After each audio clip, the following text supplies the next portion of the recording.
And this is a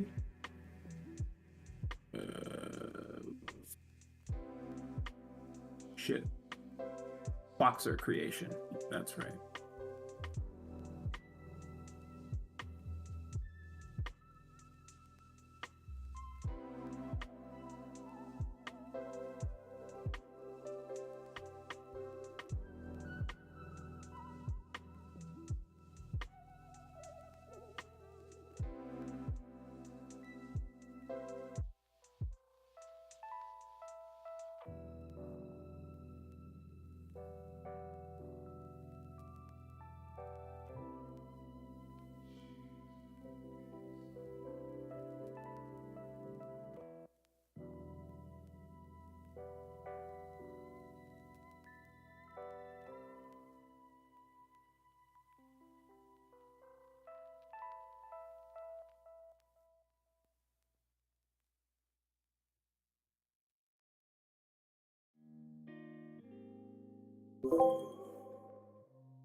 And greetings, gamers, and welcome to the 208th live stream from the MisfitGamersStudios. I am your host, Vortex, and this is D&D Discussions.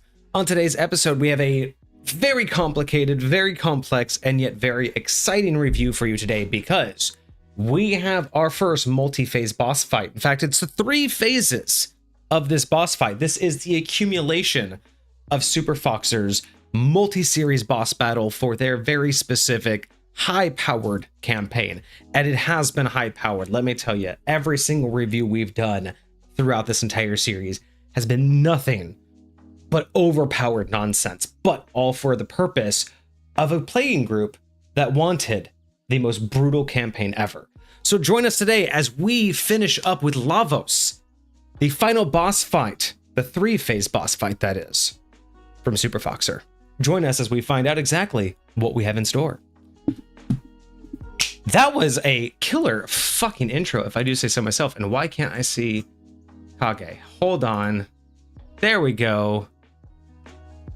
I believe that fixed. There's Kage's beautiful face. What is up, everybody? That was a dope-ass intro. I will say, like, in all of the intros I've done, that may have felt the cleanest out of every intro I've ever done. I don't even know why. I don't know how that worked out for me, but I was happy. Oh, hold on a second. There we go. Let's get rid of that green screen. We got everybody in chat today. What is up, everybody? Y'all are here. How's it going? First ever multi-phase. Yes, Super Foxer. I don't think we've had a boss review. We have had boss battle reviews, but we have not had any boss battle that physically changes or alters throughout the phase of combat. And we have. Kage and I have mentioned this on multiple occasions that we have wanted this. We have wanted something that really pulls upon this idea that as the battle progresses, something changes. And I'm really happy with how this looks. I've only seen just snapshots because I got sent the files, so I haven't dug into anything, but just the way that it appears to look, I'm excited. I'm very excited. I'm hoping that this really is that mentality. I hope this feels right. You know what I mean? Because I will say that one thing I'm concerned about when it comes to boss battles and multi-phases is, in my experience, what I've seen is I gotta also unmute Kage because I didn't. So if Kage's been talking, my bad. 1 second. Hang on. I gotta unmute. Wait, who do I have to unmute? I have to unmute this one. There we go. Yeah. You're talking to this one, right? Check. Test. Yes. Can you hear me, friends and neighbors? Yes, we can. All right. There we go. Let me. All right. So, yeah, my biggest thing with boss battles is that I've seen them before, very rarely. And my biggest concern about multi-stage boss battles is that more often they feel narratively unclean. They feel narratively, I don't want to say narratively, they feel bad. Like, have you ever been in a session with a DM who tried to do a multi-phase boss battle, and what ended up happening was that you got to a phase in the battle where they were trying to, and what Hecate with the 16 months, let's go. Fucking love it. It's still hard to believe that that's how long we've been affiliates, but damn, I love that every single time. Thank you so much, Hecate. Appreciate you. But yes, I've experienced multi-phase boss battles. I've only ever personally experienced one time where a boss battle progressed and it felt good. But more of the times, whether either when I've experienced it or when I've heard about it, it seems as if when it happens, the problem is the DM had built it. And it's not to say that they built it wrong, but they were so specific in their pre-planning where they were like, specific way. Like, this is the moment it has to happen. And the problem with that is narratively and gameplay wise, it's always felt shoehorned. It's always felt like when it happens, the DM's like, oh, he hit 50% life. Everybody stop initiative because something's happening. And it's like, but I was in the middle, and you know what I mean? Like, they never tie it into what just happened. And so that's where I'm going to be a little bit more critical on this particular review, simply because I want to make sure that these phases have some sort of trigger that make it to where the DM will be able to implement it at the proper timing, or have a trigger that's kind of loose. Like, hey, at some point you're going to have to do this, and here's a couple ideas. But if it feels too strict, right? If it's the moment the creature goes below 75% life, you move to stage 2, and it's like that tells a DM who's unprepared to narrate that dynamically that the moment the next part, like if you have 5 players and you're on the 3rd player and their attack drops it below 50% and you say everything stops, we're going to reroll initiative, or we're going to reset the round because this thing happens, what you've done to those other 2 players is basically waste their time in basically being prepared for those moments, and then just like, oh, okay, that didn't happen, right? And it feels a little lackluster. What you need to do is be ready to make sure that the moment that transition happens to the next phase of the battle, it's not only narratively pleasing, but no one feels left out, right? Sure. Absolutely. And I feel like that's always difficult, even for me as a DM. I will say, Vixie and I are rewatching one of my favorite animes is Fate Zero. She was really interested in watching it. So Kage is still mute. Kage is still mute. Hold on. Am I still mute? Did I unmute the wrong one? Hold on. I think I'm still good at Discord. Vortex, can you hear me at all? I can hear you just fine, so I don't know why they're saying that you're muted. Hold on. Try again. Oh, Cart says nope, never mind. I can hear them. Okay. So it was just quiet. Gotcha. All right. I just want to make sure.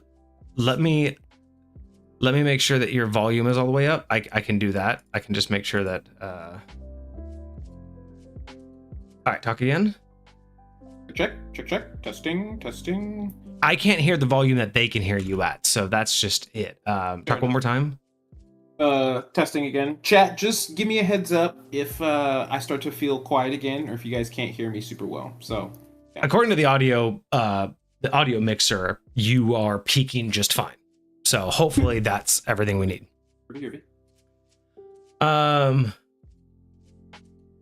So my biggest thing is what I'm going to be looking for in this, what I'm going to be most critical about is that transition point. How are we going to go from one stage to the next, and is that transition going to feel good? Feel good? Does it feel yeah? Or is it at least going to give the DM a opportunity to fit it in at the right time? Because again, if it just says at this point and there's no assistance to the DM, you kind of basically shoehorn a lot of those DMs of just saying, nope, it has to happen now. So I'll say at the very least, it gives, for me as a DM, I would take it as like an opportunity. It's like, okay, if I don't see it already in there, like, let me make a spot for it. Let me see what would make sense in this particular scenario, or whatever the case may be. But I do agree that I think it would be very valuable and beneficial if there was something like written in here that says, hey, this is how this happens. Like when X, Y, and Z occurs, you see this element of the thing happen. Like, its shell cracks open like an egg and stuff starts to pour out all over the place. Yeah, I would definitely love some sort of narrative, or at least some sort of option for the DM. But one thing that you're pointing out definitely is even something as simple as at the end of the round that they take X amount of damage would be better than when they reach 50%. At the end, okay. Just basically saying that once you've done everything, then throw this in, don't cut anybody off. I guess that's my biggest point is every time I've seen a multi-phase boss battle, normally what happens, and this isn't necessarily on the fault of the DMs, this isn't one of my rants about how DMs do it badly. It's just that as a player, more often than not, when the battle abruptly changes, either for the very first time because the DM doesn't normally do that, or abruptly changes in a way that feels like it's the DM shoehorning in but wait, I don't want the battle to be over just yet. And that's my concern is a lot of the times you're just like, oh, we're about to win, and the DM's like, but wait, I have more planned, and it's like, oh, So you were just waiting for us to win the battle to say that we didn't win the battle. Because that, maybe that's my point. Maybe the biggest concern I have is those type of DMs, right? Who they're like, I'm going to wait till you win, then I'm going to reveal that you're not winning. Whereas it's better to implement it in a time where they still feel challenged, and this feels like they're almost in the lead, but now it's, you know, kind of like a DBZ fight. It's never at the end of the fight that someone levels up. It's like halfway through, they're like, oh, okay, so you don't want to play around anymore. So let me really show, you know what I mean? Like the fight always escalates before everybody's exhausted. Question of see, that would genuinely kind of feels like the stance that I would normally take when it comes to like player agency a little bit, but like I'm kind of gonna go where I believe I've heard you go before in the past, where it's like the players don't necessarily need to know everything. Like, because I do like the idea of it's like, hey, you kill the boss. Like, imagine you're playing like a Sonic game and you finally beat the first, you know, element of this Sonic boss, and then all of a sudden the ground starts shaking and it's like, oh my gosh, what's happening? And then a whole new form comes out and I'm like, oh my gosh, I have to fight this whole other dude now. But like, that's an element of, you know, anticipation. And I feel like, you know, even for the characters themselves, it's like, okay, I may have thought that I won, I may have thought that I did all the things that I was supposed to do, but now there's a whole new element to the battle, to everything going on. Because I think the worst one that I was, I think the worst one that I was in was basically just the DM waited for quite literally the last blow, but they miscalculated because their whole thing was, oh, right before they die, I'm going to release this. That was their plan. But instead of understanding how the battle was going and understanding like how quickly we were lowering the boss's HP, they quite literally took the last player. I can't remember who it was. It wasn't me, but it was somebody who did the last blow. And it was enough to kill whoever we were fighting. And the DM panicked because they didn't plan for that. So instead of allowing them to roll for full damage, realizing it was going to kill them, they abruptly stopped battle to implement the cutscene. Interesting. And that's the issue, is that it's fine to disrupt things, but when you have a build-up and when you have a set expectation and that expectation suddenly gets rug pulled from you, right? It's that idea of, hey, you were in this battle and for all intents and purposes, you were supposed to win. That, like, the players knew this was going to be the last hit? Yes, it was like the whole point was everything led up to this guy was basically gonna die, and it was like a crit hit. It was like so much damage, and again, instead of the DM rolling with it and not telling us the issue, they literally said, "Before you strike," cutscene, and we weren't allowed. Like basically said, "Before you strike," he says, "But wait," and then you don't hit him.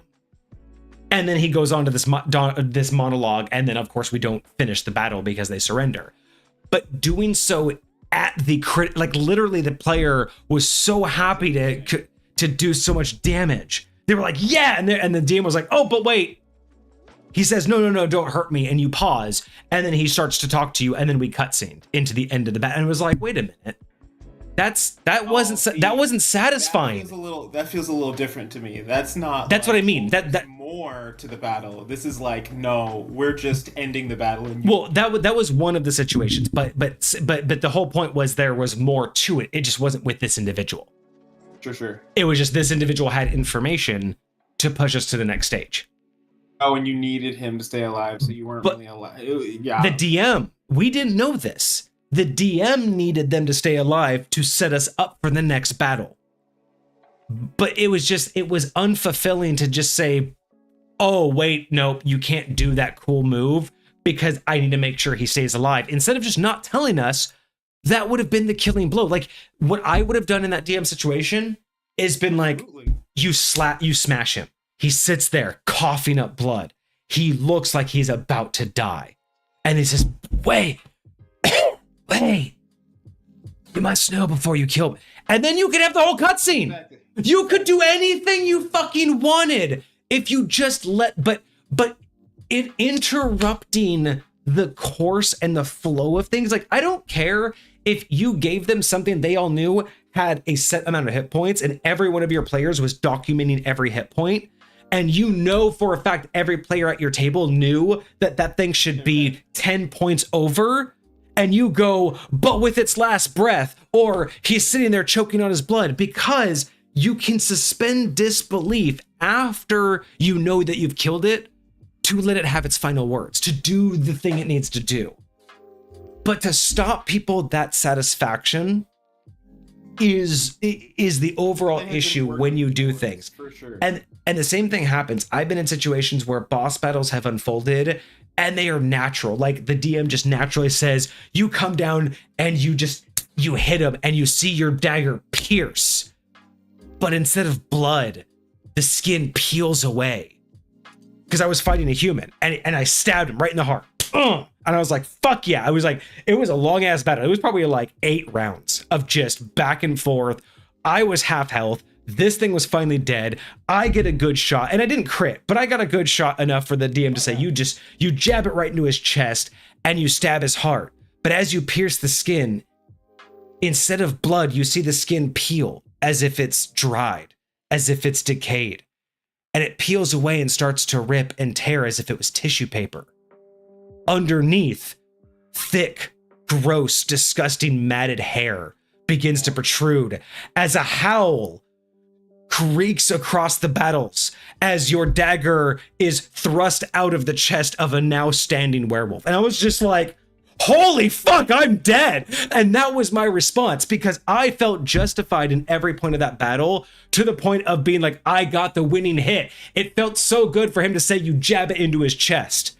But then to hear, instead of blood, his skin peels away, just was like, oh, fuck, what did I just do? And it didn't feel like are you kidding me? I didn't win. It felt like what clue did I miss? Because that's what the moment was. It was shit, what did I miss in this battle to know that this wasn't just a human? Because that's when you knew. I knew as a player in that moment, fuck, this isn't human. It's not what I thought it was. But that was the beauty of it, is I got to be fulfilled with everything I did in character and as in player, right? And that's the key, is you want the player and the character to feel connected to that moment, to where when you reveal that what they think isn't what's actually happening, that's the moment that you need to make them feel like, oh my God, I made the mistake. And that's like, as I said, that was one moment where I just thought like, fuck, this felt so good. Because I was on top of the battle, right? I had great rolls. I was just like feeling like I was the king of this battle. And then that happened. And again, it's that buildup, right? We even had an opportunity where the person said we should all probably double up on silver weapons, and I was the smartass who said, no, I don't need silver, I trust my iron. Because I had dealt with undead before, so I'm like, no, iron all the way. My character was fucking iron, and we had the opportunity, and we're told specifically, you should probably consider getting some silver.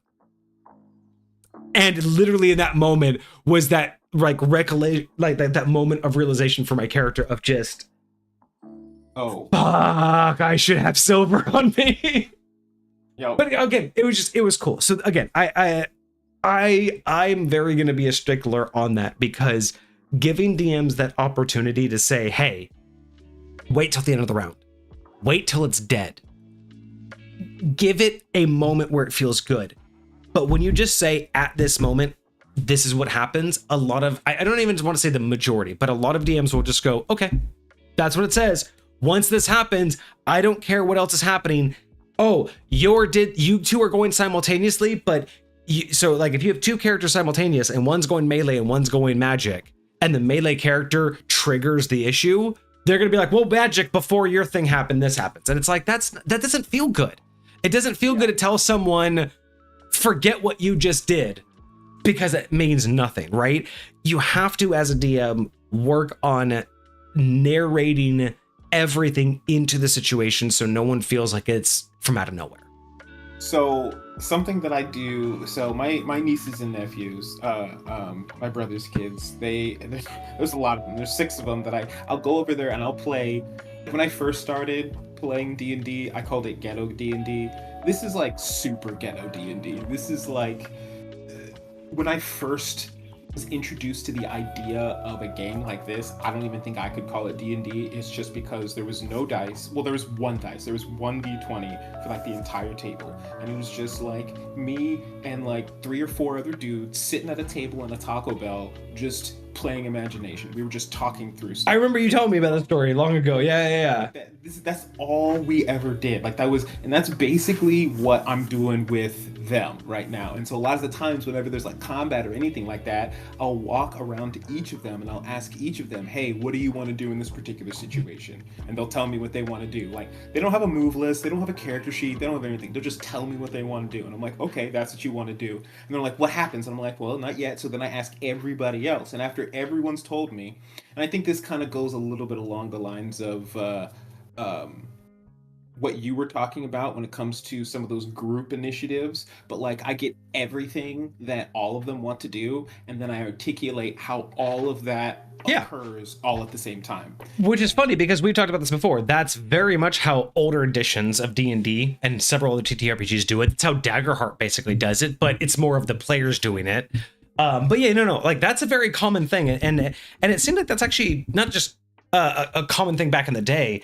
I have seen on TikTok that there seems to be a push for that style of gameplay now, where it's more or less everything gets said and is going to happen instead of waiting. Like there's a lot of people out there in my comment section right now with a lot of my shorts talking about how they get everybody's input and then work it into a narrative. And some people take the Daggerheart method where it's very loose. Other people take the traditional method where they get all of the information but still go in the order of initiative. So if someone kills someone, it moves on.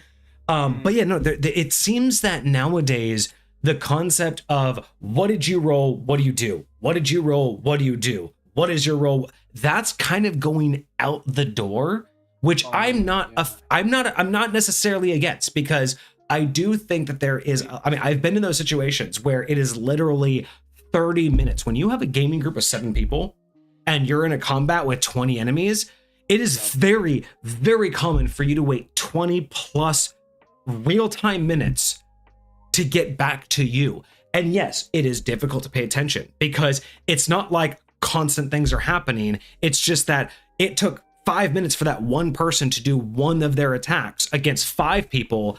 And then in 30 seconds, one person does one attack against one person.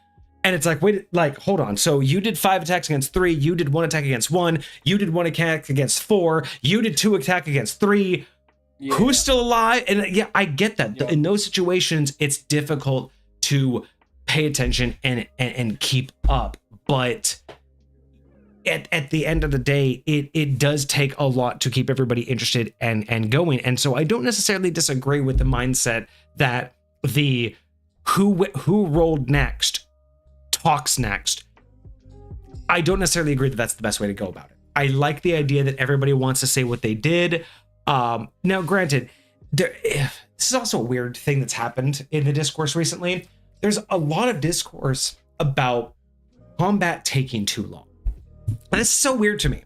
In a combat-based game, how does your combat take too long? Especially when people are like, oh, initiative, I only do 1 initiative because initiative takes too long. That would bog down the game. It already takes too long. I'm like, what are you doing that because either the players aren't prepared, or the DM is just taking too long to notate it. But there are so many, I mean, you've gamed with me. You've seen a dozen different ways that I've run combat, because depending on the combat, depends on the complexity, right? You've seen me go as simple as I'm just going to write letters on a board and write your numbers dynamically, and we're just going to go with that when there's like 4, creatures. But you've also seen me when I have a big battle group, I have a much more structured way of doing it, and it doesn't take any longer than any other method I use. Like, they're all relatively quick, and we're in battle more than we are in initiative. But there's this mentality that battle should be quick, and I'm like, no, rounds, turns. Like, when I say, what do you do? That should be quick. But the overall battle, no, I don't understand why battle should be quick. It's being referenced in the guise of the overall battle, but I think that what ends up happening in most traditional 5th edition games is a lot of what I see is people are not getting a lot for the time that they're putting in, right? Like, they can be sitting there in battle for 3 hours and only run through like 4 rounds of combat. 4 rounds of combat in 3 hours. Like, that's hard to experience. It's like that's rough. That's like, very but, rough. but that I feel like is not super uncommon, right? Like, I feel like it's but what do you think that what do you think that is? Is it the players or is it the DM? Like, what's making it take that long? Because I don't think we've ever had a combat that felt like it took longer than it needed to, because not only are, like, granted, my players are typically more prepared, and me as a DM, I'm quick to make decisions, but outside of players taking too long or the DM having to look up everything, how does it take longer than an hour per round with a handful of people? Because again, you should know what you need to do, roll the dice, do the math, and move on. Like, I think they do a lot of the systematicness of everything. Like, they're very much a you know how somebody, when they get like an SOP for their job, they have to follow every single step of the SOP every single time they do everything. I think a lot of the times it's very procedural for a lot of DMs, and that's, you know, they're probably like the mindset of like being rules lawyery, where you're like, do you think that it has to do with players needing specific explanations instead of just letting the DM narrate what's happening? Or do you think it's a lack of preparation? I think there's times where the DM will try and say something and somebody will object, and the DM will have to justify, and they'll have to be like, no, it's like this for this reason, or they'll have to go look it up, or they'll have to sit there and argue for 20 minutes, or it's just all the things. There's, and I feel like it's so common because everybody wants things to go the way that they want things to go, that they all fight for that particular outcome. I think with all of that back and forth, it's just like, all right, we're gonna be here for it, because nobody wants things to go poorly, but at the same time, they all want things to go. So it's like, right, you kind of lightweight gotta let go of some of the aspects of, oh, I need this to work this way, in order to have those elements of fluidity, of just like, all right, like I have a problem, and I think this is due to a lot of the influence of gaming with you. Is like, I'm always bargaining with the DM. I'm always like, hey, so this is not theoretically what's allowed, but would you let me try this weird thing over here? Would you let me experiment with this? And so, like, for me, that's what takes a little bit of time, is to like hash out how to go ahead and try this thing. But like, that's it. As soon as it's done, like, whether he says yes or no, all right, let's move on, right? As long as you get your explanation. It's not done unless you get your explanation, because once you get your explanation, then you're done. But if you don't have an explanation, you're gonna push. Like, if the DM's just like, no, then okay, then it's no. If it's a scenario where, well, it could work if you tried X, Y, and Z, and I'm like, I'm comfortable trying Y. Let's try Y. You know what I mean? Like, and then you can balance it out and you can play with it. But I do get the mentality that it's like, hey, sometimes it could be challenging. You know what I mean? So, but I think that eventually, when people, both DMs and players, can learn to let go of a little bit of things, because kind of like you mentioned, a lot of DMs are very particular about how things have to go.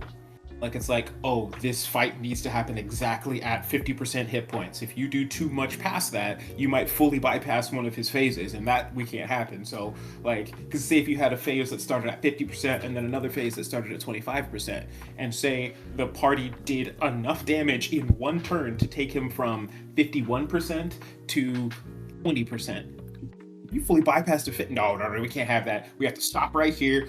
Any excess damage gets halted right here. Your characters don't have trample, and so now, boom, he's in his second phase. Now you can do whatever you got to do, and then we can see if we can get him down to this. So, like,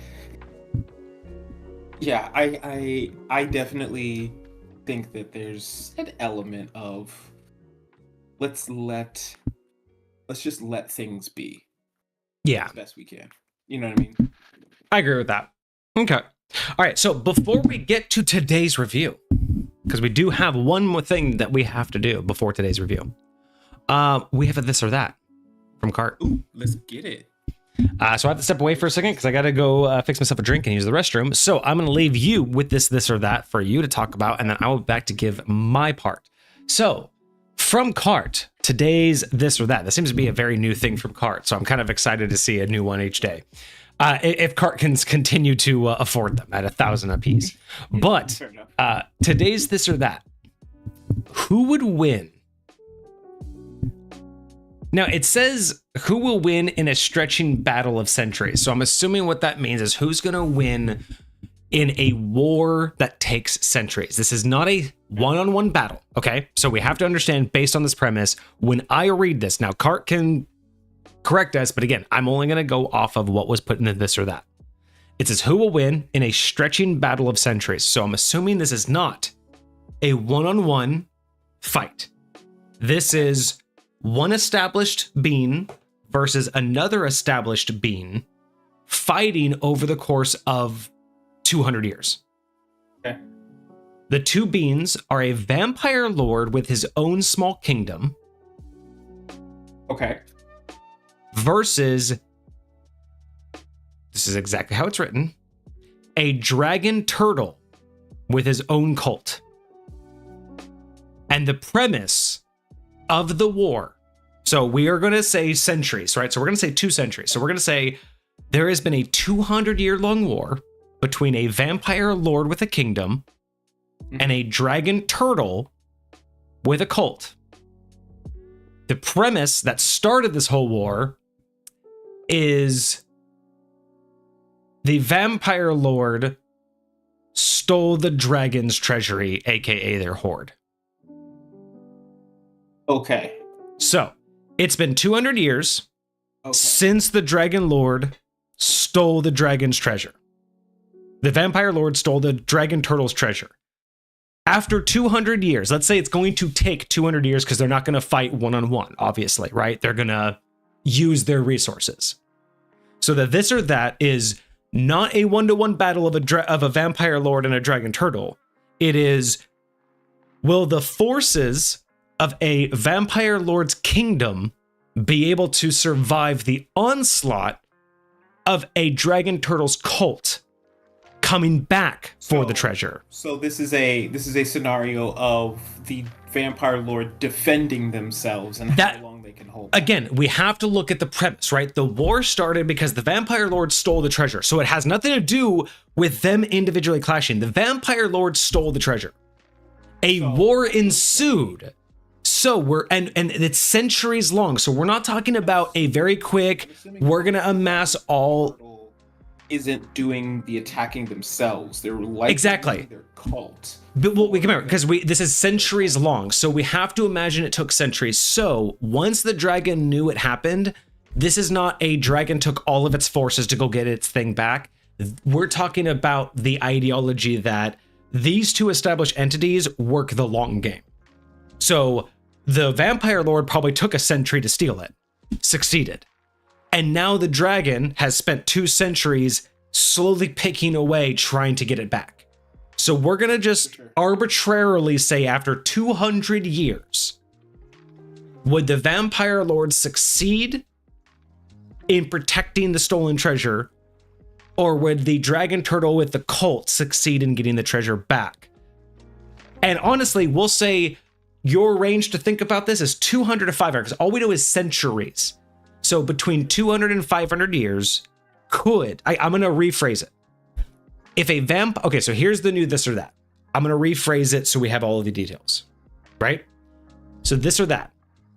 If a vampire lord stole a dragon turtle's treasure, could it survive keeping it for 200 to 500 years? Because that's really all the information we got, right?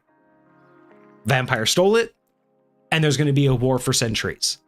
So the question is, because it's not so much who's going to win the war of centuries, because you basically have to boil it down to who has the most, people. But this question's more about the vampire did something and has to protect it, right? Because it's a war of the stolen items. So I feel like this is much more of the vampire has to defend itself, because that's the premise that we're having. Interesting. Love it. So if Cart wants to redefine that, that's fine. But That's the whole package I'm going to give it. Is could a vampire lord successfully defend the stolen treasure of a dragon turtle against that dragon turtle's cult for up to 500 years? For sure. You can talk about, I got to go get myself a drink and use the bathroom, but I'm going to think about this because it's going to take me a few minutes. I love this thought. I think this is very interesting. I think it's most interesting that we've put the vampire lord on the defensive. I feel like if the roles were reversed, and the vampire lord were assaulting the dragon turtle over a bunch of years, that the vampire would have a much harder time accomplishing that. Because I feel like the dragon turtle's defenses would be a lot higher. You know, yes, they're a turtle, but like just in general, like how dragon turtles operate. Now, to be honest, like I don't know really any of the lore of dragon turtles. I don't know exactly how they operate, what they do with their stuff. Like honestly, I feel like dragon turtles are kind of aquatic, and that a lot of the times they would be like their layers would be like underwater. Now, I don't know how true that is, but in the majority of the depictions that I've seen of dragon turtles, namely Avatar: The Last Airbender, they've been in water, right? So, like, I could totally see them having like an underwater, what do you call it, layer where they keep their hoard and all the things, and which again would make me be like, this, what do you call it? This vampire lord did a really, really, really good job at figuring out a way to steal from this dude. Now, I would have been a little bit more interested if it was like a lich or something like well, I mean, they're both immortal, but like,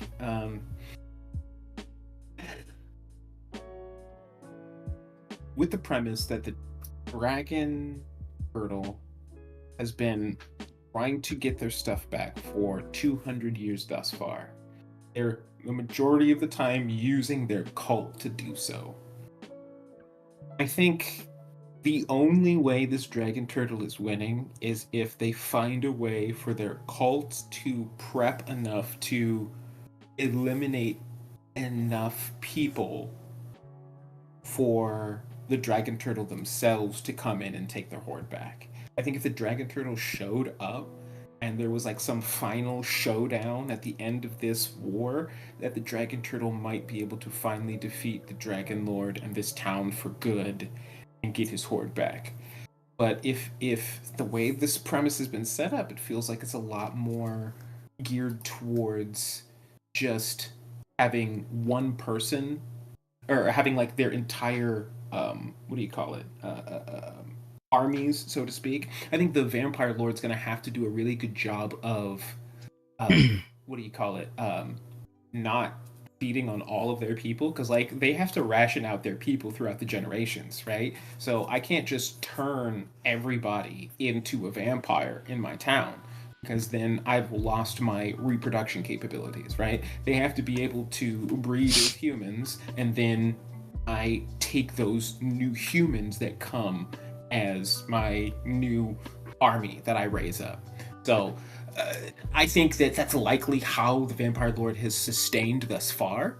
I feel like the cult members, for the most part, individually are no match. But again, when it comes to a cult, cults spread very wide and potentially very quickly. So this dragon turtle could increase its numbers pretty significantly just by spreading this cult. This town for this vampire, it's just a town, you know. So he's got to find a way to manage it as best as possible. So my thought is, barring the dragon turtle showing up in some final battle attempt, I think that the vampire lord would be able to hold out if they rationed their citizens wisely.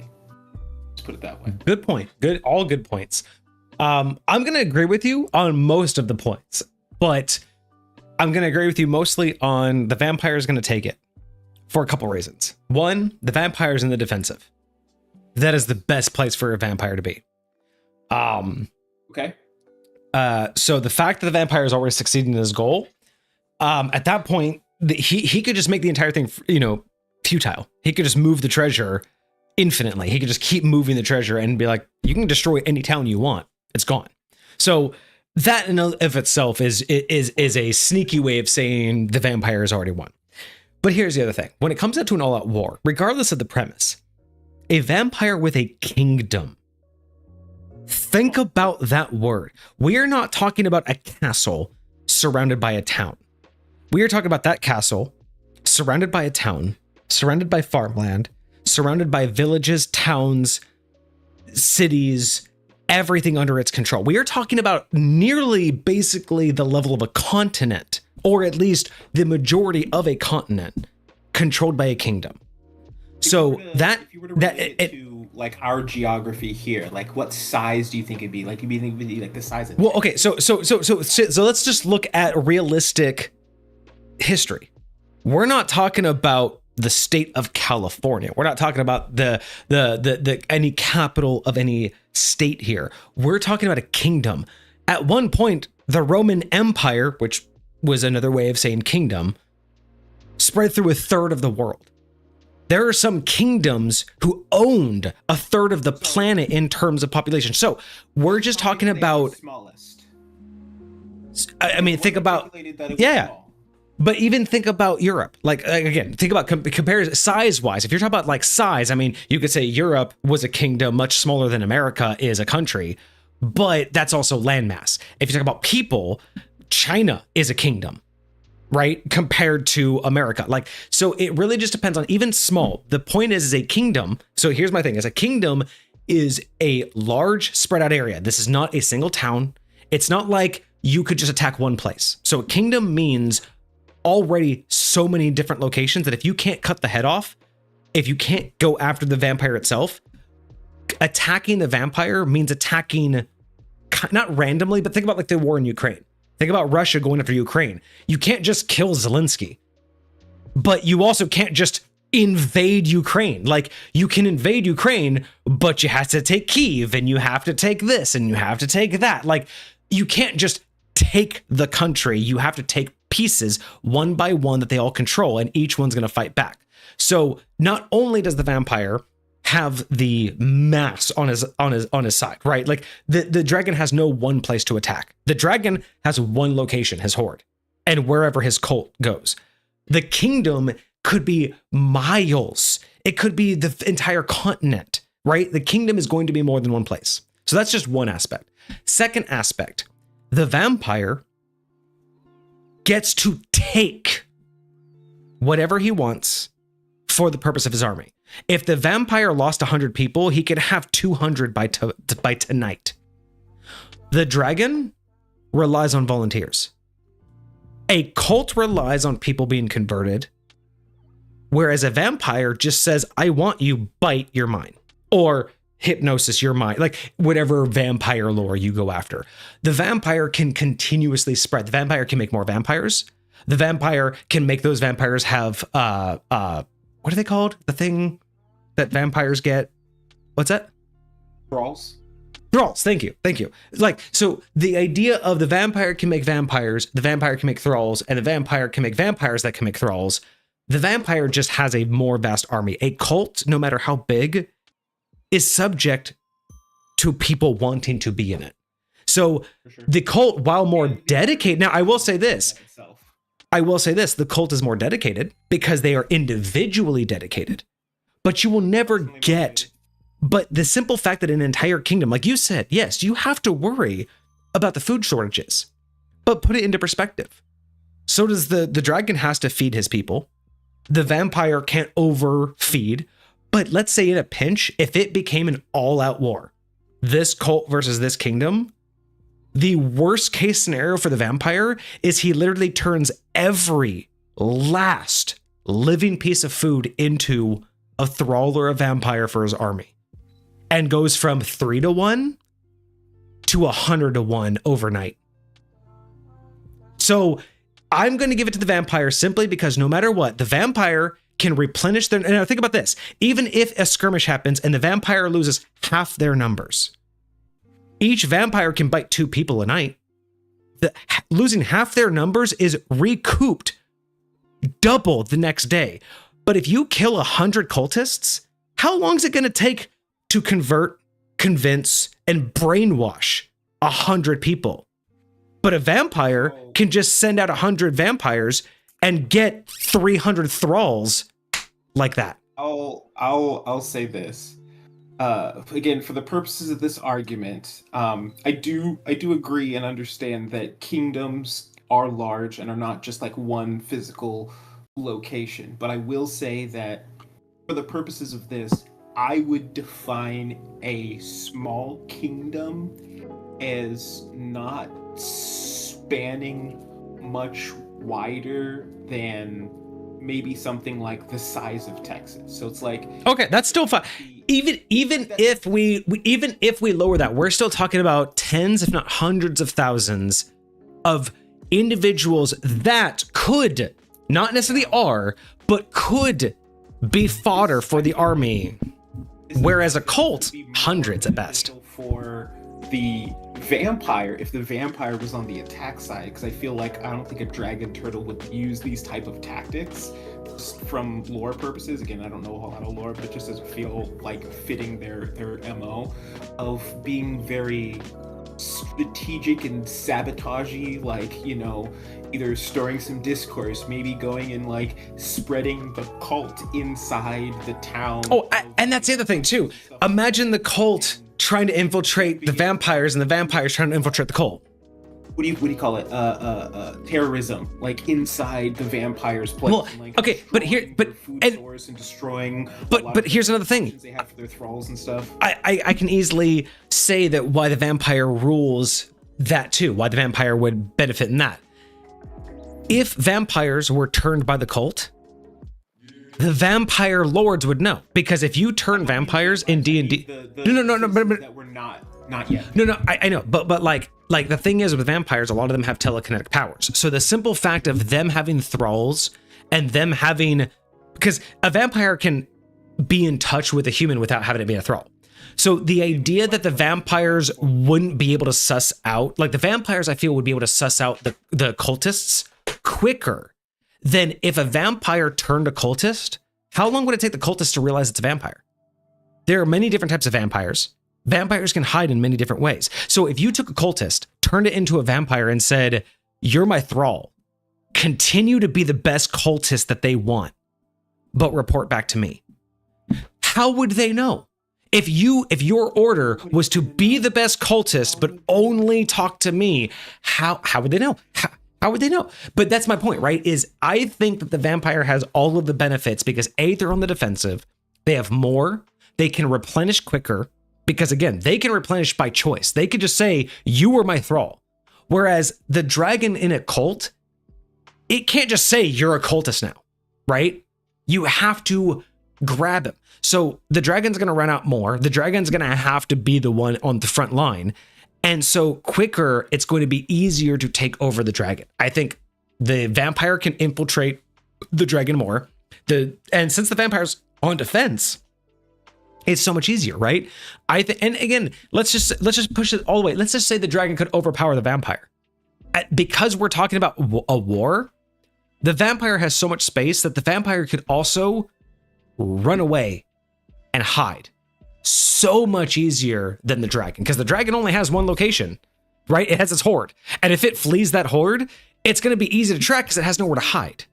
So I'm pretty sure that unless the dragon and the vampire had to fight face to face, if we're talking about a vampire lord controlling an empire or controlling a kingdom of any size with the ability to replenish at will, because that's the key. I think the absolute key to a centuries-long war is the vampire can choose at any point to increase their numbers. The dragon is relying on people coming in for their belief and sacrifice. And yes, you could easily make a cult, but a cult will never grow faster than a vampire can turn. And I will say that was one of my biggest points initially, is that when you're thinking about this, and like the vampire has the ability to, like, the only way that the dragon turtle's really going to be able to win is if he can somehow get his cultists to get him into the presence. Like, if his cultists were able to like sneak into the vampire's lair somehow, some way, and like create a teleportation circle where this dragon turtle could just appear underneath. Yeah. Oh yeah. If it was a one-on-one, like that would be the only. that's different, because I don't know the stats of a dragon turtle, right? Like, I'll be honest, I don't know the stats of a dragon turtle. So if it was a vampire and a dragon turtle one-on-one, I have no idea who's gonna win. But that's why, when this premise was a war against basically two generals, but you have to understand how they gather people. I honestly believe that, simply put, like, because again, with this or that, we don't get to really go with context. If you just take a vampire leader versus a dragon leader, and we specifically said dragon cult. Now, we don't know what kind of cultists there are. The dragon could have other dragons. But when we are just told a vampire, when we are told a vampire with a kingdom or a dragon with a cult, I assume that these are both human-based things. That's just, I'm going to have to make the assumption that these are human-based things. So when it comes down to it, the simple fact that the vampire can choose to increase their numbers at any point, and they can do so, because again, if you think about it, if you give a single vampire any modifier, 2, 3, 4, 5 people a night, just in one night, just it doesn't matter. Even if you give vampires one, even if you say that there's a whole, even if your lore says there's a whole ritual and it takes 24 hours to turn someone, that's okay. If I have a kingdom, that means I easily have 10,000 vampires. Fuck it. Only give me 2,000. Give me 1,000. Fuck it. Give me 1,000 vampires. I'm the main vampire and I have 1,000 vampires across this kingdom, and I only have 10,000 thralls. Well, if each vampire can have, 10 thralls, right? That's how I have 10,000, right? But every vampire can turn one of those thralls into a vampire per 24 hours. That means in day 1, I have 1,000 and 10,000. Day 2, I have 2,000, 20,000. Day 3, I have 4,000, 40,000. Day 4, I have 8,000, 80,000. We're talking about 1-to-1. We're doubling every 24 hours. That is the smallest number you can justify. Like, it depends on like how quickly they go away, and how, because again, over long periods of time, if you're not careful about your consumption, you could be consuming more than they're reproducing and more than you're exactly. But that's my thing, is like, even at worst case, the dragons can, but that's my thing, is even at worst case, if the dragon made a full-on assault and it was obvious that the vampires were going to lose, the vampires could just go, we went from 10,000 vampires to 1,000,000. We've lost all of our food, but guess what?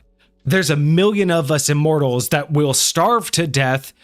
But guess what? Can you kill us all? Can you survive long enough for 1,000,000 of us to starve to death? Because that's the idea, right? Is no matter what, the vampires purely have, they don't have numbers, they have growth on their side. Because that's the difference, right? If you gave them a long enough, we're talking about centuries, numbers don't matter. It's the growth factor. At any point, if the dragon attacks and kills 100 vampires, they're going to get 200 the next day. But if 100 cultists die, it's going to take 10 years to get those 100 cultists back. Yeah, I'm sorry, but you just can't convince the recovery ratio.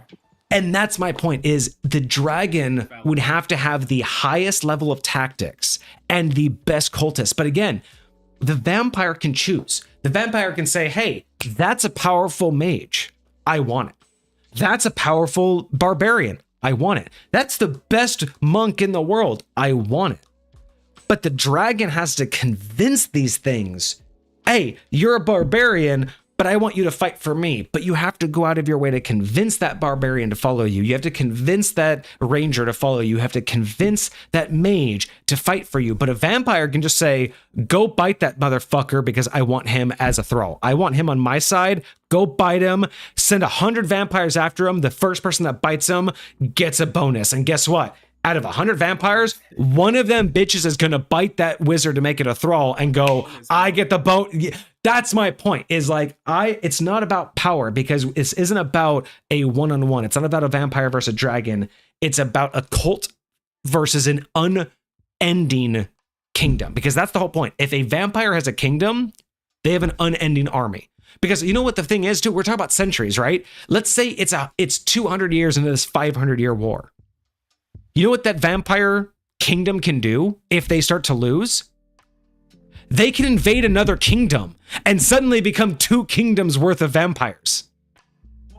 Instantly. Like, all they have to do is invade someone else and go, well, we've replenished. Like, that's, I think, the problem with it, is we're talking about a vampire who has control of a mass of people that is unrelenting, but the dragon has to get people who want it. And that's the downside, is it's not about a power, it's about control. And the vampire has so much more control with a kingdom. Alan. Well, it was a fun little this or that. We like it. We like it.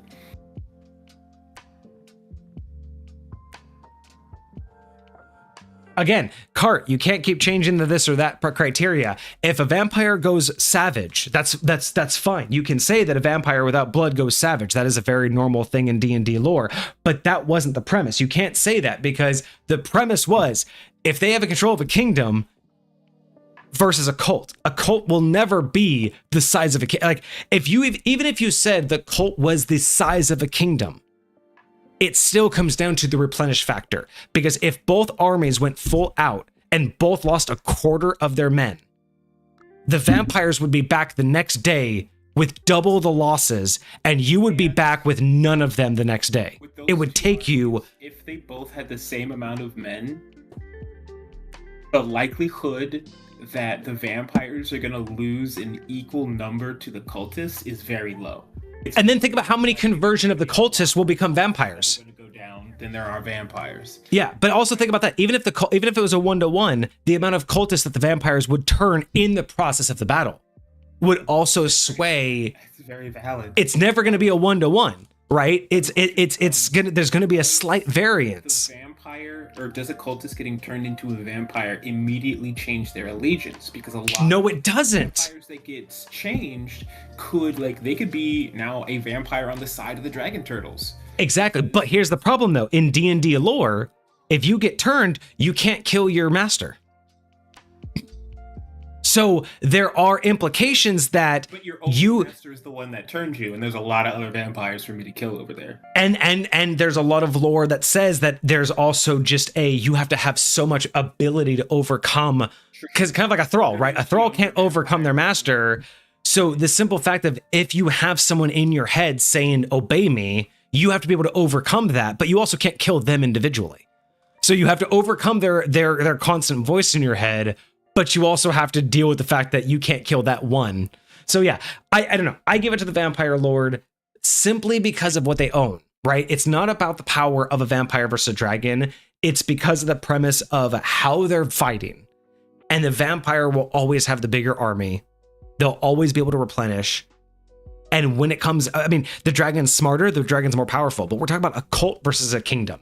Those two things is so difficult to judge because of the replenish factor. I really think that's the number one key. It's not about power, it's about replenish factor. But I will put a caveat. This only applies if we assume the cult is human. Because a cult of nothing but dragons versus a vampire lord that could potentially turn humans. Vampires are still very susceptible to fire. It doesn't take a whole lot for an army of dragons to just burn a city. Now, and like Cart said before, most vampires can't come out during the day. If this cult is nothing but dragons, The dragons just have to burn down the city they sleep in during the day and remove all of their cover. Like, but also, you know what I mean? Vampires on the defensive, they don't have to come out. Like, yes. They don't have to. Like, they can just be like, but if they're not going to come out, then they are. But that's the thing, they could stick there. But how long can you survive just staying in a place until the sunlight gets you? Like, you can only dig so deep. You can only stay so deep in underground. You can only be so deep inside of a cave. If you have smart, they would have created their kingdom in the Underdark. Exactly, right? So that's my thing, is like, if you had 1,000 dragons versus 100,000 vampires, we're talking a completely different battle here, because dragons are patient. 10,000, 500 years with 10,000 dragons is a different war than 500 years with a bunch of humans who worship a dragon. And that's the same thing on the vampire side. A vampire who has unlimited access to a kingdom of humans is one thing. But kind of like what you said, let's assume that the vampires maxed out. It is a kingdom of vampires, but they are maxed out and can't easily replenish. Any of those small changes would change this conversation. But on the assumption that the vampire has access to humans and the cult is human, those make it on the side of the vampire. But if that specifically changes, yeah, we have a completely different conversation on our hands. All right, good times, good times. Blade started a vampire uprising. I've never heard of that. That sounds cool though. Wild. They got a lot of extra Blade lore in all kinds of different places. All right, well, thank you for that, this, and that. That was a very interesting one. Two of my favorite subjects in D&D, vampires and dragons. Yeah, two of my favorite subjects. So appreciate that. Hold on. I forgot. I had to change that before. It doesn't matter. I finally figured out my issue with streaming Rust, so I actually fixed that. But I did notice that one of the things I had to change was the streaming FPS. So when I stream Rust, I have to stream at 30 FPS, and I can stream it just fine. But because I recently, with the new computer, upped everything to 60 when we do the podcast, that was causing my games issues. So I have to remember that when we do the podcast, I have to up it to 60 frames, so I'm not doing this and disappearing half the frames. But when I game, I have to remember to drop it down to 30. So, oh well. It happens. It's fine. But we have a review today. I know it's been like an hour since we started, but you know what? Thank you for that, this, and that. But we have a review to do. So let's get on to our review, shall we? What is that? What is that? Why is that there? Not my green screen. What is that on your screen? Why is there? Oh, that red bar? Yeah, I don't know. I've never seen that before. Also, I'm not centered, so I'm curious if it cropped me out. Oh, hang on. I see what that was all about. Okay, there. Now it's gone. You're not centered probably because your camera's off. This was the same setting that we had last time. Off? Oh, got you. Then... Yeah, I haven't changed the camera, so it's probably just wherever your camera's centered is where we have to be. Am I turning it the wrong All right. Well, let's get to the big, long process. Oh, actually, hold up. Hold up. Wait a minute. I forgot to do this.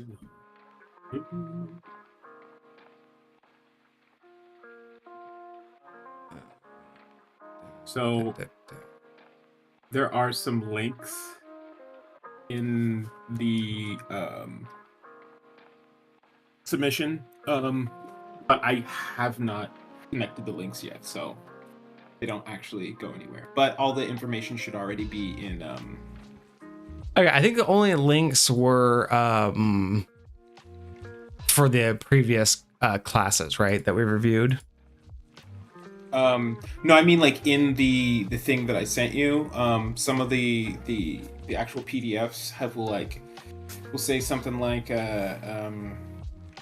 I just know that they link to all of the. I know the first one, the intro, links to all of the others that we've reviewed, but that's because it looks like it can summon them. So it looks like that's the only one that links. yes, and there's a bleeding mechanic, I believe.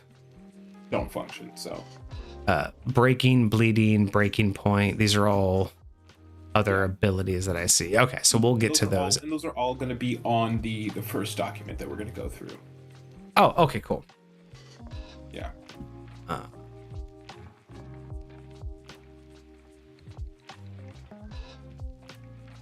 There we go. Let me just resize these so they look all pretty, because we can't have them not look pretty. Gotta look party. Sup, Pokeniner? All right, and Fox is back right on time. All right, I can complete that. That. All right, so, and there we are. Takes a second. All right, so we have our review today finally as we get into it. We have Lavos. This is a 3-stage boss fight submitted by Super Foxer.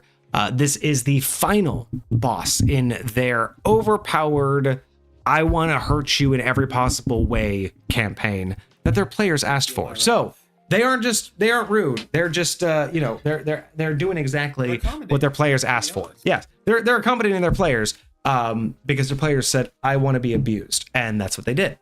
So this is the third boss. This is going to be a 3-parter, but we're going to be doing 4 pages because this first page is an introduction to the boss. Everything that we're going to need to know about this boss battle should be presented here, and then we go through the 3 layers of this boss. So join us as we find out exactly what Super Foxer has in store for the final boss battle of this absolutely overpowered campaign. Lavos, final boss fight. This is the final boss fight in a series of battles. This battle has 3 stages. I've already told you all of that. Optional narrative rule. Kamikaze entry. For narrative impact and player agency, the party may choose to sacrifice their airship in a desperate kamikaze-style assault to breach Lavos' outer shell. If they do, the impact creates a catastrophic rupture, bypassing this encounter entirely and allowing direct access to Lavos' interior. Once the outer shell is destroyed or bypassed, either through battle or by crashing headfirst into it, the party gains a brief interlude of a 5 to 10 minute of in-game time before the final confrontation, allowing them to heal, roleplay, prepare, or proceed immediately to the next encounter. I love it. I love the options for the DM. This is what I truly think is missing from a lot of homebrew and honestly from a lot of Wizards of the Coast. There's a lot missing in terms of preparation and setup and guidance. You know what I mean? A lot of times they're like, hey, this is what it does. You figure the rest out. This is great. This is exactly what Wizards of the Coast is missing in a lot of their descriptions, is how to properly implement and introduce things. So if I'm reading this correctly, if the DM either allows or the party ends up deciding to go this route, what they could potentially do is completely destroy the first phase of this creature and start directly in phase 2. Correct. I love it. I think that's phenomenal. This is exactly what I'm talking about in terms of being dynamic. Having something like this, whether it's very obvious to the players or not, having an option like this absolutely will set you apart as a DM. This is the kind of stuff that will absolutely make a battle memorable, right? If someone says, hey, you know what? Because if you describe it in such a way where you're flying over the city and you see that red ball of light burst and this giant shelled creature appears just below you, and you give them some sort of ideology that, like, you could have said before that this thing is weighs 200 tons, and you could just say, this shell that looks like it could withstand the impact of 200 tons appears before you. It could be as simple as that, where it's a hint that you dropped that there is a correlation between this thing, or if you want to talk about cinematic, this is how you do it cinematically. Because you could do it, like, I think the proper way to do it in D&D is either to give them the option, either by exposition, NPC, whatever, but basically make it an option.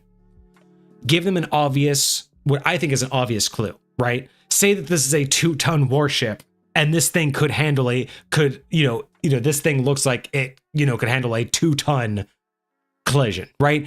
Give some sort of direct, like, wait a second, that sounds exactly like what you described our ship to be, right? Like, this thing is a flying warhead. You could describe this shell as something that looks like only a warhead could destroy it, right? These are what I would consider. Oh, wait, did we lose Kage? I think I'm still here. I can hear you. Oh, there you are. Unless my thing is No, you're. I thought it looked like you froze for a second, but you know what I'm saying? Like, this is what I would consider obvious: is you give some sort of clue, and then you repeat it in such a specific way to let them realize, wait a second, I'm flying a nuclear weapon, and you said the only thing that could penetrate this is a nuclear weapon, right? It's not saying, hey, you could choose to land or crash, right? That's the most obvious way. Is, hey, you could choose to crash land this thing, or you could land and fight it. But if you say, at some point earlier, this is basically a flying nuclear weapon, and and make it like a big deal, right? Like, when you first obtain it, be like, you need to be careful. This thing is basically a flying nuclear weapon. If you ever crashed, you could take out and level a whole city. Oh, I do like. And then when you get to the boss battle, it goes, something nearly the size of a city appears with a shell that looks like it could take a nuclear weapon. That should be a clue to the players, like, wait a second, we're a flying nuclear weapon that can take out a city. But if they don't get it, that's fine. But to me, that's like, there's the giving them the option, giving them an obvious clue, and then there's just being a DM that just says you can do anything you want, and they know that. So I'm not going to give them a clue that this will happen, but they should be smart enough to know that crashing a plane into a creature will do damage, right? Like, there's 3 levels of DMing, I think, to that. That's an Avengers level threat. Wait, we are the Avengers, exactly, right? Like, it's that kind of mentality of you can give them the outright choice, but giving them some sort of clue that says, hey, these 2 things are related, I think is the way to go. But this right here is the way to give it to DMs. This is how you describe to DMs. You need to take the opportunity to fit this in. Because we've talked about this a lot, right? Where we love lore. We love when DMs can use the lore. But it's different when the lore tells the DM how to use it. And I like this. I like that it's optional, but I also just, I like how it makes the DMs be better narrators. And it gives them, excuse me. And yes, it gives them a short rest. I do like that there's the subtle nod to a short rest. Theoretically, in 5th edition, short rest needs to be an entire hour. But by this time, I feel like they should have enough, like, particular items that give them the ability to take a short rest in a 10-minute period of time. Because there's plenty of them. Yeah, I think the short rest being a opportunity for role play and for decision making, not a short rest in the mechanical terms. But yeah, I think that's great. Fair enough. So yeah, I think the kamikaze entry is definitely icing on the cake. I think that is more what we would like to see, is telling the DM, hey, give them the option. Valid. But moving on. All right, so in this battle, there are going to be 2 specific battle conditions / statuses that we will see. I've seen this mentioned in the later versions of the battle, so keep these in mind as we move forward. First one is a bleeding condition. This is a very special condition.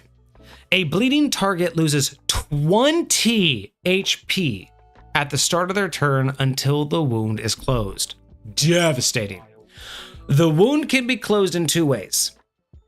DC 17 medicine check uses up a reaction.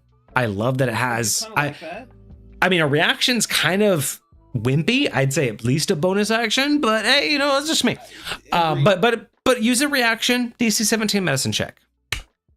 Anything that heals HP. So that's magical and non-magical healing. Okay. Or closing the wound with a medical check or a medicine check heals. Oh, okay. So in two ways. You can either do a medicine check that uses a reaction and requires a DC 17, or anything that heals HP will close the wound. Gotcha. And then there's and then as an addition, so the bullet point should have been put in, but then the last one is closing the wound with a medicine check only. Heals 40 HP while using a healing effect, forfeits the healing to close the wound. So I love this. I love this. So if you use the medicine check, you not only close the wound, but you heal 40. But if you say, hey, here's a potion that heals 1d4, you don't even get the 1d4. You just close the wound. I love that. I love that. I love putting the, like, God, this is so good. This is what another thing that we're missing, right? Is the idea that one thing, when you have an option, one thing should be better than the other. Because normally what we get as players in D&D is this thing will do 1d6 healing, this thing will do 1d8 healing, or this thing will do 1d10 temp HP. And that's it. Sure. But the idea that the medicine check is better than magical or general healing is such a good idea. And I'm not saying that medicine should be better than magical healing, but the simple fact that the one is more than the other, and specifically the better one has a harder chance, right? Because if someone does a spell on you, if someone makes the heal action on you, if someone does anything like a potion, it's guaranteed. But the medicine check isn't, which means it has the better chance of benefiting you. I love it. So, I think weirdly enough, that is so good. Because of that, I would want the medicine check to be an action instead of a reaction. I agree. Like I said, I always thought it should be at least a bonus action. Yeah, especially with 40 HP, I think an action is better. Bare minimum a bonus action. A reaction's too cheap. I'm sorry, a reaction is way too cheap. There's not that many attack of opportunities. You know, now granted, we do know, we haven't gotten to that yet. We will get to that in a different episode, but we do know that the players get their own version of legendary actions. So this does play against that, right? This does force them to use what would be their player legendary action. But I think you're right. With 40 healing, it's not enough. It's got to be a bonus action or a main action. Sure. But oh my God, I'm in love with that. I love the fact that there is a choice, and the choice matters, not for a D6 or a D8, but we're talking about a fully different outcome. You either stop bleeding or you stop bleeding with healing. Mind-blowing benefits right there. I love that. I want more of that. But we also get another condition called breaking point. So when Lavos hits a creature using a damage type to which is, So when Lavos, the boss, hits a creature with a damage type that creature is vulnerable to. I'm going to reword this just to make sure everyone understands. So Lavos, the boss, hits one of the players, and that player is vulnerable to that damage type. Okay. That player will enter breaking point for that damage type until Lavos is defeated, or until the creature gains a level of resistance to that damage type, which reverts breaking point back to vulnerability. Okay, so if you have an ability to give someone resistance to a damage type, sure, this would benefit you. Otherwise, if you get hit by Lavos with a certain damage type, you hit breaking point. While in breaking point, all damage of the type that caused it, right? So let's just say he hit you with fire and you're vulnerable to fire. So now you're in the breaking point. All fire damage in this example, all fire damage reduces the creature's maximum hit point instead of their regular hit points. Instead of. So if a creature hit points stay the same. Yes. So if a creature's maximum hit points reaches 0, it dies instantly. A creature can only be affected by breaking point once per damage type. If a creature has multiple vulnerabilities, the DM chooses which applies. So if you're vulnerable to fire, Lavos hits you with 1d10 fire damage, you take the 1d10 fire damage, but you enter breaking point. That means that every single time after that, until Lavos is defeated, or you gain resistance to fire, anytime you take fire damage, you lose max HP, not current HP. Until, of course, it catches up. If you have 80 HP and 100 max and 80 normal, once it gets to 80 normal, anything lost is going to be a loss to your direct HP. Not over your max. You'll be at max, but your max will just be lower.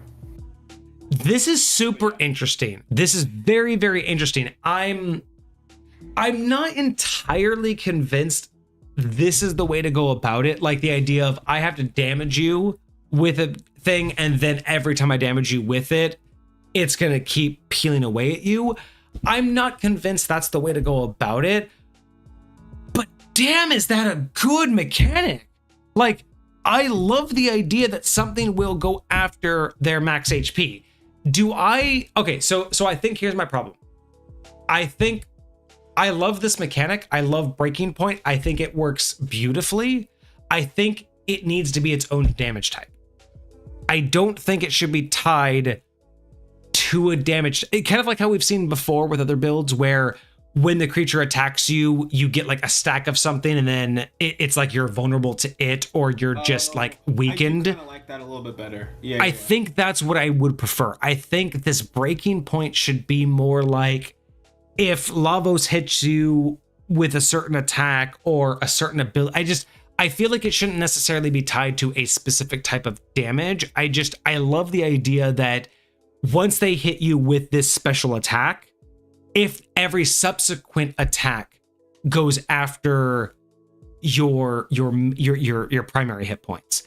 So that's my thing, is like oh wait, hold on.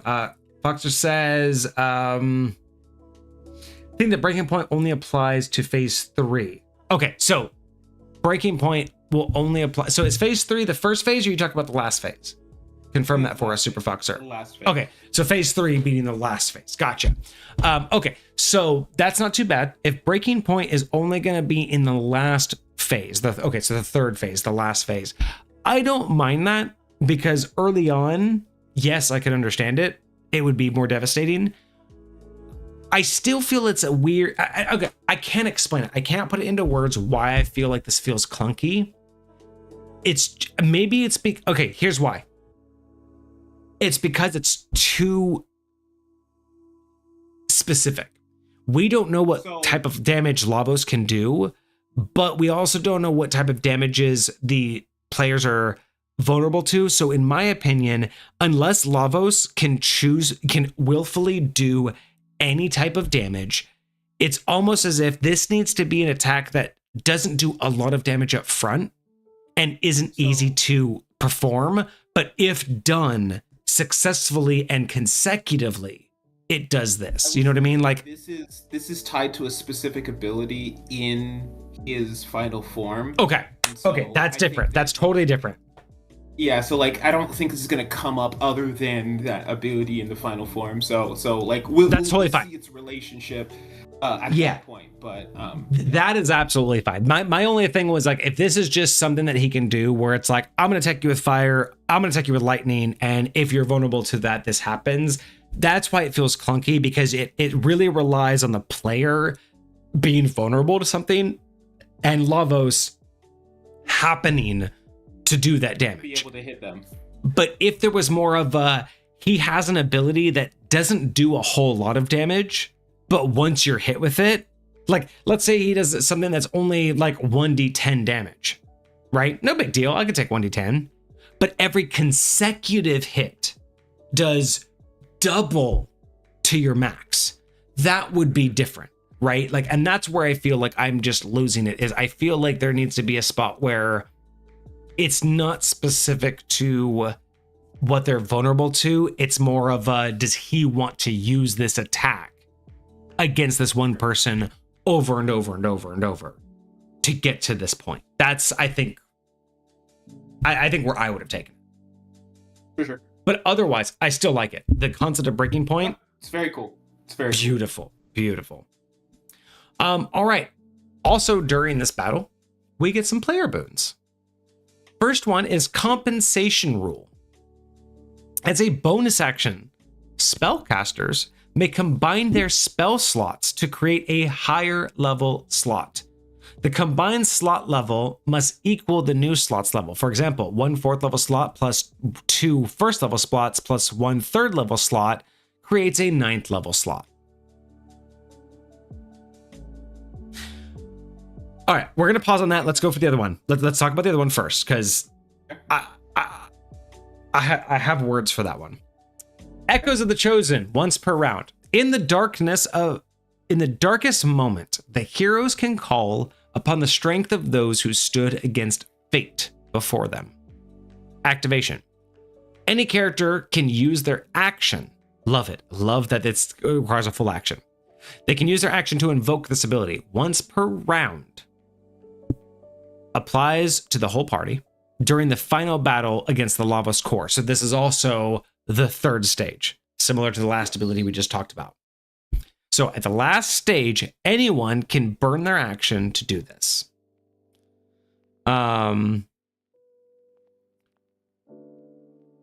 That one is for Fate. Okay, yeah, Fate 3. Okay.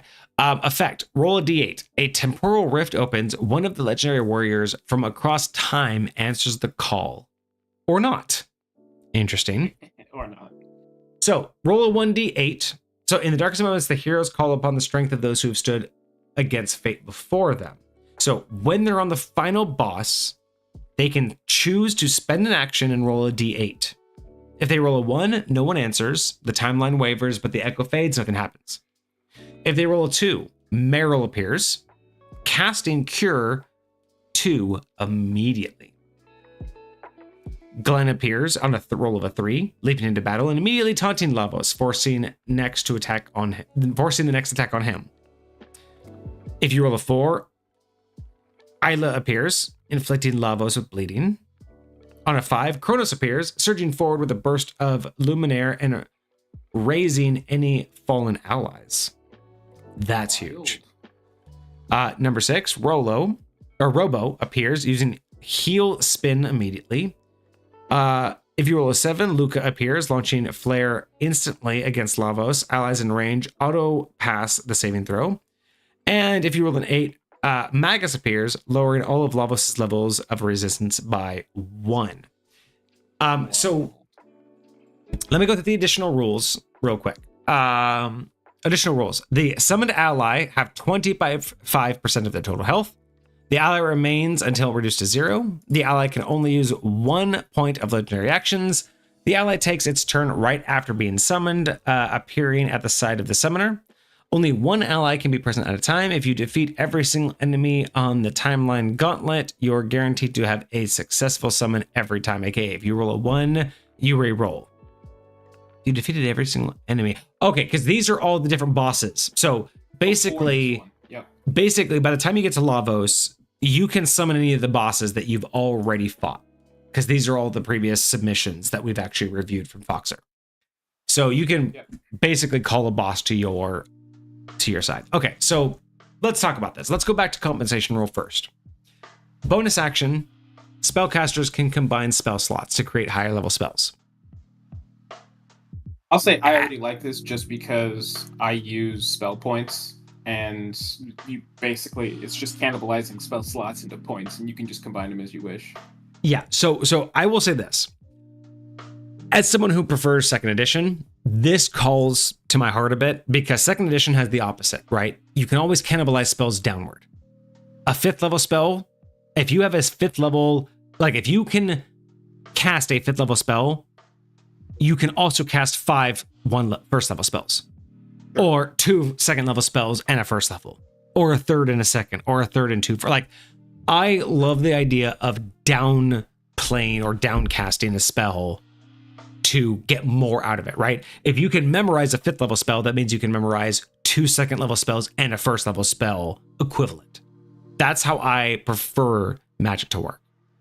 This concept now of combining spell levels. Talking about memorization level, like which, because like the way you do it is like you have to memorize, like if you want to cast 4 magic missiles, you have to memorize magic missile 4 different times, right? If you're a wizard, yes.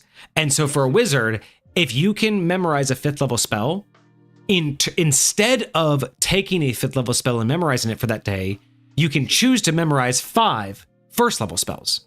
Yes. Or you can memorize 2 2nd level spells and a 1st level spell.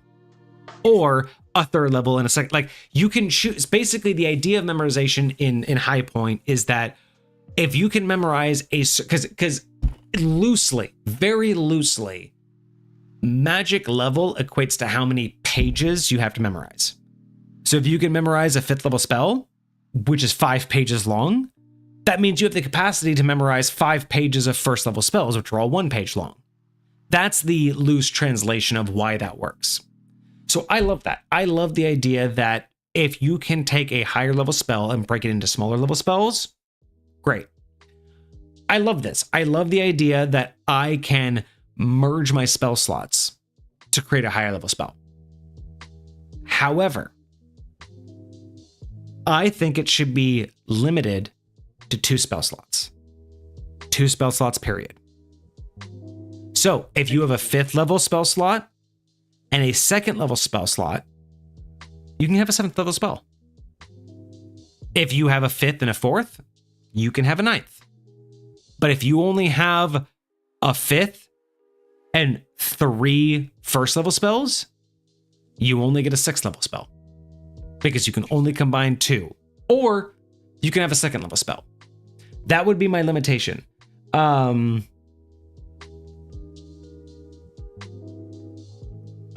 So yeah, that my biggest thing with this is I don't mind it as a bonus action. I think a bonus action is correct.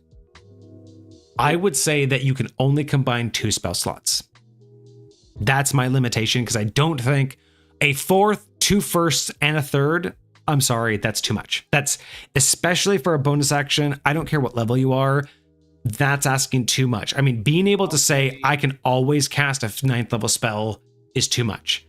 But I'll say for me, it's mostly just because, again, I view spell power differently than specific slots. Right? Yeah. When it comes to memorization, you're memorizing a specific spell. So that's, again, very different than a specific slot. If I want to increase the power of a spell that I'm casting, the question is, do I have that power? Yeah. Do I have enough power for that in me? And it's just, I'm just going to keep funneling it until I have enough power to cast whatever it is I'm trying to cast, right? I'm going to keep emptying my reservoir of spell potential into this one particular spell. So if I have a 6th level spell I'm casting, I want it to cast at 9th level power, then I have to put I have to fill up my tank a certain amount, kind of like putting gas in your car. And so like that's why I don't necessarily mind however many spell slots that you would. So you don't mind how many you can combine as long as it all makes sense, because you're still burning it's the just like how much I'm getting out of here, And that's and I get that, because the fact that you justify it because you're still burning the equivalent. If you have 4 spells to cast, but you're combining them for 1 spell, you don't mind that's a 9th level spell because you're still burning 4 spells worth. Yeah. Okay. You're still expending those slots. And I don't necessarily disagree with that, but I think that may just be because I don't deal with spell slots. So the way that I conceptualize magic is definitely different. But I don't disagree with you. I think the idea that when you deal with spell slots, if you're a type of DM that works with spell slots, I don't mind this. I don't think that what you're saying is combining the fact that you're giving up that many spells to pump it into another one. I'm fine with that idea. It's just that with the way that I go about it, I would like to see this limited to 2 slots per bonus action. And I don't know if this is articulated here or not, but I would say the only problem I would have is if somebody was trying to, what I would call cannibal, like if you're using the spell slot system, I wouldn't allow you to cannibalize a spell slot. So say if I had a 5th level slot and I wanted it to be a 7th level, but I only had a 5th level and a 4th level, I can't take that 5th level slot, add 2 levels of my 4th level, and be left with a 2nd level slot. Like you can't. Break up if you're going to use the 4th and the 5th for a 7th, you're using the 4th and the 5th for a 7th. Period. You're not getting a 4th. You're not getting a 7th and a 2nd. You were getting a 4th and a 5th equals 7, regardless of the fact that you could have done a 9th. Well, I'll say you can make it equal a 9th if you wanted to do more power, because you do have a 4th and a 5th. Right? But you're saying that if you chose to do a 7th level spell, you're not going to get the leftover. It's you chose to burn 9 levels versus spells for a 7th level spell. That's on you. I would say that, like, again, if this is something that the player's aware of ahead of time, I don't think anyone's going to intentionally be like, hey, I have 9 levels worth of spell power and I only wanted to do 7 levels worth of damage. Like, I don't think any player's going to do that. So actually, there's ways that you could do it, because not every 9th level spell is guaranteed to be better than a 7th level spell in combat, right? Like, if this thing, if it's not under 100 points of damage, power word kill doesn't matter. But what Ray of Frost at 7th level could be way better than power word kill, depending on how much life it has, right? Because power word kill can fizzle out if it has 101 points of damage. So if you're casting a 7th level spell with a 9th level slot, but I do agree with you though. If you have a 5th level spell slot and a 4th level spell slot, and you choose to cast a 7th level spell, you don't get a 2nd level spell slot left over. You used the 5th and 4th. So I do agree with that. Is when this rule is applied as a bonus action, combining whatever spell slots you have together, I don't mind it as long as you burn all the spell slots regardless of level, right? If you combine, you know, a 2nd and 3 first levels to do a 4th level, or you know what I mean, like I you know what I mean? Like if you mix and match, but you spend more levels than you do the spell you casted, you've burnt all the levels. I do agree with you on that. Yeah. And I don't necessarily think that's a bad idea if you're using spell levels or spell slots. I just think because I don't use spell slots, I would word it differently. A little different, yeah. But personally, I don't think it's a problem. Correct me if I'm wrong. No cashback, basically. Yeah, I do believe that was your intention, Foxer. If I'm not mistaken, is that? Yeah, it sounds like the idea is that you can just mix and match. Now, here's the other fun part too. I don't mind just having it as 2. I don't mind that. What Kage is saying is that there's no cashback as long as you move them all. If you wanted to go the extra mile and truly make it like devastating, you add the verbiage that it has to be exact.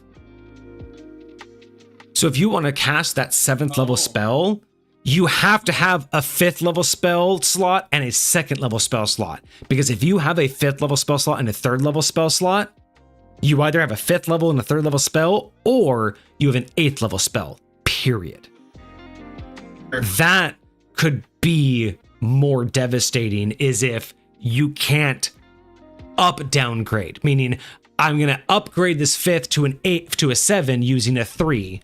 So I'm going to upgrade it to an 8th, but then downgrade it to a 7.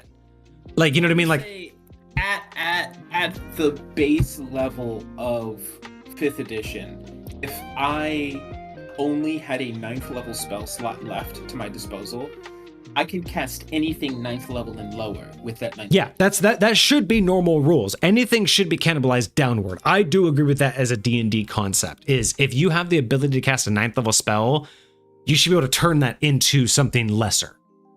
Sure. But yeah, I don't mind this. I personally think only 2 spell slots should be combined. I think that's more balanced. I know Foxer has decided this because of how difficult this battle is supposed to be, so keep that in mind. Mm-hmm. It's designed that way. I still think it's too much, but I also think that I wouldn't mind it if you wanted to go one step further, requiring that the combination of spell slots is the level of the spell that you cast. Because that would be crazy, right? Because if you only had a 5th and a 4th, and you're like, but I want to cast this 7th level because I know it will kill this guy, and you're like, sorry, you can only cast a 9th level spell if you combine them.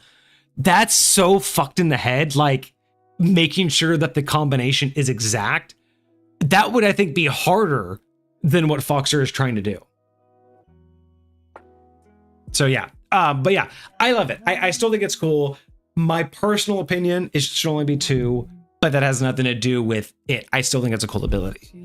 I'm going to step away real quick, but I will let you talk about the Echoes of the Chosen first, and then I will come back with my take on this.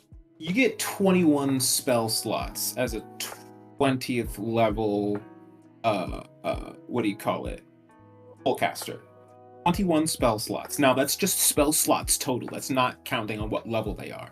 One of those spell slots is a 9th level spell slot. So that's a good amount of spells to be cast. And like thinking about like how many turns you have in a combat, and imagining you're gonna be fully rested when you have when you start this battle. Like I can totally see this being a viable situation for you to put yourself in. I got it. I just thought about it when I was walking away. You were just saying it too. You just had it in my head. So you activate this ability with an action, right? So you use an action and you can instantly combine any 2 spell slots of any number. Sure. Use a bonus action to add another spell slot of any number, and burn your reaction to add a third. So if you burn an action, a bonus action, and your reaction, you can add up to 4 spell slots. So that's what would, because this one right here, you have a 4th, 2 1s, and a 3rd. That should burn your action to do the 1st, 4th, and 2nd, right? So your 4th slot and 2nd spell slot, right? Should be your action. Then the 3rd should be your bonus action, and then like the 3rd would be your bonus action. So this one would be an action and a bonus action. But then you could spend your reaction to add like a 1st level spell. You know what I mean? Like that's how I would do it. Is almost as if you wanted to keep combining spell slots, it requires another action, but it should start from top down, right? So it should require an action to combine 2, a bonus action to combine a 3rd, and your reaction in this round to combine a 4th. That way you can have any spell level you wanted, but the higher the spell level, the more action economy it required. Unless, of course, you had a 5th and a 4th. So you could spend an action to do a 9th level spell with a 5th and a 4th. But if you only had a 5th, a 3rd, and a 1st, you'd have to burn your action and bonus action, right? So there could be more interesting dynamic there. But yeah, I don't mind it. I just think it's a little strange. But anyway, you saying that kind of spurred that unique idea on. No, I got you. All right, so let's look at Echoes of the Chosen. Yeah, so, as far as this next one goes, I'll say the only thing that I really have to say anything about is the last line where it says, if you're trying to use this ability and roll a character which you haven't defeated, nothing happens. I was under the impression that there's no way you're getting this far unless you've defeated everybody else. You know? And yeah, well, everything was a choice. So I'm wondering if you could choose to, like, these are supposed to be in order, but it's not like you can't go to like Chrono if you didn't beat Meryl. You know what I mean? I think it's more of a, you can choose to go fight Meryl, but you also can go choose to fight Chrono, but you should fight Meryl first. So I think that might be the idea there, is that it's more of a, did you go through every single boss? Because they're all supposed to be voluntary. That's my only thought process of that. Okay. I guess that so makes sense. Here's my thing about this one. I like this idea, but because we are using an action and only an action, I'm not exactly against the idea of summoning these things. But honestly, I thought because we're just dealing with like an action, like you use your action to do this, I kind of wouldn't mind if you just have you ever played like Capcom versus Street Fighter, or Marvel vs. Capcom? Yeah. So you know those kind of games where you have like multiple characters and you can press a button where you make an attack, your character jumps in, attacks, and then they leave. Mhm. right? Not swap them, but your character comes in, does it like a duo attack, and then they just leave. Yeah. I know exactly. So it's not like they join the battle, they just come in, do an attack, and then they're gone. That's what I would prefer this does. If I'm gonna burn an action, but I'm gonna bring a whole other character, even though they're only at 25 health, but we know what these characters can do. We know what these bosses are capable of. Dude, some of their health And the is fact, pretty beefy. yeah, and the fact that they all come in doing these actions, I feel like there's no real necessity to add them to the battle. I feel like that's only going to complicate the fight. Well, they do get to take a full turn right after you summon them. Well, they're just on the battle until they die. So you're summoning a whole new creature, but we also know how difficult they are. So it's almost like what I would do for this ability is I would change it to a bonus action, but you just get their special ability. So as a bonus action, you can call Glenn in, and Glenn will just, as a bonus action, do their special ability. They'll taunt Lavos, right? As a bonus action, Luca will appear and flare against Lavos, right? Like it's that Marvel vs. Capcom idea of I press this button, so I do my bonus action, they jump into the battlefield, do their special, and then they're gone. It's just a one round. Let me ask, why are you against them staying in the battle? Is it because you don't feel like they would add enough value, or because they would be too powerful? I think that they will not add enough value overall with 25% health, but they will add too much complexity to, because we've seen these bosses. We know what they're capable of. Sure. If they come onto the battlefield and aren't immediately destroyed, but they're under the player's control, think about what that means. Like the player then has to basically be the DM in what this character can do. I don't disagree with that. And when some of these things had 300 health, 25% health is still like nearly 75, 80% health. Like it's just, to me, their abilities are more important than adding someone onto the battlefield. You know how in High Point, once you get to a certain level, once you like start entering into godhood, like the gameplay changes. Yeah. Like, you know, like you can start doing like large scale wars and things like that. And like just the things you're able, I will say like this very much feels like your 20th level, like your top tier. Like I would hope that again, the players that are asking for this very difficult, very challenging gameplay, that they have the presence to, because basically you're being a little mini DM yourself. Mm-hmm. Like lightweight, you're being a little mini DM. It's like a bunch of DMs versus a bunch of other DMs, you know, theoretically. Now, and I think that's where I'm getting at is like, I feel like it's going to complicate the gameplay to a point to where I just feel like bringing them in to do their thing is more important. And just the callback of you defeat, kind of like Mega Man, right? You get to use their ability. They're not added to the battlefield. You know what I'm saying? I agree that traditionally in standard, this would be way too much to add to any combat. Like you can forget summoning like 7 snakes with, you know, conjure animals. Like adding one of these things to the battlefield is more complexity than those 7 snakes put together. Exactly. And I think that's where I'm at. I will say this very much depends on Foxer and their players, but I would hope that the people that are here, that people that are asking for this type of gameplay are ready for that complexity and have the ability. We were talking earlier about how long it takes turns to occur. It's like, yeah, hey, if I'm doing this, now granted on the initial summons it might take me a second because I don't know which one I'm gonna get, and like you know, unless I have an idea in my head of what I'll do no matter which one I get, whichever one I get, it might take me a second. But like after that, if the player and the flow goes as it should, I don't think it's impossible for the players to be able to, especially I don't want to say it's impossible, but like there's 7 options. You as a player, were you going to study these 7 options before they get summoned? Or were you going to roll 1d8 and then get handed the character sheet and figure out from, like, you know what I'm saying? Like my biggest thing is giving them a whole new character to play with.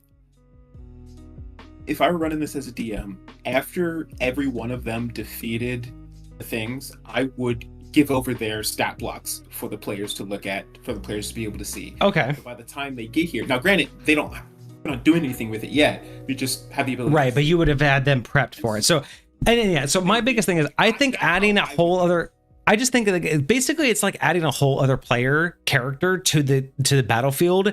Absolutely. And giving the players more, like, think about how bad it is that players don't even know what their own character can do. And now you're going to give them a random character that can do a whole bunch more shit. Not run any of this for what you just described. I would not. So like I said, I would say that my two solutions would be drop it down to a bonus action and just let it be like Marvel vs. Capcom. Meryl comes in, casts Cure 2, and she's off the battlefield. That's it. And you can do that every round. You could just do it every round for a bonus action. I do agree with that.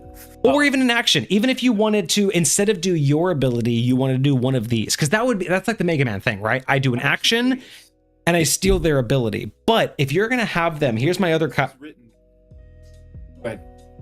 so my counter to this is, if you're going to allow them to summon it, I would just put in the things that you can summon one of these one at a time, right? Like at any point in the battle, I would just say, give it different rules. Instead of an action, just say at any point, any character can summon one of the previous bosses. When that boss gets summoned, only one can be summoned at a time, and the DM will be in control of it. Because that would be the other options. I would say that the DM becomes in control of this boss on your side. Because if you're worried about like, well, the DM... Like, why would the DM control my thing? It's like, if the DM can't do that, if the DM can't control an NPC on your team, then that's a bad DM. But sure. I just feel like it's already a lot on the players, and the players are already bad enough. Like, hey, I would really appreciate it if he would heal us instead of attack this round. Like, you can... Yeah, the players can be like, hey, you could just tell the players, hey, they can heal or attack. What do you want? Like, we want healing. Like, you can give them that, but to give them a whole other character to play, I feel is too much, even for a high, because it's not about being high level. It's just complexity. These are great abilities. I love the idea that I beat this boss and now like Mega Man. I love that concept for Mega Man. I beat this boss. I now master its ability. But to summon it on the battlefield and just add a whole extra round of combat for another person on the battlefield, regardless, it doesn't matter if they have 1 hit point or 100. They are on the battlefield until they're down. That's just more complexity than I think is needed. But the idea that each one of them can lend their ability to the battle out of the whim of a character, I think that's really cool. I think what it should be is, once per round. Talking about earlier. How I treated it was like, what you do you want them to do? Attack, heal, protect, kind of like, yeah. And I don't mind that. I just think that having them on the battlefield is excessive. I don't think it adds anything to the battle. I don't think it truly adds anything to the experience. I think letting them summon these creatures, and even again, how I would do it is kind of like with Mega Man. When you defeat them, maybe like you have a necklace that you got before the battle, and every time you beat one, a new gem lights up. And so during a battle, you can activate these gems and do all of their abilities once or twice a day, right? Like, have that kind of thing. I would have it to where, I love this idea. I love the fact that you can call back on previous bosses that you battled, but I don't think summoning them in their own form onto the battlefield under the player's control is the right way to do it. I think if you're going to summon them, put them under the DM's control. It's just so much simpler for the players. If you're not going to do that, just let the players say, hey, I want Meryl to come and cast Cure 2. Boom, done. And the next round, if I want that to happen again, I can choose to. And if you let any player, if you have a party of 6 players, and any one of them can activate one of these, but they can only activate as a party once per round, you know how much tacticalness there is? Can you imagine the person who's like, hey guys, I'm out of spell slots, so I'm going to spend the rest of the encounter just doing the echoes. Like, that's a tactical move. If the spellcaster runs out of spells before the BBEG is done, they could just be like, hey guys, I'm going to take care of the echoes. So everyone else doesn't have to spend their action economy doing it, but the spellcaster still gets a chance to do it. That would be the way that I would approach it, because I love this. I love the idea of being like, hey, Meryl, cast Cure 2 because we defeated you. Hey, Glenn, taunt Lavos for a round. I love this idea that you can call forth the spirits of things that you've conquered. But I just don't necessarily think that as a player or a DM, adding another body to the battlefield will add as much impact as it will complexity. With the way this reads, if I tried this effect and I got Glenn on my first round, and then I got Kronos on my second round, and then on my third time I tried it, I got Glenn again, would I still be able to summon Glenn? I think no, because Glenn would already be on the battlefield. He used up. I think once one's been summoned and then destroyed, they're gone. That's how I read this. So if you got that, but I don't, because Glenn's gonna like, that's what my question is. Well, in the dark, the heroes called upon strength who stood against the foes. Any character can use their action to invoke this ability once per round. Applies for the whole party during the final battle. Temporal rift opens up. Oh, and one of the legendary words are across from the. So I think what it actually is okay, one legendary ally take a turn. Only one ally can be present. So the idea is that you would raise Glenn, he'd do his stuff, and then he'd die. Then you'd raise Chrono. Then he'd do his stuff, and then he'd die. Then you'd raise Glenn again. He'd do his thing, and then he'd die. Oh, and then Foxer says once they die, they become like if you rolled a 1. Okay, so you can only get them. Oh, if you defeated every single enemy, you're guaranteed to have everyone successful summon. Wait. Only one ally can be present. Okay, well, only one. If you defeat every single enemy on the time gauntlet, you're guaranteed. Oh, so if you beat everyone, there is no one roll, which is interesting. Yes. So the way I read that is, so if what Foxer just said is true, if each time they become like you rolled a 1, that means if I say, hypothetically, I defeated absolutely everybody by the time I got to Lavos. I roll Marin, I roll Kronos, and then I roll Marin again. Because I rolled Meryl again, no one answers. Nothing happens. Meryl becomes like a 1. I immediately re-roll and try and get another one. Well, no. No one answers. The timeline wavers, but the echo fades. Nothing happens. So nothing happens. You'd have to wait. If you read that last bit at the bottom, it says, if you've defeated everybody, you don't roll ones. You re-roll. Well, if you roll a 1.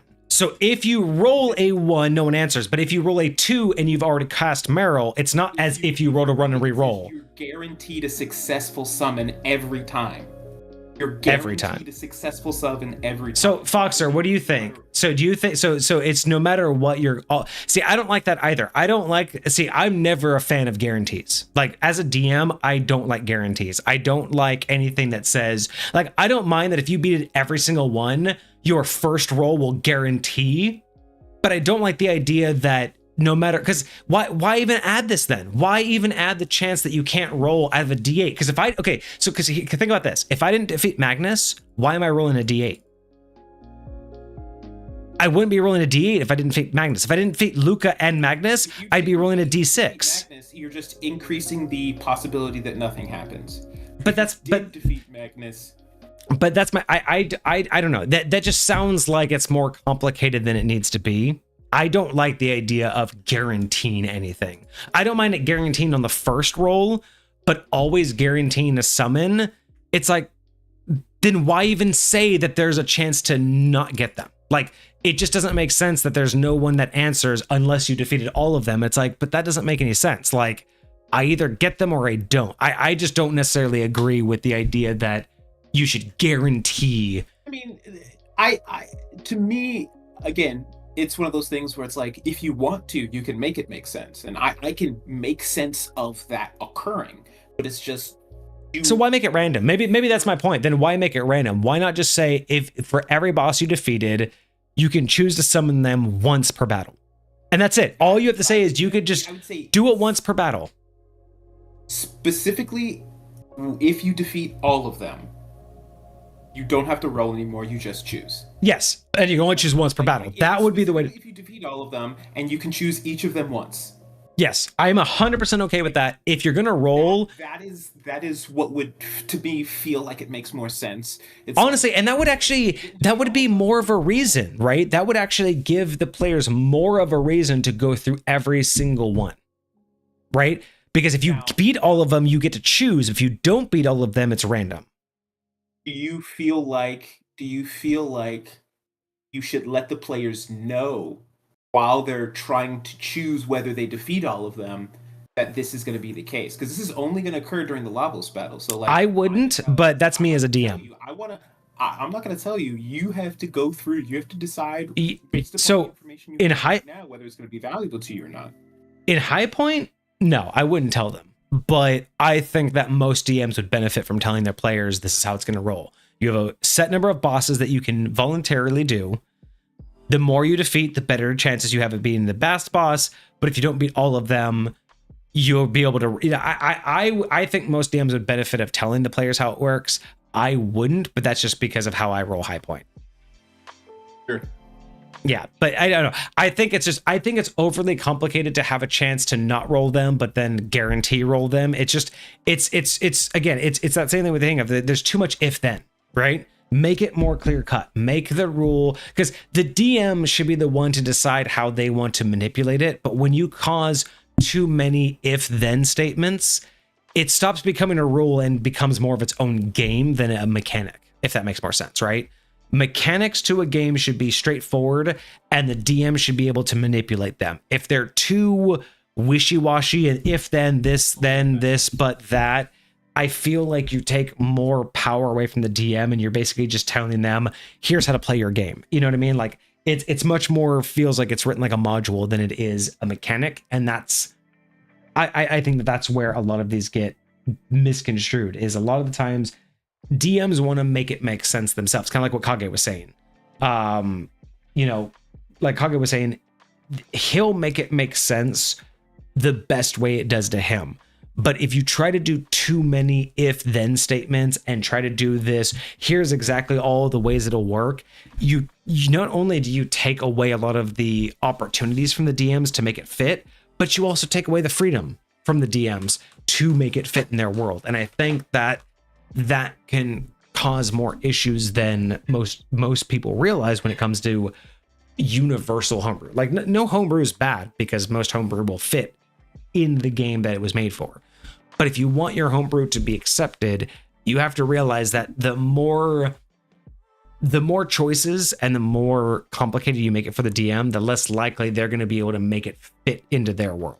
Whereas if you put it into your world with the mindset of it's going to work a certain way, your players are going to be able to, I guess, use it better. Again, it's weird to me to make a mechanic that has so strict of rules that the DM doesn't have any allowance, right?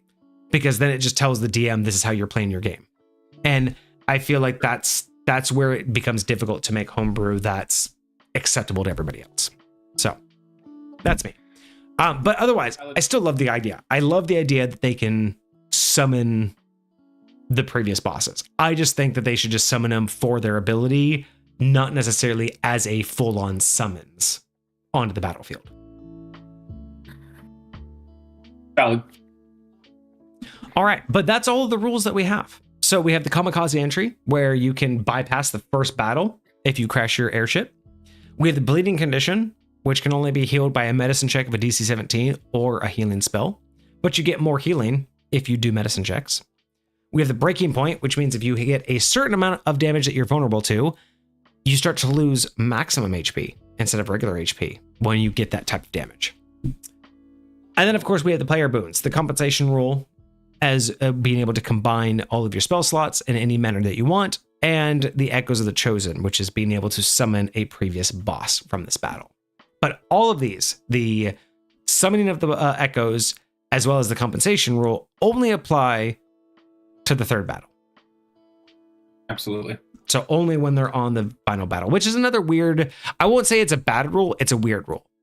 Because it's only a rule that will apply to part of the battle. You know what I mean? Like, it's just one of those things where, is it really necessary to do that? But we're trying to make it more and more difficult. So let's move on finally to the actual battle itself.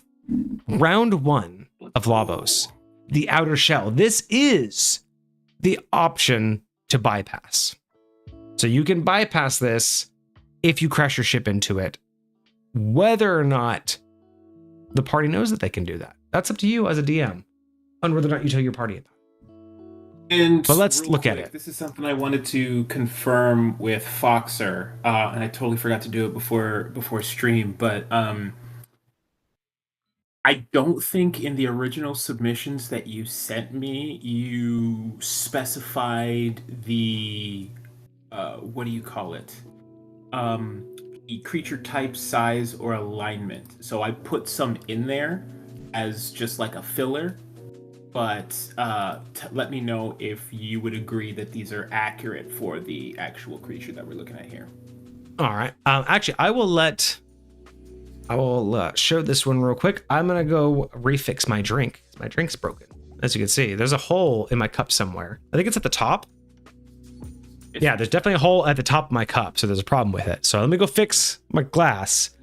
We gotta fix that. Yeah. And maybe Super Foxer can answer your questions. If you actually want, let Super Foxer know what the outer, inner, and core are, and see if any of those should be changed. You can just let them know in chat which ones there actually are now. And we'll just make sure, because you were saying you said the type and the size, right? So just let them know what we have. So what you see on stream, it's gargantuan, monstrosity, and unaligned. That's what I set for like the whole, because it's just one creature, so I kind of put the same for all of them. So Foxer, let me know what you think. And I'll be right back. First one should be gargantuan, second one should be huge, third one should be simply large. Good to know. Let me update those, that way we can depending on how fast I am, I might be able to do it before Vortex gets back. So inner shell is huge.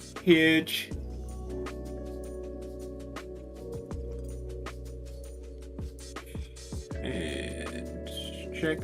But monstrosity and unaligned is good for both of them. Let's see. Boop. Boop. Edit.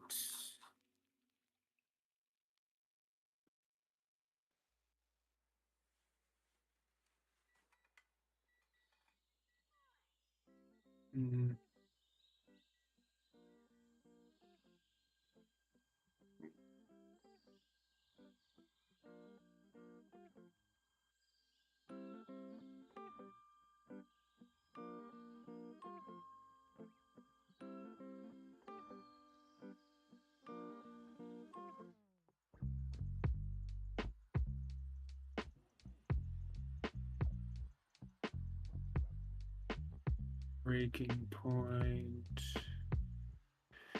Where is it? Legendary actions. There it is. Found it. And then one more breaking point.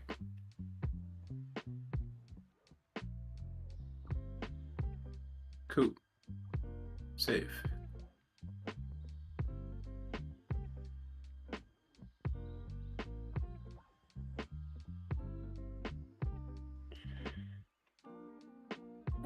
Make it a 3 and save. Core? Boom. Yes. So I did have another question for you. What was my next question?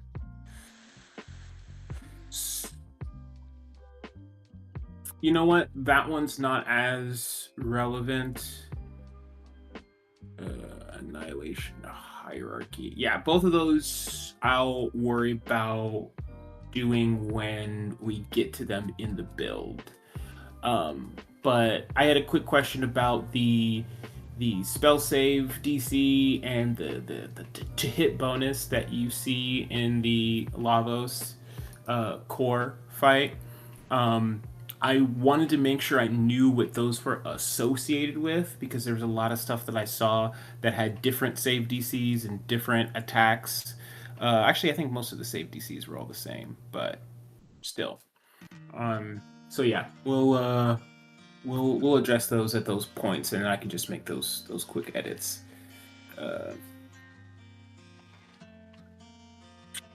Let's see. Did I?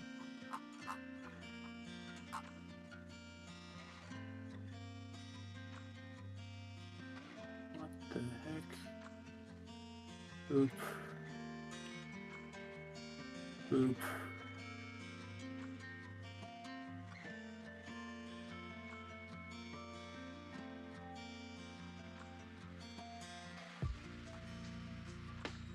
You good? All right.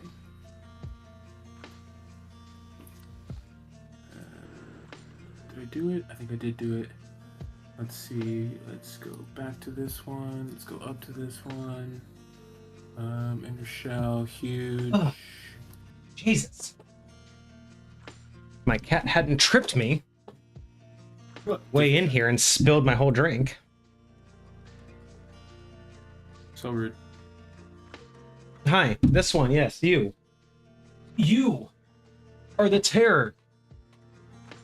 Show it. Tell everybody what you did. Tell everybody what you did, child. And tell them. Did you spill my drink? Did you make me spill most of my drink and make me late for stream? Huh? Rude. So rude. Yeah. Did you do that? Did you do that? This one right here, mugshot time. Mugshot. Look at that mugshot. Somebody clip it. Somebody clip. Get that mugshot. Look at that. I didn't do it. I didn't do it. Go see mom. Go on. Go see mom. Totally you. Kitty's innocent. Too pretty to be guilty. Wild.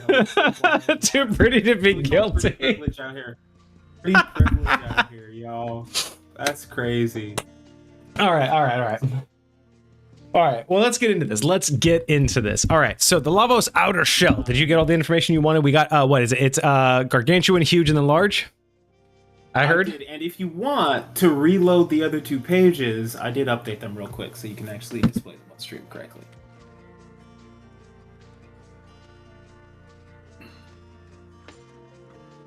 They still say gargantuan, but maybe it's because you'll have to...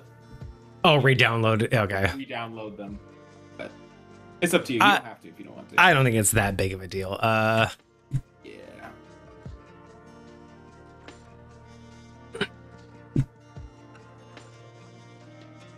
Go away. And...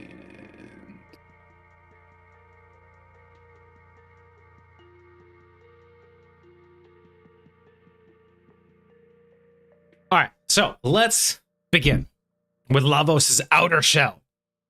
Gargantuan monstrosity. Unaligned.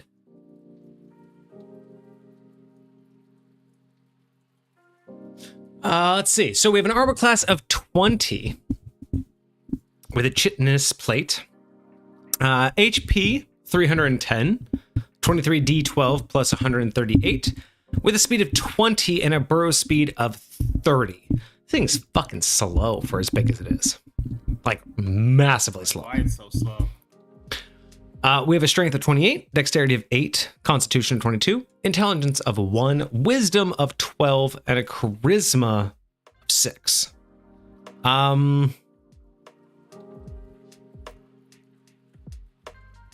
mean, charisma should be mad low. Charisma should be mad low. Honestly, I'm wondering if wisdom intelligence should be switched. I don't know what kind of creature this is, but you know what I mean? Like, is it intelligent at all, or is it mindless? You know what I mean? Because like wisdom and intelligence are one of those weird.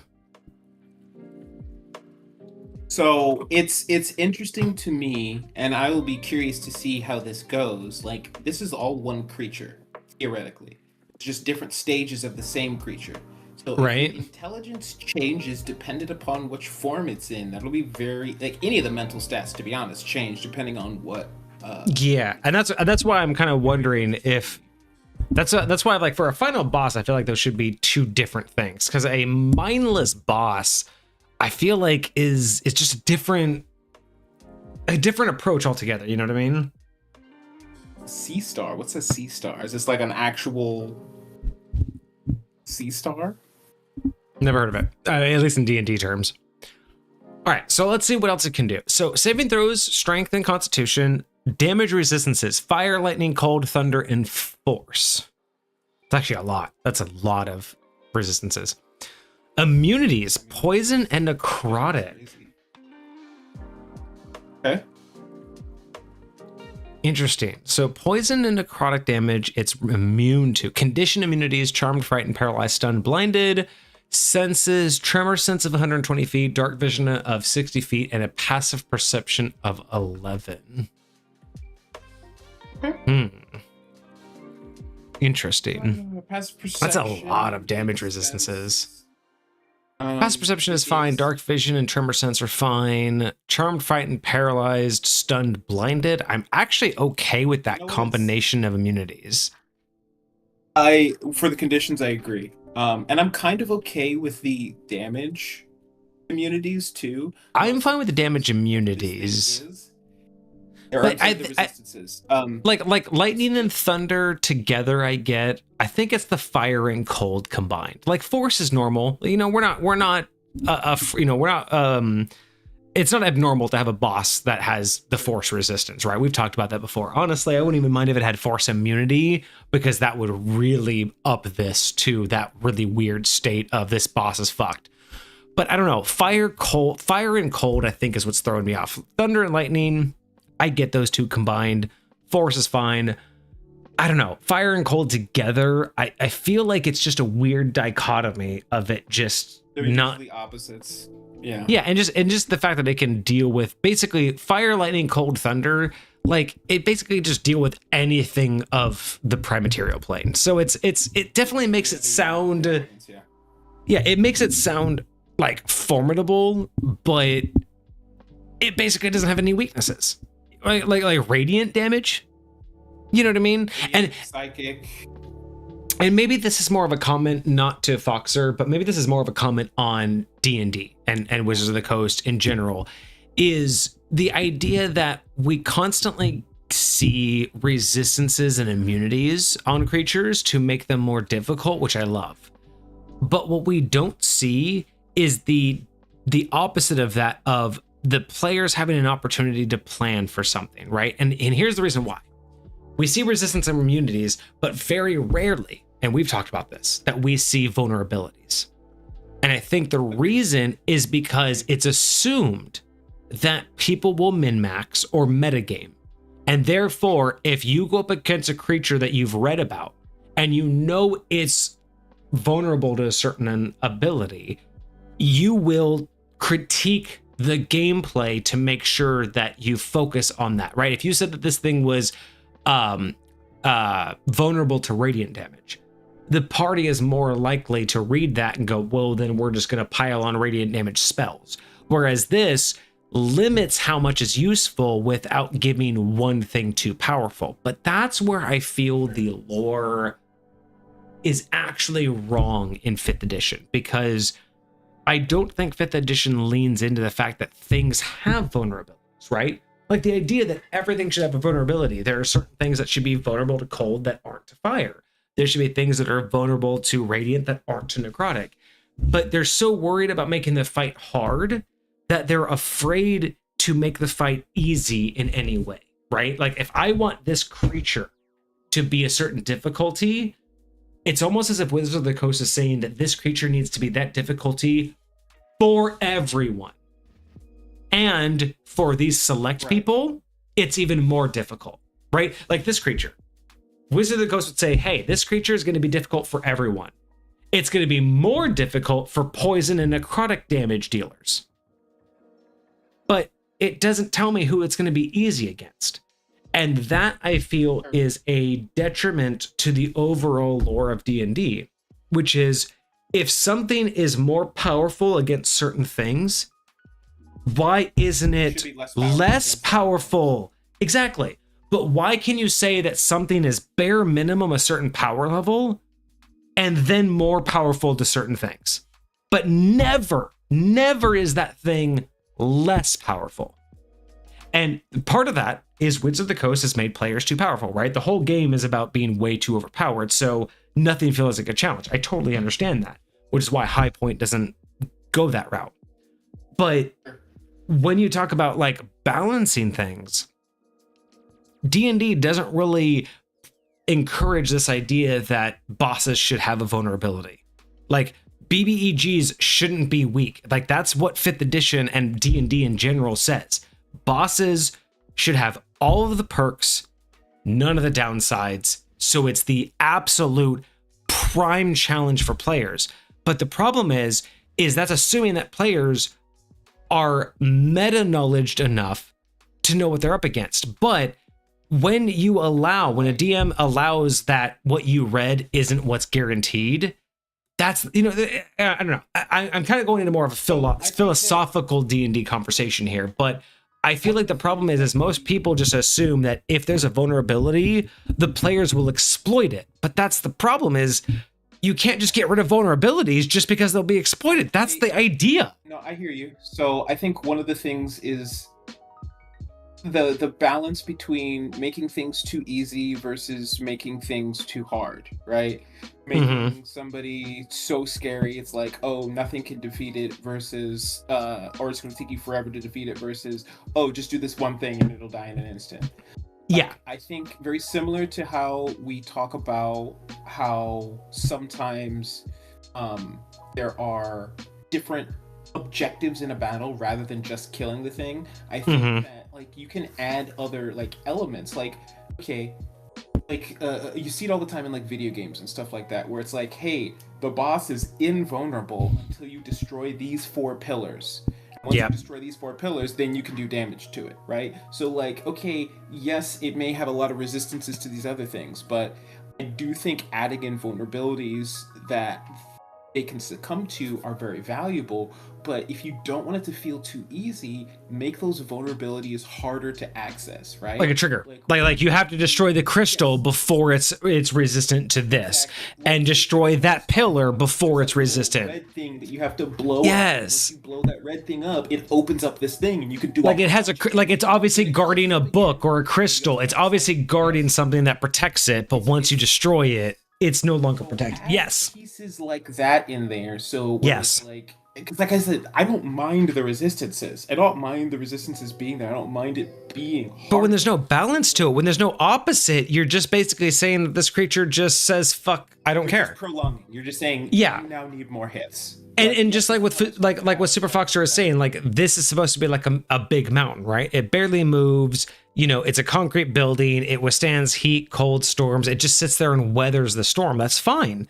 But a building also has a foundation that if you weaken the foundation, it's over. Like if this thing had, like what if this thing had in a vulnerability? Now I know that this is not standard D&D mentality, but what if this thing had a vulnerability to the spell Earthquake? Like you said, it's a building. It looks like something that can withstand all of the external factors. But what if you rattle it internally? What if you cast, Earthquake? Would it like that? Like I said, like Super Foxer did the great thing about giving us an opportunity to overcome this, but I think Meteor Storm. Wizards of the Coast has never given us a proper way to balance fights, because normally Wizards of the Coast's approach to balancing fights is to just make them harder, because in their opinion, players are overpowered. Like Wizards of the Coast, I truly believes players are overpowered. They know this. So their version of balance is to just make it difficult, as in take longer and take more, ideas of like your action economy. But in the reality, that's not more difficult. It's just more precision. But at the end of the day, it's still just a power play. It's not about whether or not like what second edition and first edition used to have versus fifth edition is that back in the day, there was a premise that you could research in game your enemy and then learn about what could defeat them. Whereas nowadays, it's more on the player knows what to do. No one cares. You know what I mean? Like the meta game has changed. It's more acceptable to have meta knowledge. Whereas if you know a creature's vulnerability as a player, no one bats an eye. But back in the day, it was definitely more expected that the players didn't know that metadata. When we talk about Wizards of the Coast, this, Wizards of the Coast, that, I think a lot of the times what we suffer from is a very vocal minority. And I don't necessarily know if it's a minority, but I think that the majority of people that are being vocal are speaking in one direction or another, and this is their solution.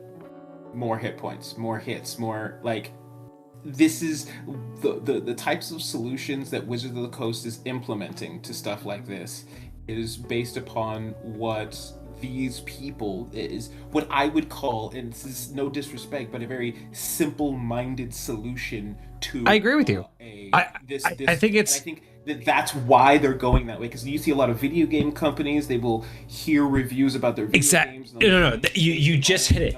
You just hit it. Video game companies, because we saw this in 4th edition. Wizards of the Coast went the route of the video game with 4th edition. We talked about this before, right?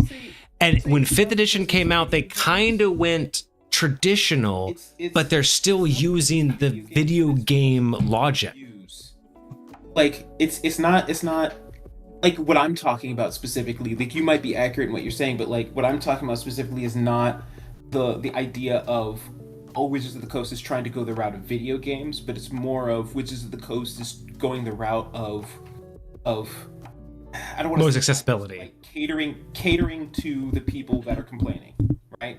So it's like, if somebody's mad about a certain thing or whatever the case may be, then Wizards of the Coast is going to address that thing. It's like, oh, you see that there's a problem here. Like when they came out with 2024, like all the corrections that they made were meant to correct things that people articulated they had a problem with, and whatever the case may be. So I'm like, I totally get, like, hey, if you're wanting to sell more stuff, you're going to want to listen to the people that are buying your stuff. But here's the people that are actually buying your stuff aren't actually saying anything, then all you have to do is listen to whoever. So you're hitting on some great points here, because there is the vocal minority issue, right? Like, there are people who are the vocal minority, but not necessarily the actual buying minority. You're absolutely right on that. They are listening more so to a vocal minority. But one point that we haven't covered just yet is that Wizards of the Coast has shifted into this mindset of what sells the most. So when you look at it, right, if you just look at it pure numbers, there are more players than there are DMs. Full stop. We don't even have to go beyond that. There are more players than DMs. Absolutely. So who are they? The people that are selling books, selling money-based items. Who is the biggest buyer of these items? It is no longer, because back in the day, it was the DM that you had to sell the book to, because the DM was expected to have the book, know the knowledge. Nowadays, they know better. The players, everybody at the table is expected to have a book. Back in the day, it was only expected that the DM would own the DMG and maybe the player's handbook and maybe one or two other books. Nowadays, Wizards of the Coast expect that every player owns a DMG and the player's hand guide and 5 other modules or 5 other expansions, right? So in my opinion, they are going... I have not experienced that. No, but it's money, because if you look at, especially like the new discourse with 2024, everyone has recognized that, like, even the 2024 rulebooks are more of a like the more that the details have surfaced about what the 2024 rulebooks have given, more and more people, even like the diehard fans, have recognized that 2024 rulebooks overall, the things that we were all excited about like a year or two ago when we were like, oh, they changed the monk, oh, they changed this. We were all like super excited about things that were changing, but we realized, like, a lot of content creators are realizing now that they've gotten the actual books, it's kind of like movie previews now. Every good part about the movie is in the preview. So the last year that we've had of D&D 2024 breaking all the rules and giving us all this great stuff, and everyone being like, oh my God, they've improved all the rules. They were only giving us the good stuff, because now that they've tried to truly implement it, a lot of people are saying, like go on TikTok now, a lot of people are saying that 2024 D&D, like the D&D 5e 2024, is just a cash grab. It is literally just to get people to buy their content. And this is what's going into my new theory is who's buying this content. It's not the DMs running the game. It's the players trying to buy as many books so they can make the perfect build so they can defeat their DM's plans. Like, they know who the money is there. The money is no longer in the people who run the games. The money is in the people trying to beat the games. So I will say that there are those some people who just buy the stuff for nostalgia purposes. Who just or the collectors. There's collectors out there who just have to own everything that's produced. But all I'm saying is that I truly believe that the power on when I say Wizards of the Coast and they have a problem, it's because they've lost. Wizards of the Coast in a nutshell has lost the primary target.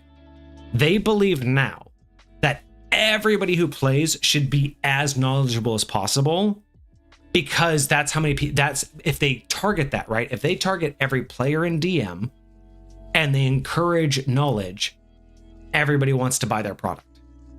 And that's their goal, is they want every player to own every module and every booklet and every supplemental.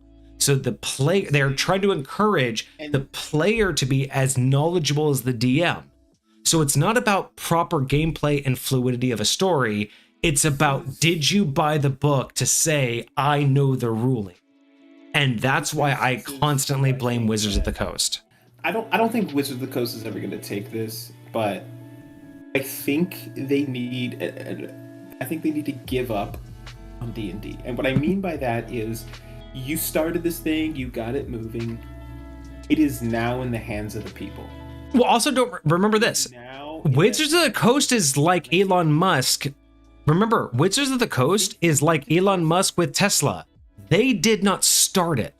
They only adopted it. Drop the opportunity, the mentality that they are going to be making money off of this IP. They need to basically say, because right now they're trying to do what every other movie franchise is doing, and just like make more and more and more and more, so you'll keep buying and buying and buying and buying. Like exactly. Like, don't get me wrong, like some of the stuff works, some of the stuff people are going to still buy, but like I feel like most people would agree that even the Avengers franchise is starting to die. The Star Wars franchise is starting to die, and it's because when you stop creating it for the value of the content, you start creating it just so people are going to buy your shit. It loses its value, and I think that it is challenging on that front. So, like I said, this is why I blame Wizards of the Coast and what they encourage more than I blame the people that give us creations, right? Because they're going based off of the blueprint. So when we get like how many times have we got a subclass, a homebrewed subclass that just doesn't feel complete? Not because the author didn't complete it, but because Wizards of the Coast said, here's the template, which is incomplete. And that's whenever I complain about Wizards of the Coast, it's not because they are specifically making individual decisions. It's just that overall, they're not providing the template that I prefer, right? They're not providing the overall templates. They're just saying, hey, here's the hard and fast rules, work within these, instead of saying, here's an idea. And that's where I blame Wizards of the Coast, because right now they're too focused on saying, these are the hard and fast rules, instead of saying, this is what we're trying to accomplish, right? So that's me. So we have a lot more to talk about. We're still only on the first one, but good. I like I love our tangents. I think our tangents are some of our best content, but Great. Anyway, so going back on this, my only concern is fire and cold seem to be a contradiction. But otherwise, I like lightning, I like thunder, and I like force. It just seems that, again, with poison and necrotic, I mean, why would this thing be vulnerable to poison? You know, like I could see fire or cold. Not sure why both. But why poison and necrotic? Is it just because you can't get into his bloodstream? You know what I mean? Like, it's just one of those things where I try to dive in. I think too much critically on this. Like, if it's allergic to or if it's immune to poison, is it just because it's so hardy? I mean, it does. I mean, it does have a 22 constitution. Question of how do you intend to actually poison it? How do you intend to get whatever it is that you're trying to poison it with into a place where it would actually affect it? And you could say it's not good against necrotic because it's mostly, you know, rock and shell. So I could see those, right? Organic material for you to interact with. Right. And then so like lightning, I can understand because lightning doesn't affect thunder, but fire affects rock. You know, cold doesn't, but fire affects rock. You can melt it. You know, lightning or like, I don't know. There's just hot you can get it. This just feels like it's one of those things where I just don't feel like there's enough in the lore to justify this. Like, I just feel like this makes it feel like it's just trying to be difficult without actually making sense. So that's just my initial reaction. But I do like the condition immunities. I think all of these make sense together. Although, funny enough, it can be deafened. I don't know if that matters, but it can be deafened. Can be deafened. And I love the additive of Tremor Sense. I will say, Tremor Sense, always a great option. For sure, especially for this creature, especially with something with a burrow speed. All right, so abilities. Let's move on to abilities. Alien biology. Lavos' shell is incomprehensible and immune to divination magic and spells such as identify. It cannot be detected by detect magic, scrying, or similar effects. Siege organism. The outer shell deals double damage to objects and structures. Endless burrower. The outer shell ignores difficult terrain caused by rock, earth, or stone. It can burrow through solid rock without reducing its speed. Okay. Endless burrower, totally fine with. No changes, no notes. Legit. Alien biology. Why?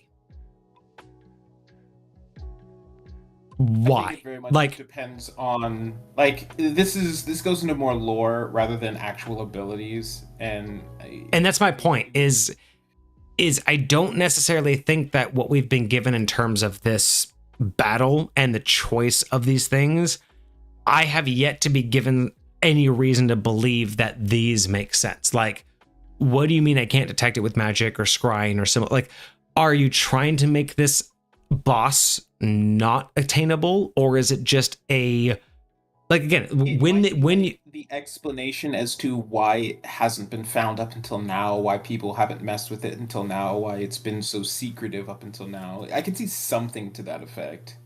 I feel okay. So for me as a DM, I feel like this is a stretch in terms of trying to explain why you did. Like, I'm not a fan as a DM personally of trying to explain why you didn't come across something with trying to use in-game mechanics. Like, here's all the things it has of why you didn't see it yet.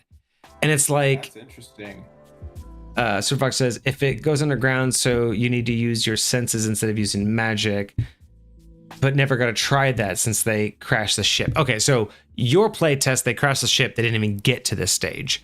This is meant to be an idea that during battle, it can disappear and no one knows where it's at. Underground. Yeah. But again, no one's using scrying during battle. Like, no one's going to use scry during battle. So I feel like this is just one of those examples. But although I don't know why they would use something like identify. And that's my point. Is like I just feel locate creature or something like that, with something like that work on it, because I think those are divination. That's the divination. And that's my thing is like, what are we trying to accomplish? Are you just trying to say that they can't pin, like, if it disappears on the battlefield, are you just trying to say that they can't pinpoint where it's gonna, like, and none of these abilities, detect magic, scrying, identify, none of these things are going to benefit you in combat. And unless you can interact with this thing outside of combat before you awaken it, like, you know, casting identify will awaken it up. Like, I don't think any of these things are necessary. I think it only complicates it, and I'm trying to like justify it. If you used the locate creature instead of scrying, I think this would have made a lot more sense. Because magic and locate creature are both abilities for you to track something that's magical that you cannot see within a certain range of you. So that's what you're trying to use it for, and if that's what Foxer those would be better examples, because I don't understand why identify is avoidant of those types of things. I think doesn't identify take like a minute? Yeah, you're not doing identify in combat. Yeah, so I'm just saying, like, it just feels like this is unnecessary. And if you're just trying to say that if it disappears in combat, it can't be found, there are simpler ways to do that. I just feel like this, again, because I'm a big person on lore. If it can do all of this, why are they even fighting it? How did they even find it in the first place? You know what I mean? Like, you're basically saying that this thing can't be found. So why are we even fighting it in this stage? Because if I couldn't find it with identify magic, detect magic, scrying, similar effects, how was I even able to find it to crash my ship into it? Like, if this is happening in the middle of battle, none of these abilities are being used. So I do agree with Kage. Either there needs to be different examples or just scrap this, because I don't feel it adds to the lore at all. Like, I don't really feel like it's building up to this idea of, well, that's why you didn't find it until the end. It's like, I didn't need that example. I didn't, like, because again, I'm trying to look for the players. Like, did the players know this thing existed? Did they know that all of these boss fights were going to lead to a bigger boss fight? And did they know they had a chance to run straight to this boss? Or is all of this supposed to, in game, describe why they had to go through all the other bosses to find it? And if that's the case, just say it was invisible. Like, I don't know. I'm a big proponent on, if there's a mechanical thing, it needs to have a mechanical reason. But like Kage pointed out, I can't imagine how any of these spells would be beneficial to this creature. Like, unless you knew in game, this is the, again, these are all optional. So why would I scry to find this creature if it was optional? And it's a series of bosses. Why would detect magic benefit me? Why would identify of its shell like, none of these examples make sense for why it would even benefit my character to do so.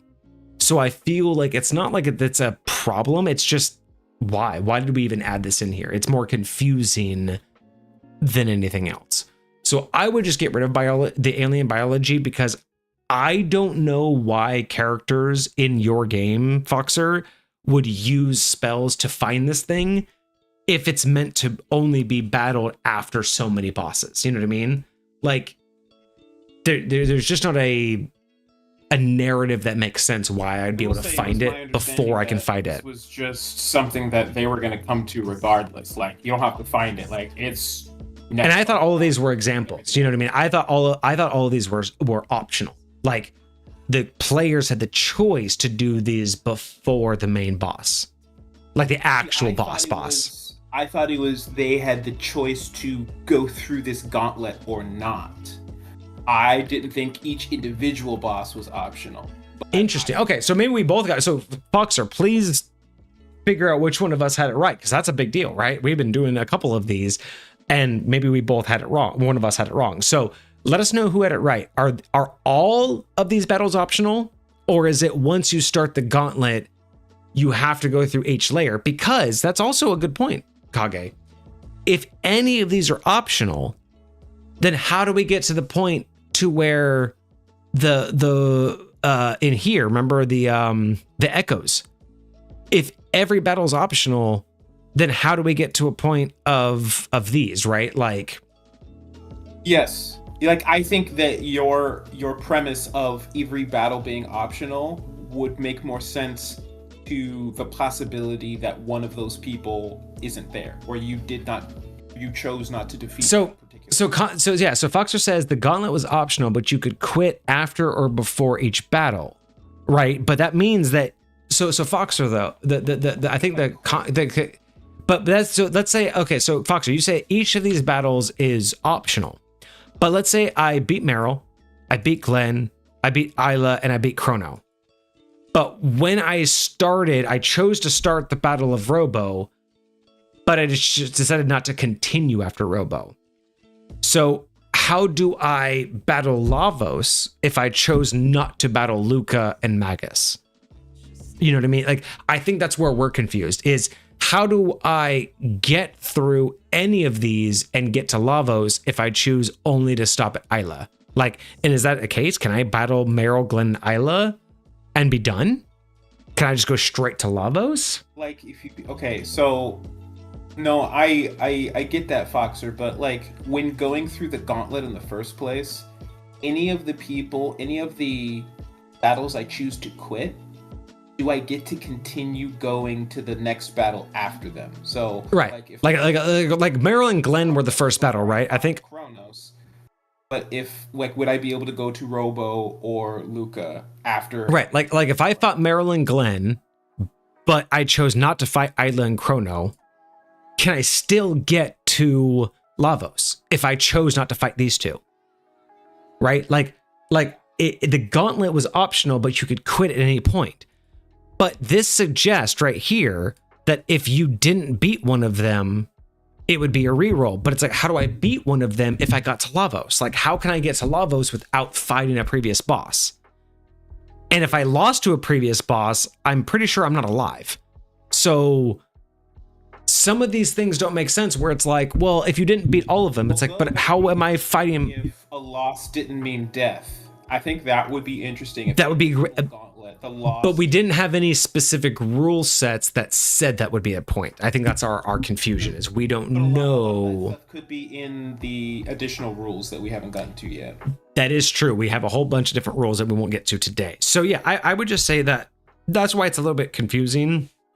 I'm not exactly sure I understand, where we're getting all of these abilities if we have to go through all of them. So it's like two doors, Lavos or the Gauntlet. You can walk into the Gauntlet and walk out to get to Lavos, but you can't walk into Lavos and walk back out. So you start the Gauntlet of the other ones, and at any point you can stop the Gauntlet to go straight to Lavos. So you could say, I only battled half of these people, but now I'm gonna summon Lavos after I'm done. Oh, interesting. That's interesting. Okay. I would say that wasn't extremely obvious in the rules, but maybe that was again more in the side rules that we didn't quite understand. I'll say most of the rules we got were verbal, so I think that's fair enough. That's true. Okay, so let's go down to the outer shell with our actions. So actions, it does get a multi-attack.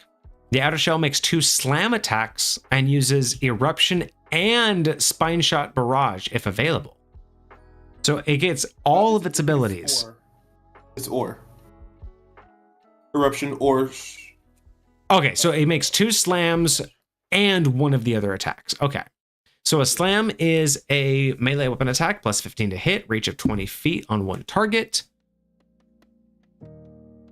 It does a 2d12 plus 9 bludgeoning damage, and the target must succeed a DC 12 saving throw or be knocked prone. Absolutely devastating, but we understand that this is meant to be that way for this boss.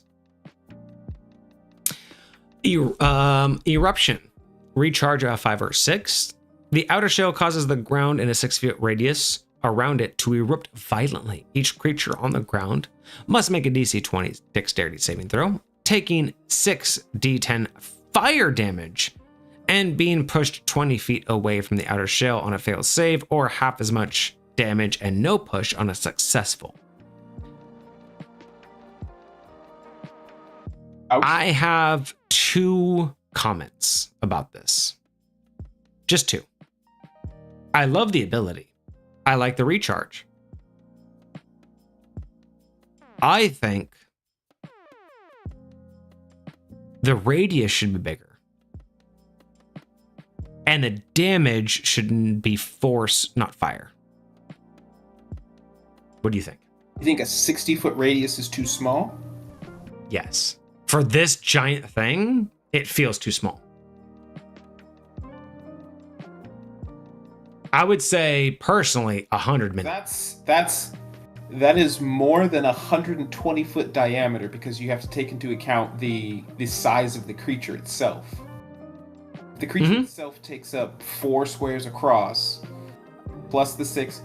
Yeah, like I said, I because I know what Foxer is trying to do, because honestly, that feels like a regular boss. Like, this is what I'm trying to say, is it feels like a regular boss. This feels like something I wouldn't think twice about for a regular BBEG, right?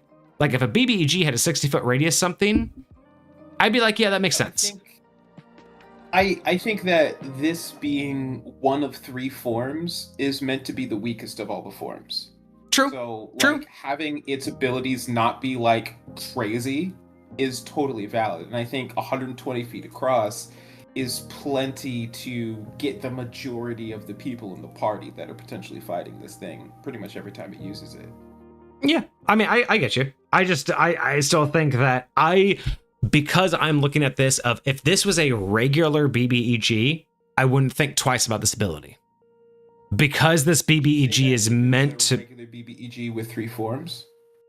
Yeah, I think that as a standard ability for a end level boss, it just, like, again, I know it's the first level, but I don't know. Well, and again, because it's so skippable, if you don't skip it, why make it, like, I don't know. I feel like because it's skippable, by not skipping it, I still feel like it shouldn't feel like any other boss. Again, this honestly feels less than the other bosses that we've looked at, even as a first level. And maybe that's the point. If it's meant to be if it's meant to, lower your self security, right? Like, it's meant to lower your understand. Yeah. There you go. Your lower your guard. I get that.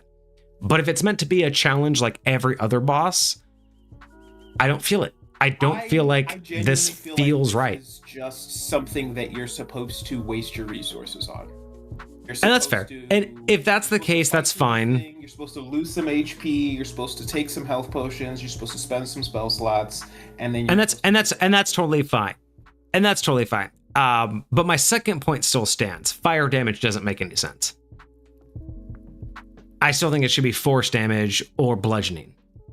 Like, I'm not mad at either force or bludgeoning. I would say the only reason fire makes sense to me is for something like volcanic activity, right? So if this thing is like rock, stone, earth, like, I can very easily see, because like even meteors. But where's the heat coming from? Like, again, this may be pedanticness, but where's the fire and heat coming from? It could be like its core heats up anything that goes in and out of it, Like, again, like I said, I feel like there's a way to explain it if you want to.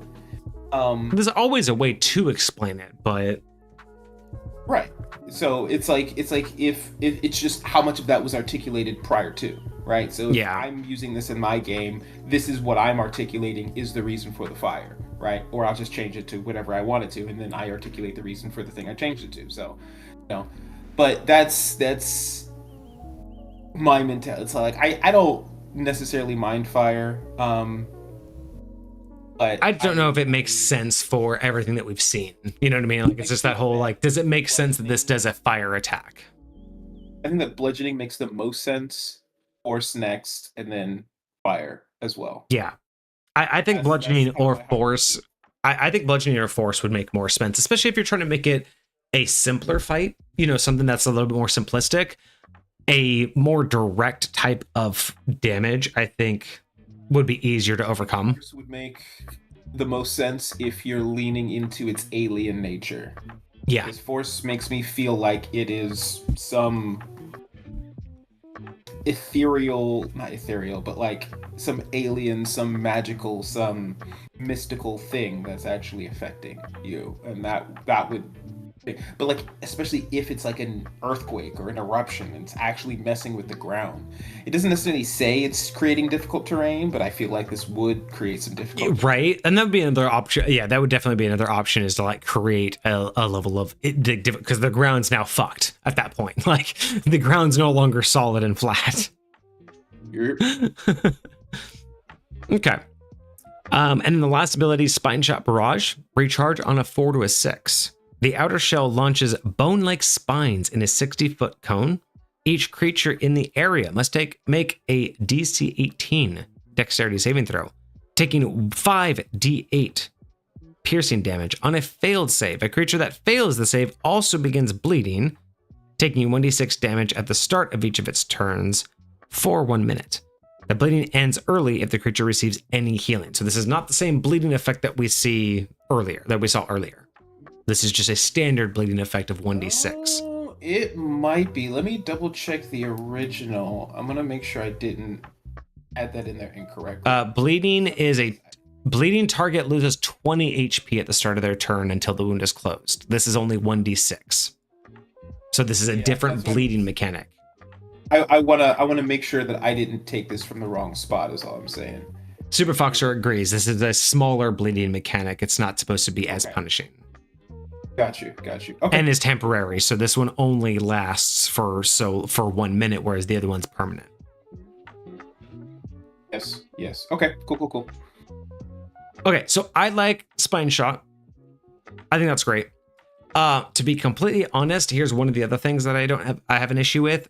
Not only would I change the fire damage to something else, the fact that Eruption is easier to recharge than Spine Shot. Or no, I guess Spine Shot's harder. Yeah. Eruption's harder. Eruption harder to recharge, yes. And I think Spine Shot should be harder to recharge because the fact that it leaves an ongoing amount of damage is, I think, more important than the amount of overall damage that they can do. You know what I mean? Now, granted, I'm not saying that the Spine Shot does enough damage. I mean, it's 5d8 and an ongoing 1d6 versus a 6d10. But it only takes 2 rounds for that 5d8 to instantly be more than that 6d10 if you're bleeding. It only takes a couple. I mean, 6d10 is 60, 5d8 plus 1d6. It's not going to take very long for those to kind of quickly gather up. So I don't know. I think Spine Shot should be harder I think like Eruption, because it could just do so much more. Yeah, I think I would switch those in terms of the recharge. I think I would switch Eruption and Spine Shot Barrage. I feel like the ongoing effect is always more devastating than the one-time effect. Because you can save out. If you can save out, a one-time effect is just never going to be as effective as an ongoing effect. You know what I mean? Sure. So the personal opinion only. This is just truly a personal opinion. I would have put the ongoing as harder to recharge than the one time. But otherwise, no changes. I actually like that. 5d8 piercing plus a 1d6 each turn for a minute. Yeah, I like that. No, I do. I like both of those abilities. I like what they do, and I personally feel like they fit for what we're looking at here. It doesn't have the ability to do a lot. What it can do is relatively scary. And I will say my biggest curiosity is, what appendages does it have that gives you a 20-foot range on your slam attack? That's what I want to know. Like, do you have some, like, it's coming out of nowhere, some tail that's smashing down on something? Like, what is your slam? What's causing the slam attack? That's honestly, it seems like it's more like that one seems just more like it's a smaller version of Eruption, where it's just a 20-foot version of Eruption instead of a 60-foot. Yeah, it just jumps and the ground shakes and you take bludgeoning damage, and therefore Eruption is supposed to be an increased version of Slam. That's literally, they just sound like the same attack. Attack anything within 20 feet of it? That's the point. Like the whole, like, it sounds like it's, but it only says one target, which is very weird, right? Like, they both sound like they're the same attack, just different AoEs, but the fact that Slam only attacks one target, I don't understand it either. Like, I will say, I definitely... I feel like the intent was closer towards, like a giant with their club doing a slam attack, or, you know, like a what are those freaking elephant things called? Where they have like a slam attack where they can just Yeah, I slam get you. I get what you or use mean. their fists or something like that. So I just didn't know. Like looking at the image itself, I couldn't tell like what appendage. Like I can't tell if it has. Honestly, I wouldn't mind if this thing only did in this version. I would not mind if it only did AoE attacks. I mean, I don't think I would mind it. I will also say I don't mind the slam attacks. I love that you can do 2 of them on 2 different targets and then erupt or spine shot Yeah. barrage or something like that. Like I like the variety that it gives you. So it makes it feel like different things are happening across the battlefield, but Yeah. yeah, I'm not mad at AoE either. I mean, It is just weird that it has a single target slam attack when it doesn't have an obvious way to do that. Sure. Okay. So overall, I'm not upset with it. I like the way that it works overall. I just think that I really think it's just the damage types. I think is the only thing I'm a little bit off on. Like changing fire damage on this eruption and then switching these recharges are the only real like comments I would have. But otherwise, I think it's pretty solid. I think the first ability, the first one, pretty straightforward. It's not too overpowered. It's still going to be a challenge, but it feels like the first round. Like, you know what I mean? Like, I would not be upset defeating this and having something come after it. A second phase afterwards. Yeah, absolutely. It doesn't feel like enough to make me satisfied that I beat the BBEG, but I wouldn't be upset if I defeat this and then there's another phase. You know what I mean? Like, this feels good. This feels right for a first level. Definitely. So let's say we defeat that. We defeat the outer shell, and so we get the inner shell. Kind of, this gives me Cell vibes. It looks like very much like DBZ Cell vibes.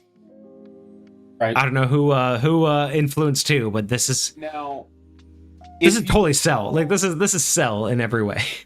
Well, this is actually direct art from Chrono Trigger. You can see. I know. I don't know who influenced who, but this and DBZ both give me the same concept. So I'm like, who came first? Did Chrono Trigger get it from Cell, or did Cell get it from Chrono Trigger? But as soon as you defeat the first section, there's like a 5 to 10 minute respite that you get after crushing the boss, according to that optional portion at the beginning. Yes. So, well, if you bypassed it, if you bypassed it with the kamikaze. Well, it did say both. Oh, if it's a shorter bypassed. Okay, so now you get. Yeah. Okay, so after defeating this, you'd get like 5-10 minutes in game, somewhat equivalent to a short rest, but not quite. Sure. Okay. Yeah. So yeah. So not quite a full short rest, but you get some time to plan. But this thing comes about after beating the outer shell. And it just reminds me of Cell from DBZ. That's all I can say. Absolutely. That's wild. All right, so this one's going to be large. No, this one's going to be huge. We went from gargantuan to huge. This one's armor class is 21. We have a hit points of 410. Speed is immovable. That made me curious when I saw that, and I've been waiting very patiently to figure out why that's the case. So I'm hoping we discover that.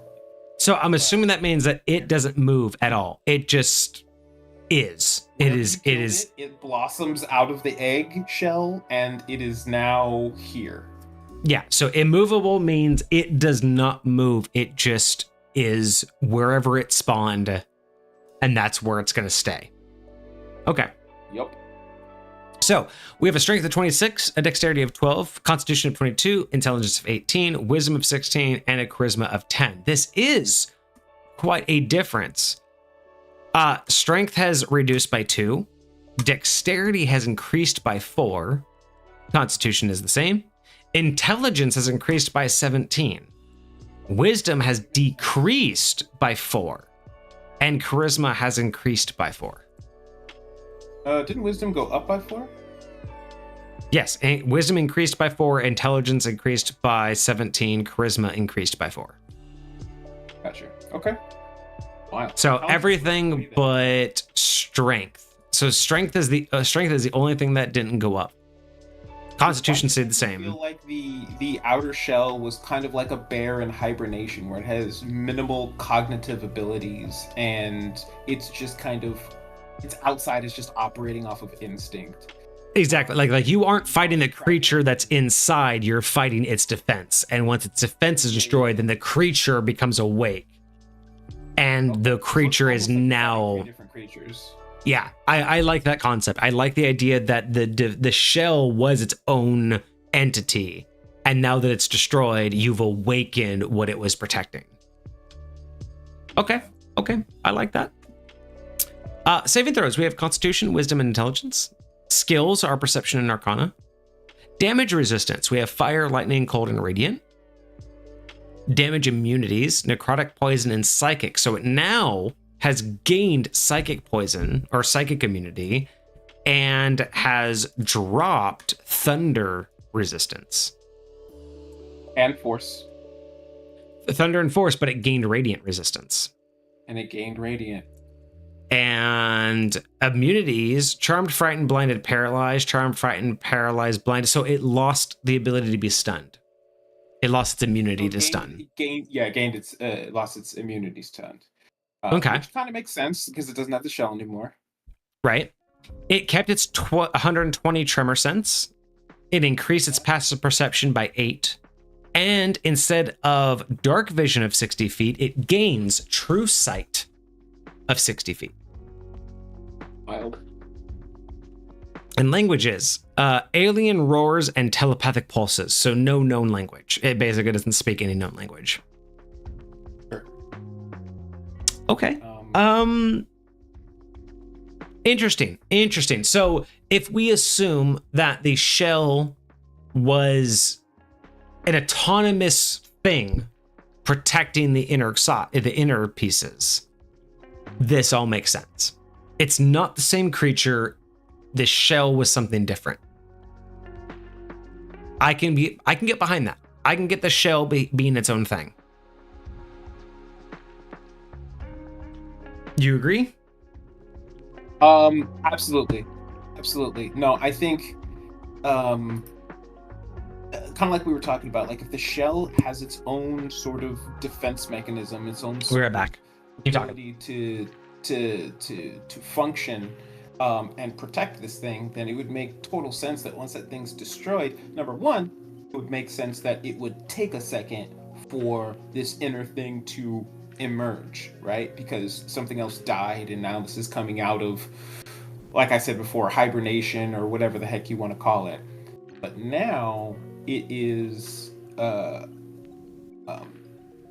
it is opening up what I would call, at the very least, the beginning of its true form. Because I know there's 3 stages, so I'm curious if the 3rd stage also kind of is going to be perceived as a completely different entity. But as of right now, I'm totally on board with this feeling like it's something new and or different. I'm just now realizing that on the inner shell, this guy actually has skills, perception, and arcana. But the outer shell has no skills. Absolutely nothing. And I just wanted to check the original documentation and make sure that was accurate. But it looks accurate. It looks like what we got sent in. This just makes me think of like the second version.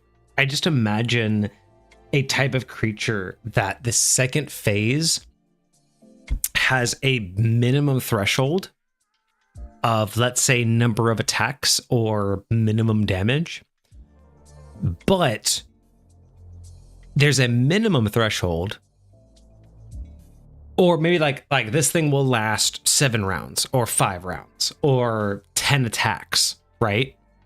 Or a minimum of 50 damage. But once it gets that much, it will change. But then there's that like barrier to where you can overdo it, right? So it's like, let's say this thing could handle 10 attacks. So let's say that's 4 rounds, right? It could, out of all of the party members, it can handle. They can deal out 10 attacks in 4 rounds, and you deal all of that damage. But at the end of the 4 rounds, what it looks like is you did enough damage to take, to like mangle it, and it looks all like decrepit. But what you realize is all the damage you did was just remove all of its shell, and then you get to the core. But the damage you did now equals its health. So in round 2, if you did... Kind of remind me of, what's that dude from Naruto with the plates? I don't know Naruto, so I wouldn't know. The broccoli. There's this like really famous scene where he like takes off these like weights that he has on his ankles and wrists while he's standing on top of this little statue, and he just drops the weights and they make these huge craters in the ground, and like he had like massive amounts of weight on him, and so now he's like, I feel like that's like every anime though. I feel like there's so many animes that have done that. That's the kind of the vibe that you're talking about. It almost feels like you talking about Rock Lee? Off all of these yes, Rock Lee. Why'd I call him Broccoli? Good job, Foxer. But when you take off all these like different like pieces of his carapace, he's now fully released from his shell, his inner shell, and now he can do some hardcore shit. Yeah. And that's what I mean. Like this it encourages me, and it definitely inspires me to make like an anime where you do have these multiple phases, but little do you know, one of the phases is you essentially buffing the HP of the final phase. So like you have to do a minimum amount of attack, like because I like the idea of a number of attacks, right? Like imagine you make an enemy where its second phase or its first phase will only die after a certain number of attacks. But the damage output of those attacks gives it its final HP for the final phase. So imagine you have this like, body where it, no matter what, it takes you 10 attacks. Whether those 10 attacks are 1 HP each or 50 HP each. Once you do those 10 attacks, if you did 10 attacks worth 20 HP each, the final form is 200 HP because you did 10 attacks at 20 HP each. Think about what that does to min-maxers.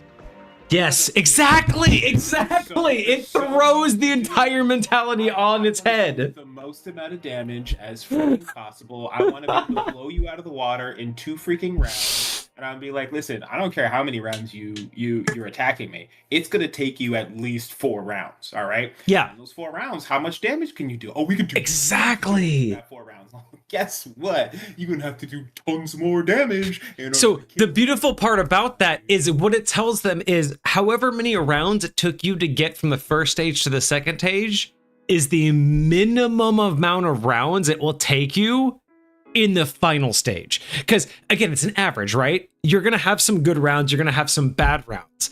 But if you gave them 6 rounds to destroy the first stage, but then accumulated all of that damage, that's you're basically gonna have to do the exact same amount of damage in the next round to destroy this thing. But if you don't, you're fucked. You know what I mean? Like I like that. I love the idea of it's not about how much damage you do, but it's about the amount of rounds you do, but somehow being able to put it into the lore that how much damage you did is how much life it had. Like there's something beautiful about that.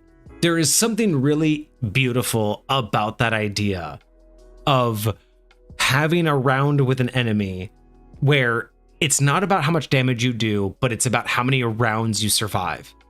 But the amount of damage you did over those rounds is the final amount of HP that you have to take out of its final form.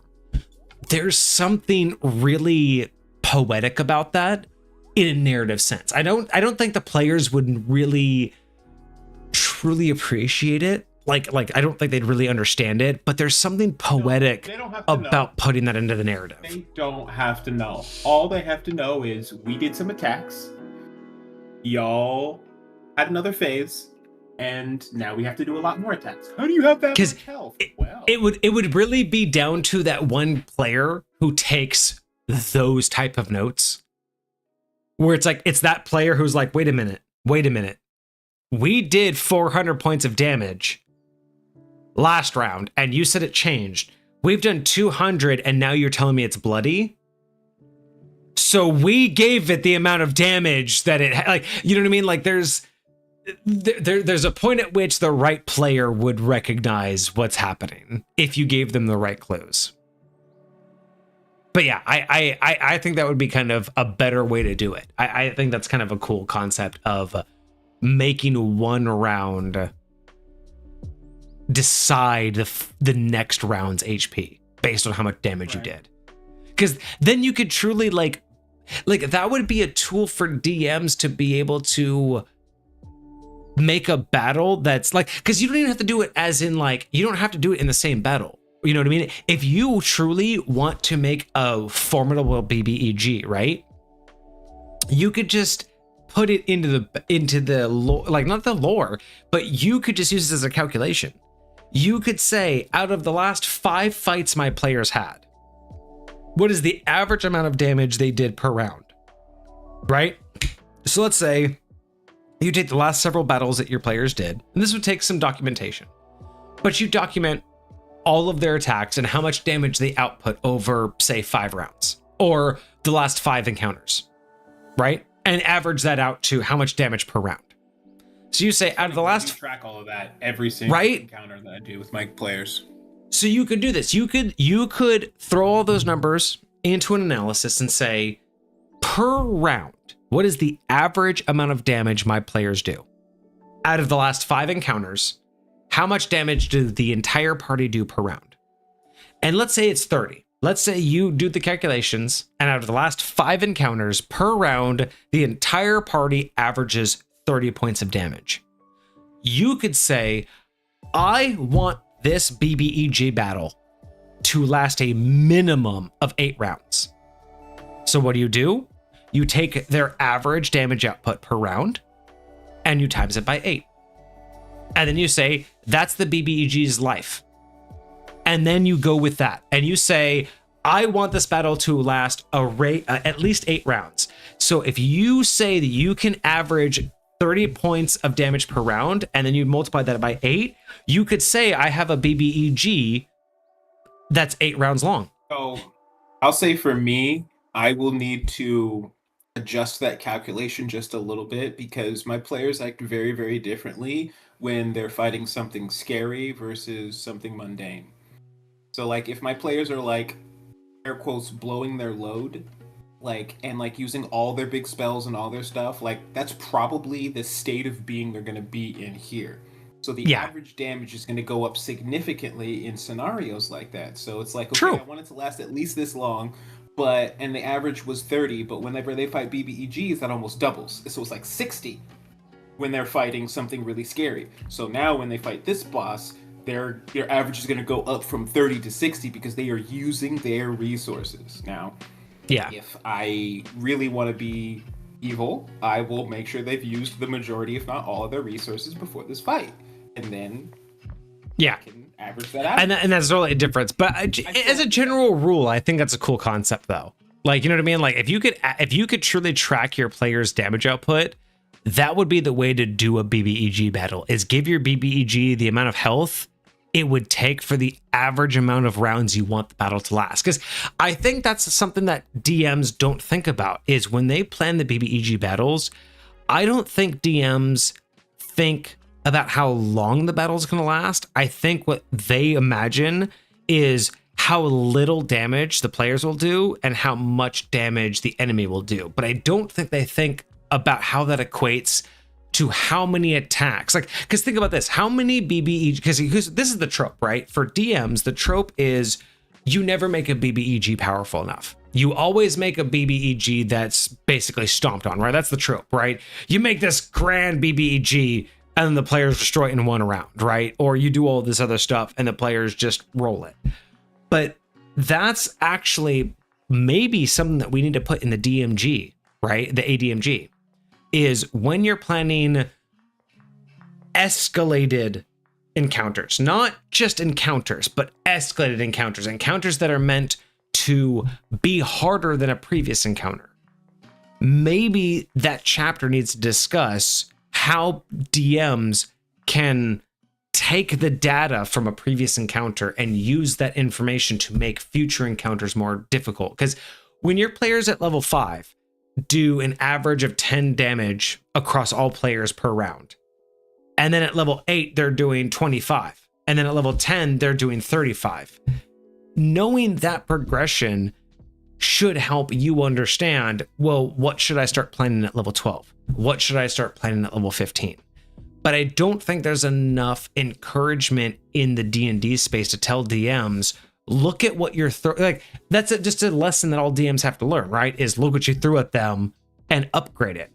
But if we gave them this idea of, don't look at the challenge, look at what your players do, right? Because I think that's another issue of D&D is D&D tells you, look at the CR, look at what it can do, look at how much damage it can do, and look at your players, instead of looking how long it will take either the enemy or the players to destroy each other. Because if you put your players, your 6 players, up against a CR 25 enemy, but if you do the math and go, it's going to take 6 rounds for that enemy to kill 1 player, that's not an equal fight. If your one enemy will take 6 rounds to kill 1 of 6 players, that is not an equivalent fight that will ever happen, right? That is not a fight that your players will ever lose. Your players will not lose a 37 round fight. So you're saying if it takes the players 6 rounds to kill this one creature, and it's a 1-on-6 fight, then that one creature should be able to one-shot pretty much every one of those players. Close. Not necessarily one shot, but the idea is that if any one player, a large majority of their health should be able to be gone in a singular attack. Like maybe they'll have an AoE attack that can do that to multiple people all at once, but still. Okay. Yeah, so my biggest thing is like the idea is that if you can look at the progress of your players battle over battle, and if you're kind of the DM that loves data and analytics, and you can see that your players output a certain average, and you face them against a bad guy that they average can take out in 5 rounds. So you're like, okay, that's going to be pretty good, right? That's a pretty good battle. 5 rounds is a good battle. I would not say that that's a bad battle. But if you turn that math around and go, but my guy couldn't even take out 1 adventurer in that same time frame, that is your cue that is not a balanced battle. And that is what I want to do in the ADMG, is show you that there's 2 calculations you have to put into place.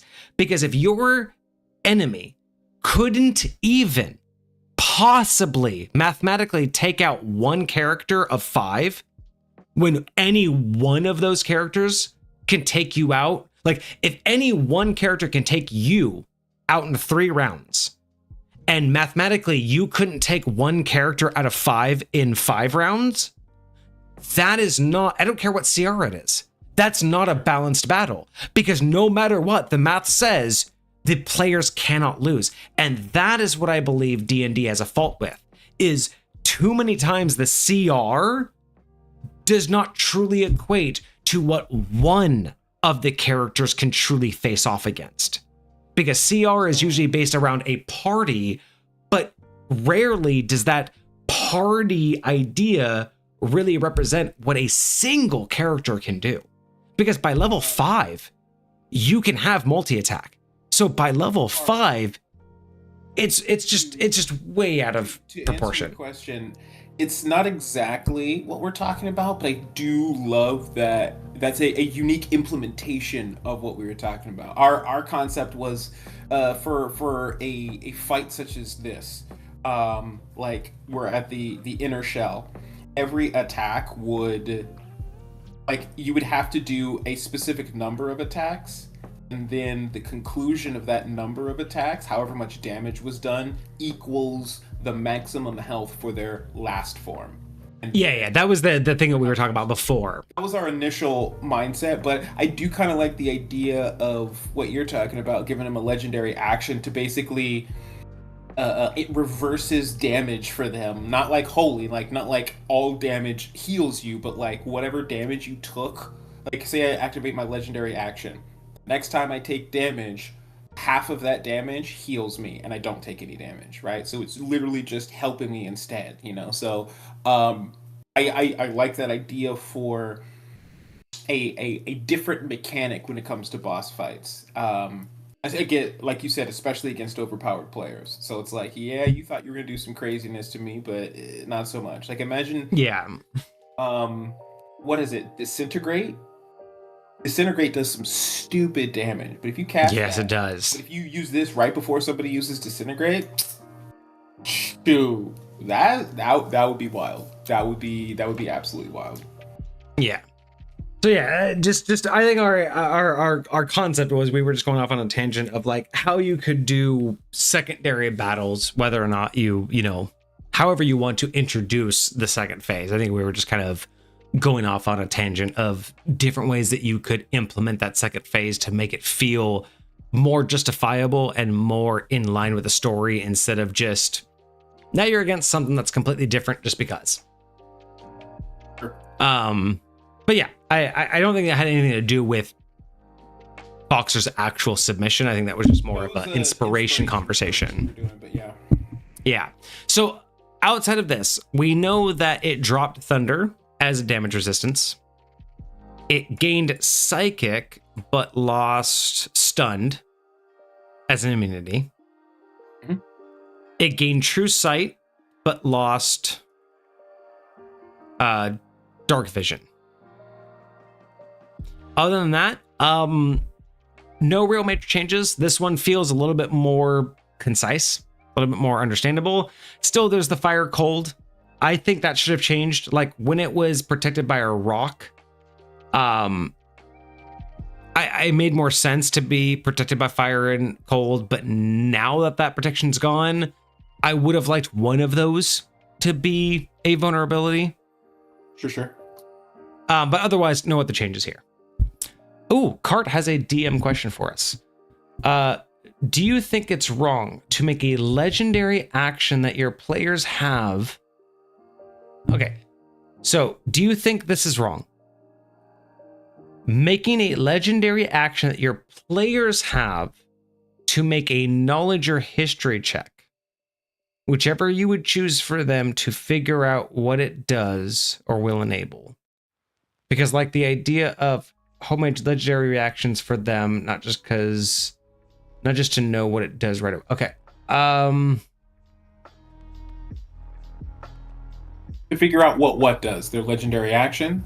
Like I was gonna say, so I'm gonna use a legendary action to figure out what my legendary action does, or I'm gonna use I'm not a Cart or knowledge check in order to figure out what a unknown legendary action does.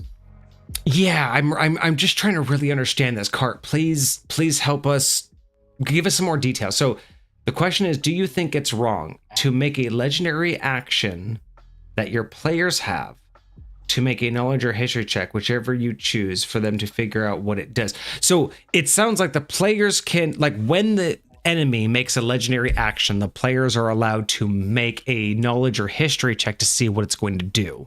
And therefore, so my only question is if that's the case, right? If you're saying enemy is about to make a legendary action and the players get to choose to make a roll and they are allowed to figure out before the legendary action happens what it is. My question is what benefit does that give the players? Because when a legendary action happens, it's at the end of a character's turn, meaning there are no actions to be had. So even if me, a knowledgeable player, let's say I'm on initiative 7. It's initiative 4, Kage just went. Kage did his turn, he did flurry of blows, and his turn is done. Boss does a legendary action, and I say, wait a second, I roll this die because I want to know what this legendary action is going to do. And I know what it's going to do. How does that help me being in Initiative 7 when at the end of Initiative 4, this legendary action is going to pop off? I still don't have an action to use. I still can't do anything against it. So what benefit does it give the players to know that what a legendary action will do before it happens? Because if a legendary action has a save, you're going to know what the save is, right? You don't get a benefit. It would be beneficial if the players themselves had the ability to respond to legendary actions. Exactly. That's my point. It's like normally a legendary action just happens. In order to basically say, in response, like almost like at Magic the Gathering, in response to your legendary action, we as players are going to do X, right? So like that would be the only advantage that I would see to being able to like really give them something like that, because whenever legendary actions go off, it's like okay. So we have a better okay. So it was just a differently worded question. So let's reword the question because Cart gave us a better understanding. So the question was more, if a boss has a custom legendary action, let's say you homebrewed a legendary action, is it right that you tell the players exactly what the legendary action is and does? Or can it be a surprise? So for example, if a legendary action creates a custom hunter's mark on a player, but the players don't know that's the legendary action, is it okay for a DM to say the boss does a legendary action next initiative, but you don't say what the legendary action is? Is it okay for the boss to have a secret legendary action the players don't know about? That's how I'm reading this. Because in Cart's description is if a legendary action was something like a hunter's mark, right? And that they would not be able to notice unless they made a skill check. So a boss says, I do a legendary action and I'm going to put a hunter's mark on Kage. However, Kage doesn't know he has a hunter's mark on him unless he knows to make a check. As a DM, should I tell Kage, you can make a check to see what happened to you or not? Like how much secrecy is allowed? That's how I'm interpreting this question. Because if a boss says, I can put a secret hunter's mark on you, meaning your character is easier to hit, how much should the DM tell the player that's what's happening? Or is the player just, you're easier to hit and I'm going after you and you don't know why? Does that make more sense to Cart's question? So yes, and I will say this. I look at things very much in the sense of everything needs to be in game. So if I'm worried about my players having player agency, I think that the most player agency a player needs to have is what their character would know. And I recognize that you're not going to always be super aware of everything your character would know. So if I, as a DM, recognize that there's something that my character would or could know that the player does not, I will give you that opportunity.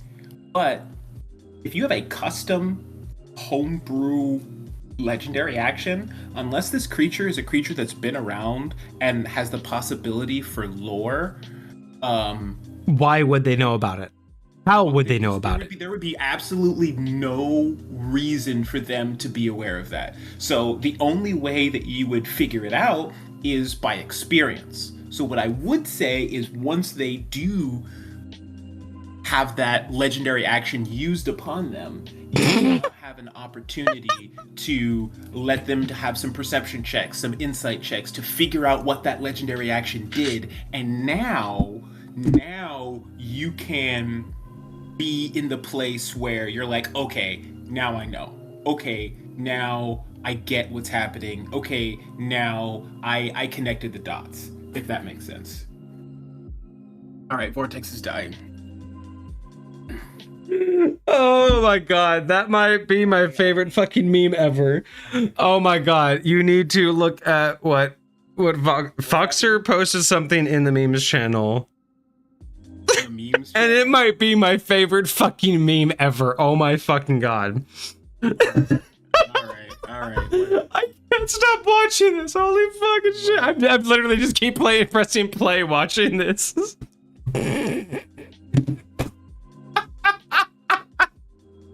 Oh my god, that is the greatest fucking thing I think I've ever seen. But that is how I give my attention, all right?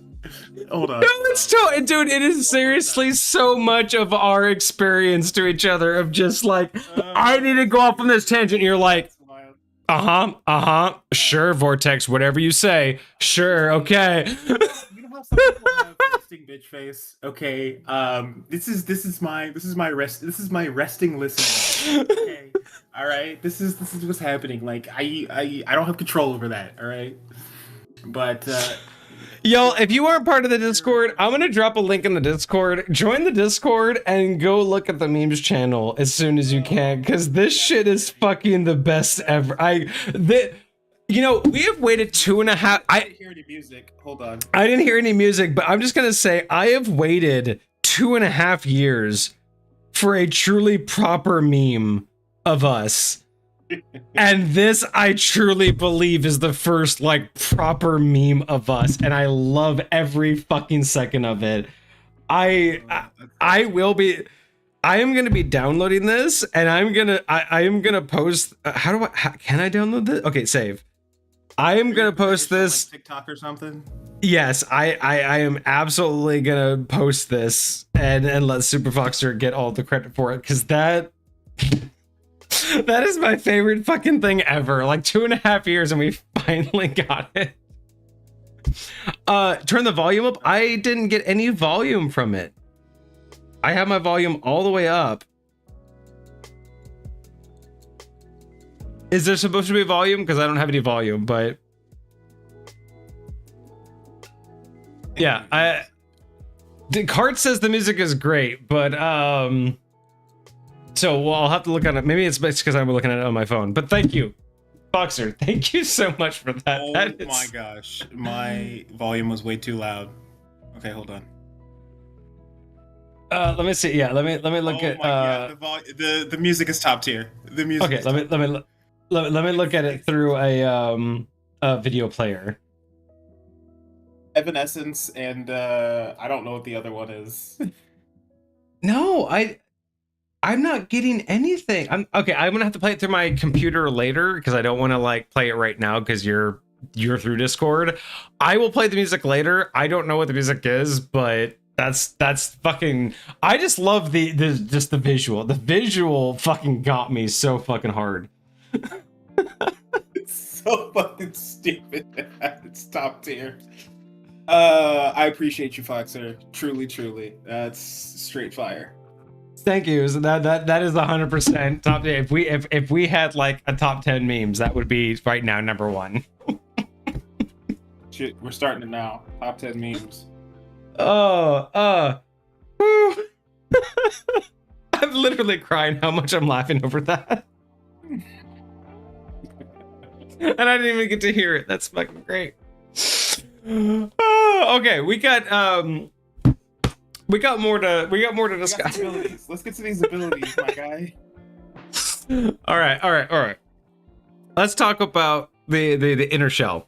So, abilities. Residual cosmic hunger. The inner shell absorbs magic energy from its foes. Whenever a creature within 60 feet of the inner shell uses a healing spell, the inner shell regains hit points equal to 1/3 of the total hit points restored by that spell, rounded down. Yeah. That's dope. I personally would have done 1/2, only because when it comes to D&D healing, it's usually minimal and it's usually pretty even. So for most people, half will be easier math than 1/3. Just saying, most people are dumb. I'm sorry, but most people are dumb. I don't think that half would be too much, because I feel like the reason why you're going with 1/3 is like, I don't want it to be like too much healing, but like I don't think healing's already shitty. Like, let's face it, D&D basic healing's already shitty. Half is plenty. Half is not going to make you overpowered, because when most people are only getting healed for 1d12, half is fine. You don't need a third. But I love it. I love the idea that you can heal passively from others. That's cool. 60 feet, I think, is great. I think 60 feet's totally fine. Agreed. Void Blood. The first time each round, the inner shell is hit by a melee attack, the attacker must succeed on a DC 18 Constitution saving throw or take 3d10 psychic damage as its mind is flooded with visions of cosmic annihilation. Each round, the first hit. That's rough. 3d10. It is. That's but I like the fact that it's one of those things where you can figure out it's only the first hit and then plan accordingly. Who can handle that? Who's got the best Constitution saving throw? Like, eventually you can get to the point where it's... You know what I would prefer? For you, you know what I would prefer? I know this sounds complicated, but I would prefer something like the first... I don't even...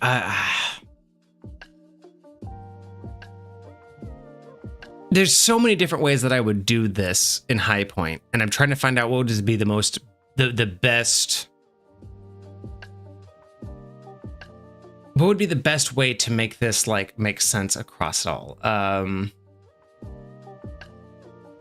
I don't know if it's the best to do the first melee hit, because it's almost just one of those, like, when you have a bunch of players who are like, well, this sucks because I can't confirm the damage. So it's like, think about that. Like if your barbarian is the first to hit every round, it's gonna suck to be like, well, I don't want to do well. You know what I mean? I don't want to crit my first damage because I'm gonna like take so much. It's almost as if how much damage the player does. They take 3d10 no matter what. Well, true. Yeah, it doesn't matter how much damage they do, but still, knowing that you're going to hit it the first time this round, I don't know. It's like, you know, you're going to hit it. I mean, yes, it's a save. It's a Constitution save, but knowing that's going to happen every time, I'd rather it be based on like a roll. Like, whether it's odd, like whether, you know, anytime you beat its AC with an odd number, you will take damage. Like, at least that way there's something that makes it feel more random than just, I'm gonna take this regardless. Because like you said, you know, when you don't like things that take player agency, right? You don't like things that literally truly remove the player agency. I don't necessarily like things that says when this is going to happen, you don't have a choice. Like let's say you have a group that only 2 players are non-melee fighters. That literally means that the first person up in initiative is like, do you want to take 3d10? If not, don't attack. If this is your only enemy and you have less than 3d10 health, you're just going to like, okay, I don't attack this round. Pass, just pass. I don't care. I pass. I think first of all, if you're level 20 and you have absolutely zero way to attack ranged, I feel like something wrong has gone on along the road. I don't necessarily agree with that, because fighters and monks will typically always stay melee. There's very little time that they'll... You have things that you can do that aren't melee. But that's assuming that you would know to do that at this point. Most people who've built that up until level 20 would not have thought to add that if they didn't need to. Yeah, I'll get caught off guard with this the first time it happens. Great. At that point, I can now plan for it. So yeah, I'll get caught off guard. I won't know to do that. But after that point, I will. I'll be like it might take a round or two to figure out it's the first attack, not every attack. But once you start getting that idea, then it's like, okay, either somebody's going to have to tank this damage out the gate. But it's everybody. It's every round, right? So it's whoever's first in initiative, unless everyone just says, I'm going to pause my initiative and let this person go. That's why I feel like if you really want it to be against each player, I feel like to truly make it tactical, it should be based on the type of roll they make. Like, because this is going to be based on whoever's the first to attack it. It's period. It's the first attack in that round. So no matter what initiative. So if everybody else is casting spell, like if the wizard is first up in initiative, and guess what? They're casting a spell. Yeah, that's fine. But what I'm saying is, like, if I'm the first to attack an initiative, it's like I could just say, well, I'm going to wait until this person, and the next person says, well, I'm going to wait until this person. Like, if we all assign it to be one person, that doesn't feel right for the battle versus I don't know who's going to take the battle. Like, I think it should be more of I don't know who's going to take this, right? So I don't necessarily, like, personally, I wouldn't make it the absolute first attack every round. I would make it based on like a numbered roll. Like I said, like it's like the first part. Like I would say, if you like beat at the beginning of the round, roll like a d6 or however many people are there, or whatever number lands on. I would do more of a if you beat its AC with an even number, you're gonna get the damage, like whiplash, like just more of one of those things where you and even if you say it can only happen once per round, too arbitrary. But so does this, like just the first person to attack it per round. What is every what is every? I can understand. But when you also think about this, when you have 5th edition, there's also static initiative, which means it's the same person. Assuming that everyone attacks, it's always going to be the same person. And just by arbitrarily saying, I'm not going to attack it this 6 seconds, I don't know. I think it's arbitrary to say it's the first attack every 6. But the idea of it's the first melee attack every 6 seconds feels more arbitrary than a higher initiative than my fighter. So theoretically, the barbarian would always take it. Well, one of the attacks, my barbarian decides to throw one of his axes instead of do a regular melee attack. And then when it's the fighter's turn, he does the first melee attack, so he takes the damage. Then the next round, it's the barbarian's turn. So the barbarian's like, all right, I'll take the damage this first time. And again, it's only if you fail the Constitution saving throw. And a barbarian, you're very likely to have a much higher Constitution. True, but that's assuming you have a barbarian, assuming the barbarian goes first. I feel like this is not conducive to a proper battle, and it's more conducive to the metagame of, well, who wants to attack first? Who wants to take... Because this is definitely on the players to decide who's going to take the... But that's the thing, it's on the players to strategize who's taking the 3d10. It has nothing to do with the players, because there are the characters. It has nothing to do with the characters, it's all on the players. And I feel like that takes out a lot of the tactics of how the character would fight in the battle, because now you're just deciding, well, who's going to take the damage? Because at this point, it's truthfully, if you have a 5-player team and 3 are melee fighters, it's just a choice of which one of you 3.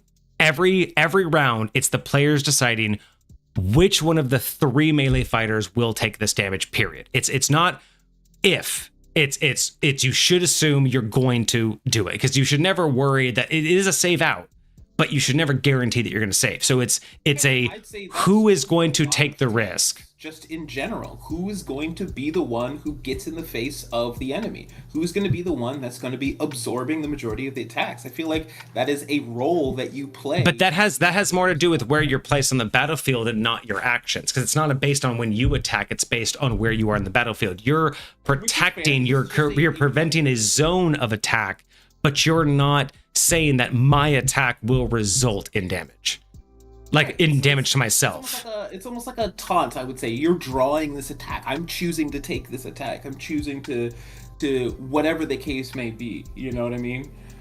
So I will say... But it's a little too metagamey, because it requires the players to know that, and then it requires the players to make the decision on who's going to do that. Could figure this out in the middle of a combat. I think that especially if I'm fighting something that's immovable, like it can't go anywhere. It is stuck in its spot. If I'm fighting something like that and I'm recognizing... So you're saying that but you're saying that, again, what is a round to a character in a fight? You're saying that every 6 seconds.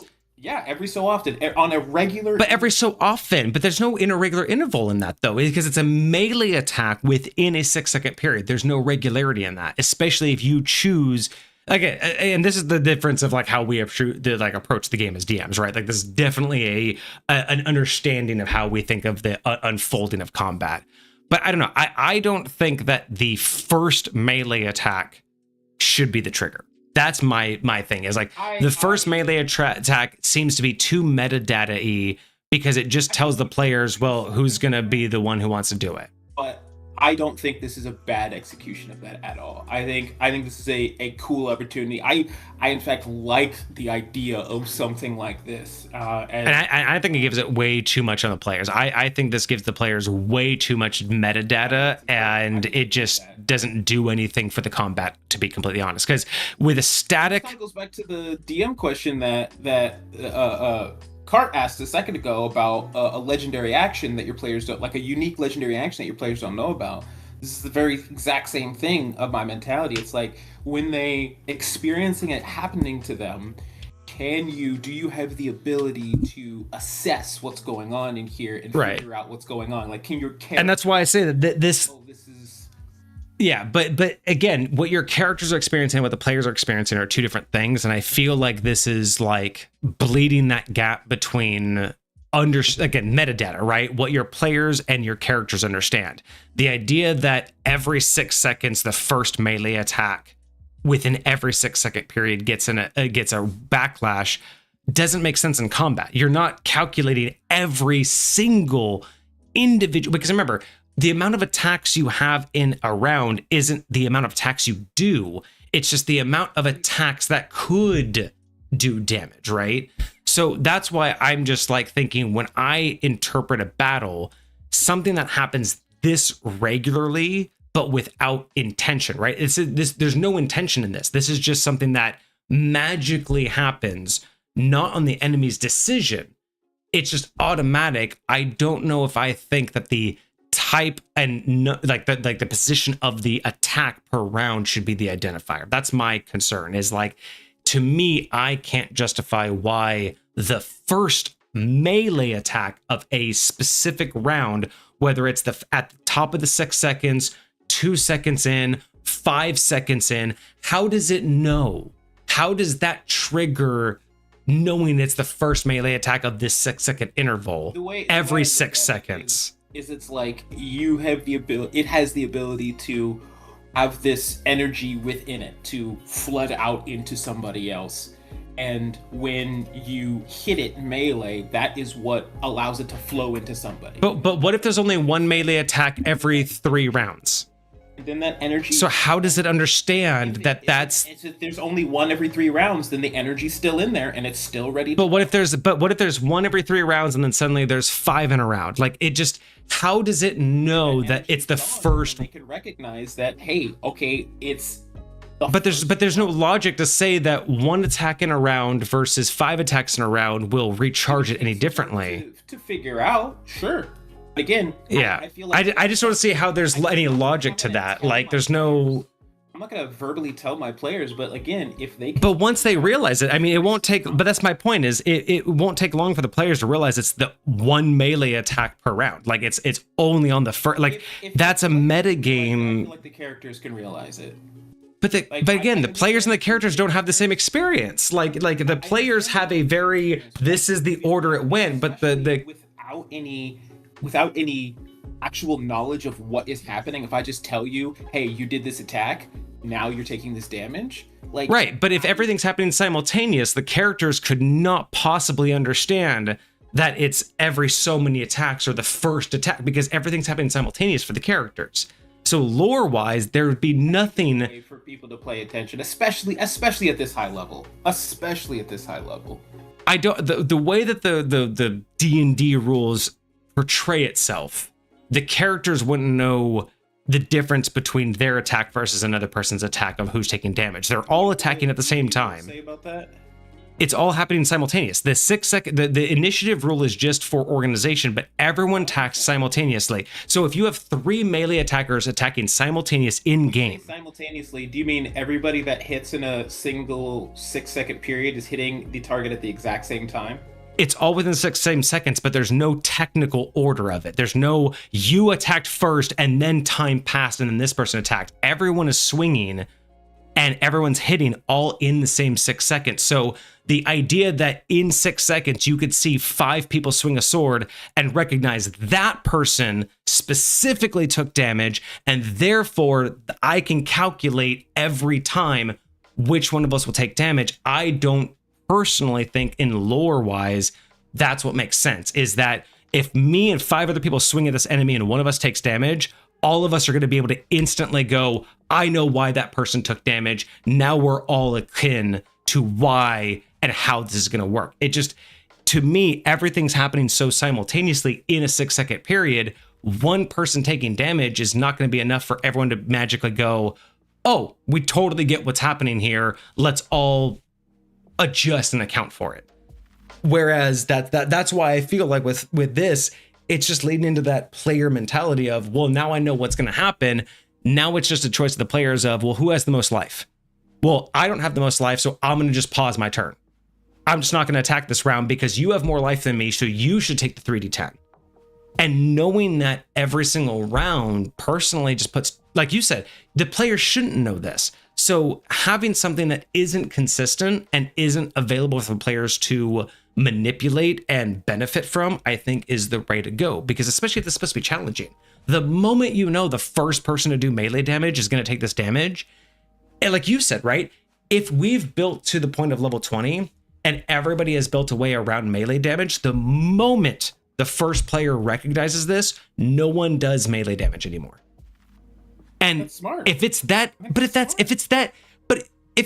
easy, if it's so instantaneous to where we're like, oh, it's the first player after 2 attacks, you're like, oh, it's the first person of the round, let's stop doing melee damage. Significantly less damage, and so it could be advantageous for them to do that melee damage when it's closer to a certain period. That's a big assumption. That's a big assumption of balance, and that's my thing, is like there's no assumption that balance is going to make any sense. That gives the ability for these players to use their strategy in a way that exactly. So and the players already have so much benefit. Like giving the players more benefit, I don't think is the choice here. In this particular fight, the players have so much benefit. In this particular scenario, there's nothing about this that is tilted towards the players. Everything, I mean, D&D like 5e is built towards players. That's my problem. Is like this is just what we're reviewing right now. Yeah, and this is absolutely geared towards the players. I don't think that when it comes down to this kind of players wanting this kind of battle, this is have a different perspective on that for sure. Because I think so. I think this is too easy. I think this is absolutely giving this fight to the players. Like if this is that quick and obvious, this is literally giving the fight to the players. Because of this one ability, the players win. Yes. 100%. That's wild. That is absolutely. I 100%. I 100%. Get yourself. Because the way that 5th edition is made, any benefit you give to the players is absolutely exploitable. That's exactly the way 5th edition is designed, and the creators of 5th edition have admitted that the 5th edition is 100% designed for the players, and that's why it's so difficult to create challenges as DM. So when you give the players something this meta, when you instantly give them within 2 rounds, because when 2 rounds you give them I mean, you're talking about also players who wanted this, means these are the type of min-maxers who will instantly recognize this and work around it. It's not a challenge. It's literally just a give me. I think that this thing makes this second round not a challenge. They have to find a way to get around. And this is not the only. But there's no way to find. It's like it's too quick. It's too easy. We haven't even looked at. We haven't even finished looking at the abilities, let alone what attacks they have or what other things. I know, but I still say that the more you give the players on a meta level. Right here after ability number 2. I do. I think this right there, it makes this less impactful than the last one. Like this doesn't even sound like an upgrade. That's wild. That's wild. Get you some. Okay. Yeah. I mean, again, I think it's wild that you think this is totally fine. You say that giving the players this kind of insight that quickly is just totally like not a big deal. Not even. Bro, honestly, like this is the kind of thing. This is the kind of mentality that makes players think that they can't die. Like this is the kind of thing that makes players think that there's no death, because once they have this metadata, it's over. They've won. Once you give them this kind of level of metadata, they've won. Like that's what entire 5e is meant for. Is to let the players win as soon as they know something. Like all of D&D is meant for the players to overcome every possible challenge with knowledge. I think a lot of what we're supposed to be about here is D&D is what you make it, not what Wizards of the Coast makes it. And if you choose to play the game in a way that isn't that way, then it won't be. And if you choose to play a game that is that way, then it will be. And it all is a matter of how you choose to have fun and how you choose to enjoy the game. So, you know, I mean, I'm not saying that it isn't possible for it to be the park for some people, but I'm saying that the way that this is set up, this is not just an automatic win. This gives a little bit, you know? I mean, it's not like a boon, it's still damage. It's just how do you avoid this specific 3d10 damage? That's all. Exactly, but you already gave us the exact way, is by this level, if everyone assumed that they wouldn't have only melee damage, game over. If everybody has a way around melee damage, over, but that's just game over. One 3d10 aspects of damage. That's not the whole fight. Like you're saying that that this is the only way this thing's gonna do damage. I'm not saying that. Damage is the only output, so therefore there would take no damage, and it would just be a walk of the park. They'll just stand at range and chuck everything at it, and then fight over. I mean, you can take whatever you want from what I said and imagine what I mean by that. That's not what I said. But I do think that this one ability and giving it that much metadata does make it one of its weakest aspects. Knowing how, again, also understanding what Foxer builds, I think that this is one of its weakest aspects. I think that if you're going to make a challenge for players who are absolutely doing everything they can to min-max, this right here makes this thing weak. Because if this is one of its main abilities, it's just instantly bypassable. And if that's the kind of way that we're building it, then yeah, I don't have faith that this thing will be much of a challenge. Heard. But we can move on. So that was just the Void Blood. So let's look at Cosmic Irrelevance. The inner shell's presence fractures the fundamental laws of reality. Any creature that affected by the inner shell's attacks or abilities. Let me read that again. Any creature affected by the inner shell's attacks or abilities treats damage immunities as resistances instead. So essentially, all damage dealt by the inner core or the inner shell, all damage done by the inner shell should be counted as resistant instead of immune. If you're immune to something. Yeah, so you cannot be immune to this damage. You could only be resistant to the damage this thing does. That's beautiful. That's fucking... Now, I think for the second level, this is great. I think that if you had just done what we've talked about before, where you just downgrade everything, you know, immune becomes vulnerable, or immune becomes resistant becomes vulnerable, or normal becomes vulnerable, blah, blah, blah, blah. That would have been too much. Just removing immune to resistant, I think is beautiful. I hope the core goes one step further. I would not mind. Breaking point yet. Yeah, but I wouldn't mind if the core could take immune to resistant and then resistant to normal and then normal to vulnerable at the last stage. This is one of those things where, as we're dealing with a boss that has multiple stages, I hope this comes back.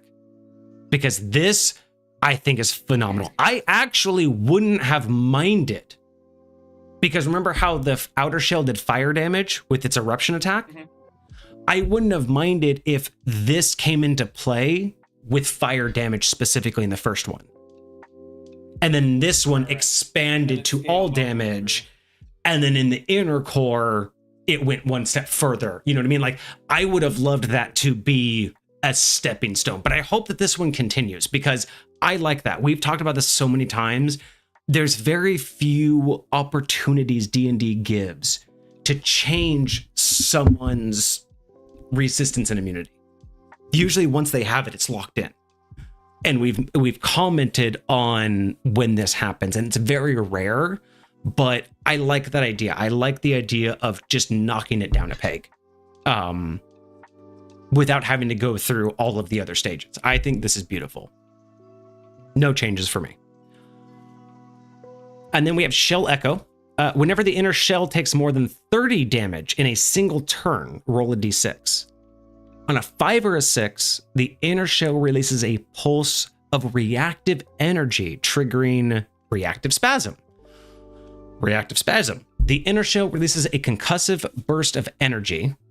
Each creature within 40 feet of the inner shell must make a DC 18 Constitution saving throw, taking 5d10 thunder damage on a failed save, and becoming deafened for 1 minute, so basically the rest of the combat. A deafened creature can repeat the saving throw at the end of each of its turns, ending the effect. I love that. Okay, thank you. I love the fact that it's constant save ends. I do think that with a fight like this, these are the types of fights that are the most likely to exceed a minute. Oh yeah, with 3 phases, which is why I like the save out, not just because I don't like the idea of anything just lasting all combat, but because we know there's going to be a second phase, the save out feels even better. Like the constant save out feels even better. Deafened is a very, very interesting one. It's like triggering a stun grenade every turn. It takes over 20. Yeah. The deafening is very interesting. I would say that deafening and blinding are some of my favorite conditions because they are the least used and the least useful in most D&D settings. If that makes sense. Like, I really do feel like in the average, most common D&D setting in combat, those are the 2 least impactful things. Like, if you deafen a fighter or a paladin, who fucking cares? If you deafen a barbarian, who cares? Now, blinding, that is probably more important than deafening. But it's also just... Agreed. It's not really like combat ending the way that D&D presents it. And yeah, that's... There's not a whole... There are some skills and abilities that say that you have to be able to hear somebody in order to gain the benefit from it. And so I can see scenarios like that where it's detrimental, but I think you're right. There's not a whole lot of elements that are like, oh yeah, like I think there should be more baked into 5th edition that relies on hearing, but like definitely yes, absolutely based on hearing. Like, but like if there were other aspects of what you needed to do, like what if your just attack bonus went down because you can't hear, like a lot of the times, or so your AC goes down because you can't hear when somebody's trying to do something outside of your vision. Normally, so you want to know something that I have in High Point? Here's a feature that I have in High Point that I don't think you've ever run into yet because you're not a spellcaster in High Point. But it's a small. Yeah, well, Alo is. But here's a situation that I love to throw at my characters. If you are deafened or blinded as a spellcaster, it will depend on the type of spellcaster you are, right? If you are a wizard who needs to actually have your spell book and you're blinded, sucks to be you. Yes, you memorized your spell, but if you don't have the thing you need to activate it, you can't see it, you can't follow the instructions, there's that. But also, same thing with deafened is because there's spell fail in 2nd edition, and something I prefer. I really like spell fail because I just don't think magic is guaranteed. I don't think any magic should just be guaranteed. I think there should always be a chance that you get the magic wrong, right? Situational, whatever.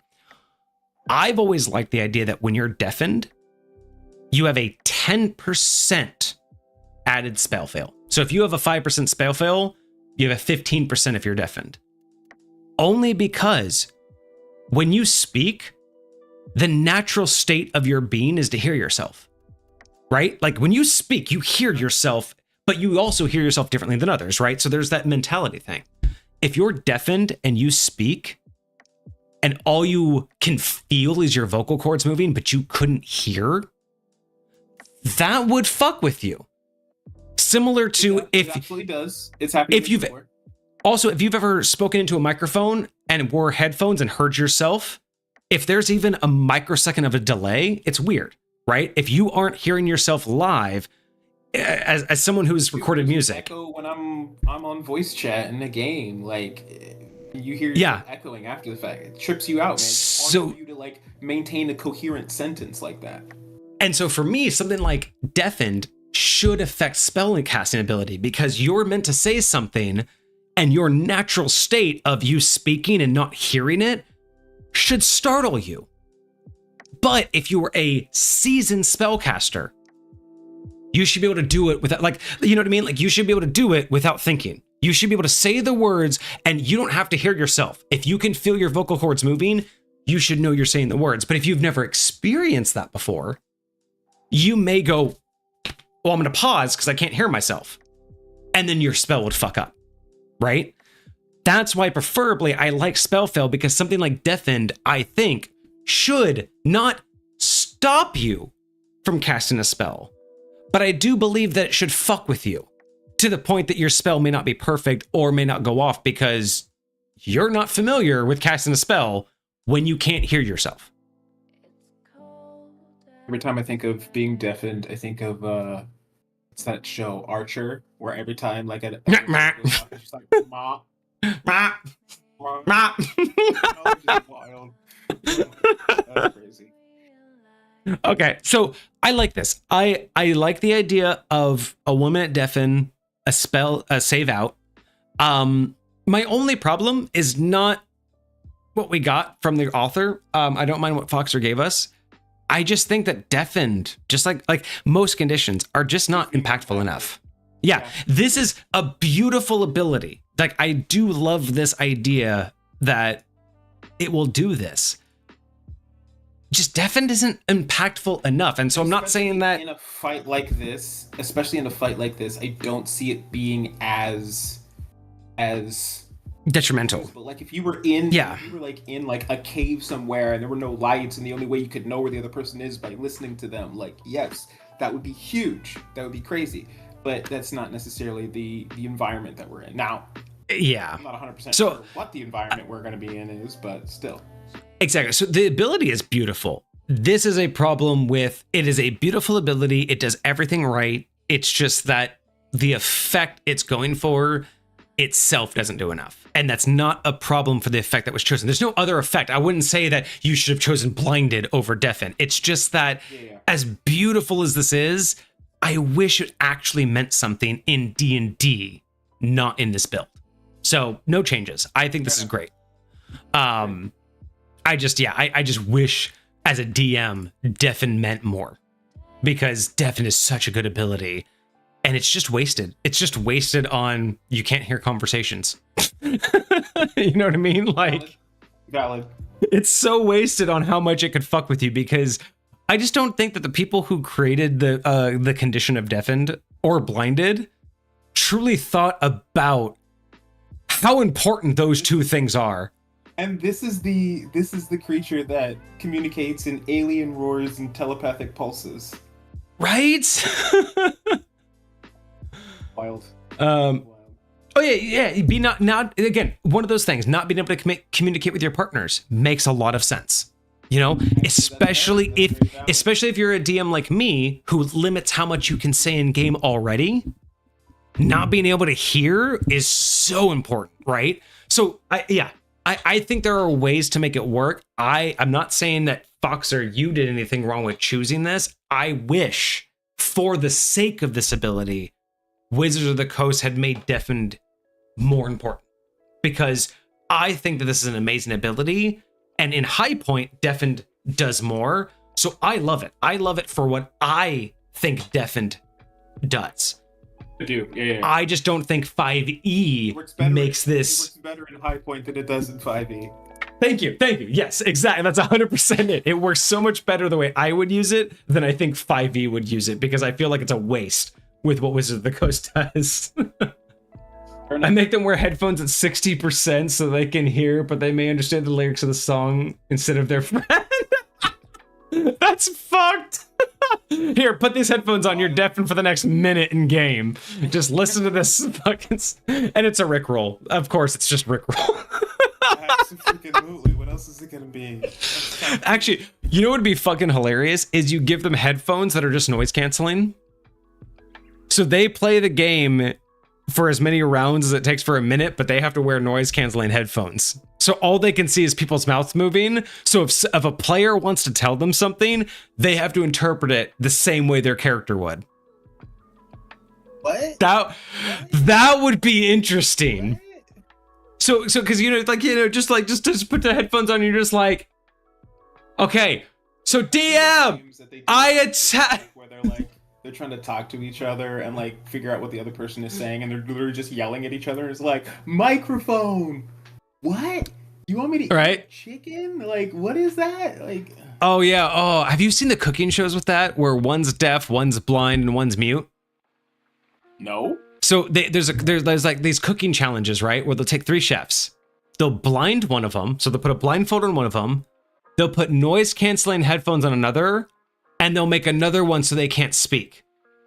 And they all 3 have to cook something. So one person has to read the recipe while giving instructions, but the other 2, one of them can't speak and the other one can't see. So it's like the person that can see can give instructions, but the person that can't see can speak, but the person that can't speak, you know what I mean? Like, so each one of them has like a deficit they have to work through. So they all have to give each other information without being able to actually communicate.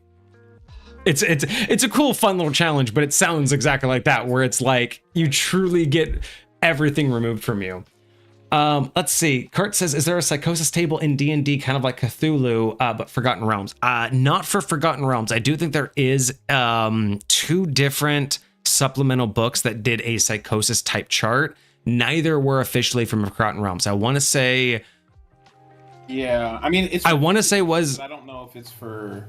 I don't even know if there's from 5th edition. I think the only one I officially looked at was for... It was either a Faerun based campaign or it was for the not the Underdark, but what's the Shadow, not Shadowfell. What's that like underground dock area? Underdark. It is the but no, not Underdark. It's in the Underdark, but it's a specific there's a specific setting. Is it the Shadow? Maybe it's Shadowfell. I forget which one it was. There's Underdark, there's 2 I remember hearing about, but I don't think Forgotten Realms officially had like a psychosis. But yeah, it should. It really should, especially after Psionics. They really should have added psychosis. Mm-hmm.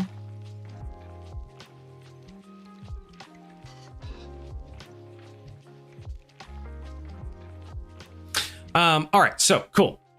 No changes. I just with Deafened made more, like actually had a bigger impact because I think Deafened's a great ability. I just make sure it affects more. All right, so we get some action. So the inner shell gets multi-attack. The inner shell can make 2 claw attacks, or 1 claw attack and 1 cosmic ray attack. The claw attack is a plus 14 to hit, 20-foot reach. Wow, what big on the 20-foot reach. 1 target. 3d10 plus 8 slashing damage. The target must succeed a DC 21 Constitution saving throw, or they will begin bleeding. So for every claw attack, a DC 21 Constitution, or they bleed. And we know bleed is 20 points every round unless they heal. That's pretty fucking devastating. And you get 2 of those. They're gonna do 2 of those, yep. Or 1 and then a cosmic ray. That's true. A pulse maw is a melee weapon attack, plus 14 to hit, reach of 5. 1 target, 8d8 plus 8 piercing damage, plus 4d12 force damage. The target cannot regain hit points until the start of the next round. Next round, interesting. Normally that's like start of their next turn, or or the end of their opponent's next turn, or something like that. But this is round based. I'm super opposed to that. Okay. I do feel like its actual usefulness is nerfed a little bit when you put it at the start of the round, because if that happened at the end of the round, true, it's only effective for like barely a second, and then it's fine, and then it's nothing. There's really no effect. So I might say something like the start of the creature's next turn But I mean, put it this way, that would make it way more devastating if that's what we're trying to do here. If we're trying to make it really scary, that would make it super scary.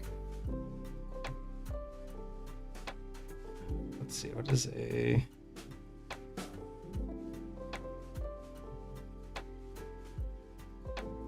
I'm actually curious if we ever end up getting any lore about why this particular creature is immovable. I don't think we did so far. So I'm looking at these two abilities. So you can either do, at 20 feet, you can either do 38 points of slashing damage and cause them to bleed 20 points every round until they heal themselves, if they don't save, right? So it's 38 plus 20 per round. Versus the 8d8 plus 4d12. That's 120 damage, and the target can't regain health until the next turn. The only difference is 15 feet. So we're talking about 120 damage versus 38 damage plus 20 every round at 20 feet.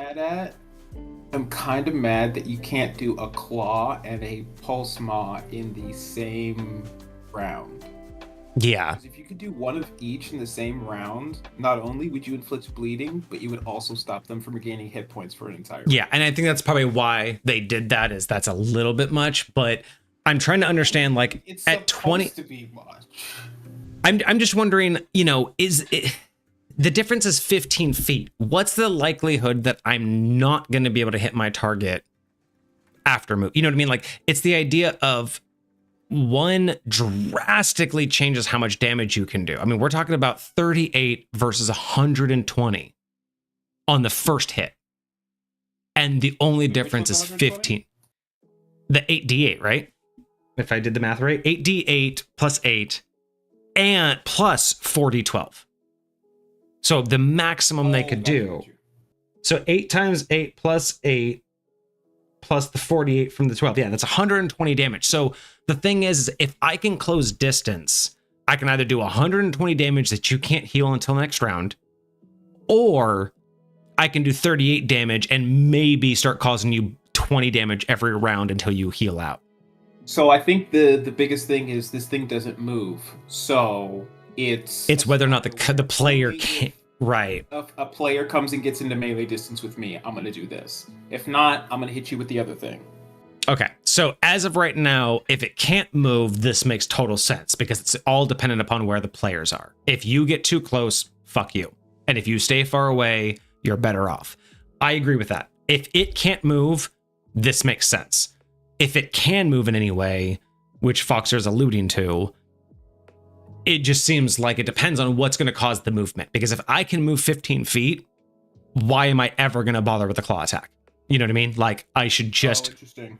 Because again, 120 damage versus 2 attacks at 38, there's no question, right? But it all depends on whether or not I can close that distance. So that's the... Because otherwise, if I can't close distance, totally understandable. This is just basically on the players, and I love it. Does the bleeding stack? Like, if I hit you twice with the claws, like, you're not getting... It didn't say it can stack, so Foxer, let us know, does bleeding stack or not? I don't think it does, but that would be crazy. And if it does, I would cap it. Yeah, I would cap it at 2 or 3 stacks. No, it does not stack. Yeah. It is a one-time thing. Okay. All right, so Cosmic Ray. This one recharges on a 5 or a 6. The beam of corrupted starlight erupts from the inner shell's crest in a 60-foot line that is 10 feet wide. Each creature in the line must make a DC 19 dexterity saving throw, taking 8d10 radiant damage, so 80 radiant damage, plus 8d10 or 80 necrotic damage on a failed save, and becoming blinded until the end of its next turn. On a successful save, a creature takes half damage and is not blinded. I'm always interested when you get necrotic and radiant at the same time.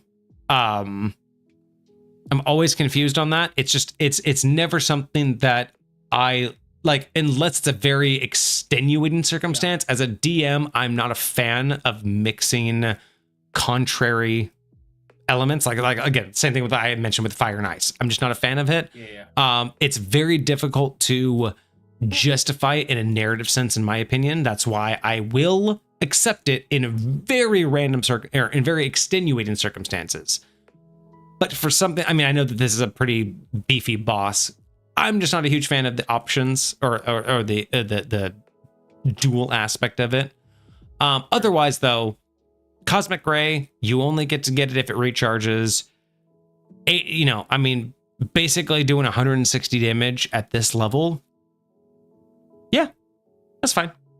No big deal. I'm not a fan of it doing both Radiant and Necrotic, but I will say I feel like, yeah, that's a lot of damage, but the range that this thing has, yeah, it's 60 foot, but it's a straight line. So that means, again, you have to set it up to where I'm getting at least 2 people in a straight line for it to be affecting more than one person at a time. Yeah. So and that's why I'm not worried about the distance. I'm not worried about the line. I'm not worried about I love that this is blinded, whereas the other one was deafened. So I like that we're kind of covering all of it. I personally wouldn't do the Radiant and Necrotic. That's just my thing. Fair enough. I wouldn't even mind if it's a choice. You know what I mean? You can do one or the other. Yeah. And then even just increase that to like 8d12. So something like that. All right, so legendary actions. So the inner shell can take 2 legendary actions, choosing from one of the options. But 2. Only 2 legendary actions. Normally it's 3. True. So I look at this as like that's 2 legendary action points, even though it doesn't say points. But you can only do 2 of the 3. Oh, actually, you can only do 2 or 1 because one of these costs 2 action points. So you only get 2 or the 1. That's kind of cool. I like that change up. I do not mind ever when we change up the expectation a little bit. So, mental distortion. One creature within 60 feet must succeed a DC 6. Excuse me. One creature within 60 feet must succeed. I can say this properly. One creature within 60 feet must succeed on a DC 19 intelligence saving throw, or have disadvantage on its next attack roll and its next saving throw. That's not bad. Wild. Honestly? It's kind of wild. Honestly?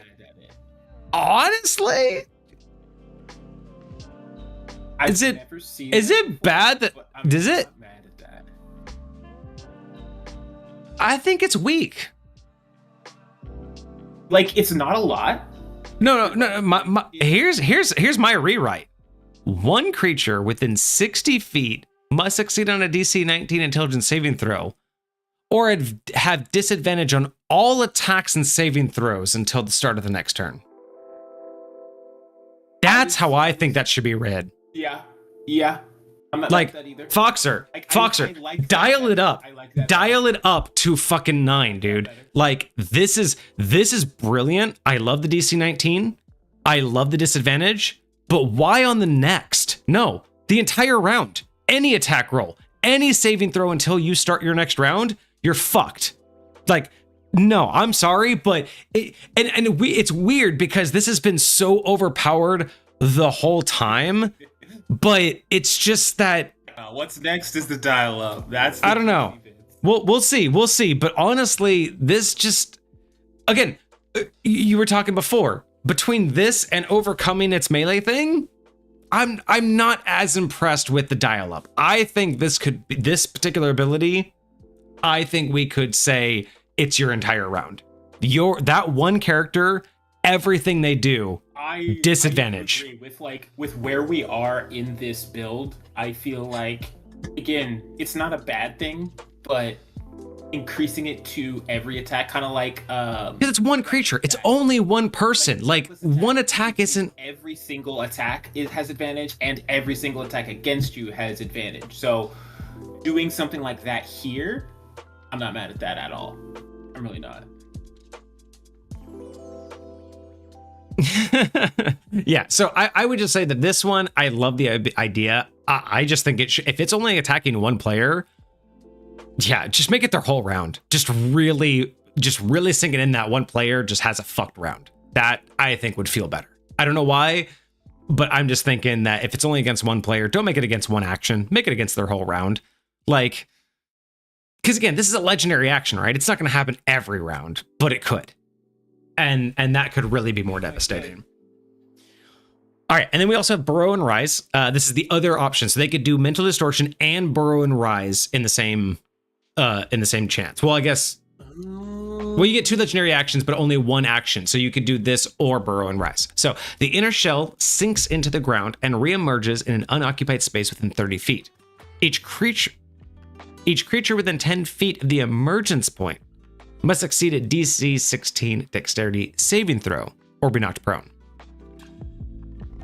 That's dope. So the smart way to do this is just before it gets to go, at the end of the person before it in initiative, it uses this, and then it immediately gets to go, and then it immediately gets to maw people.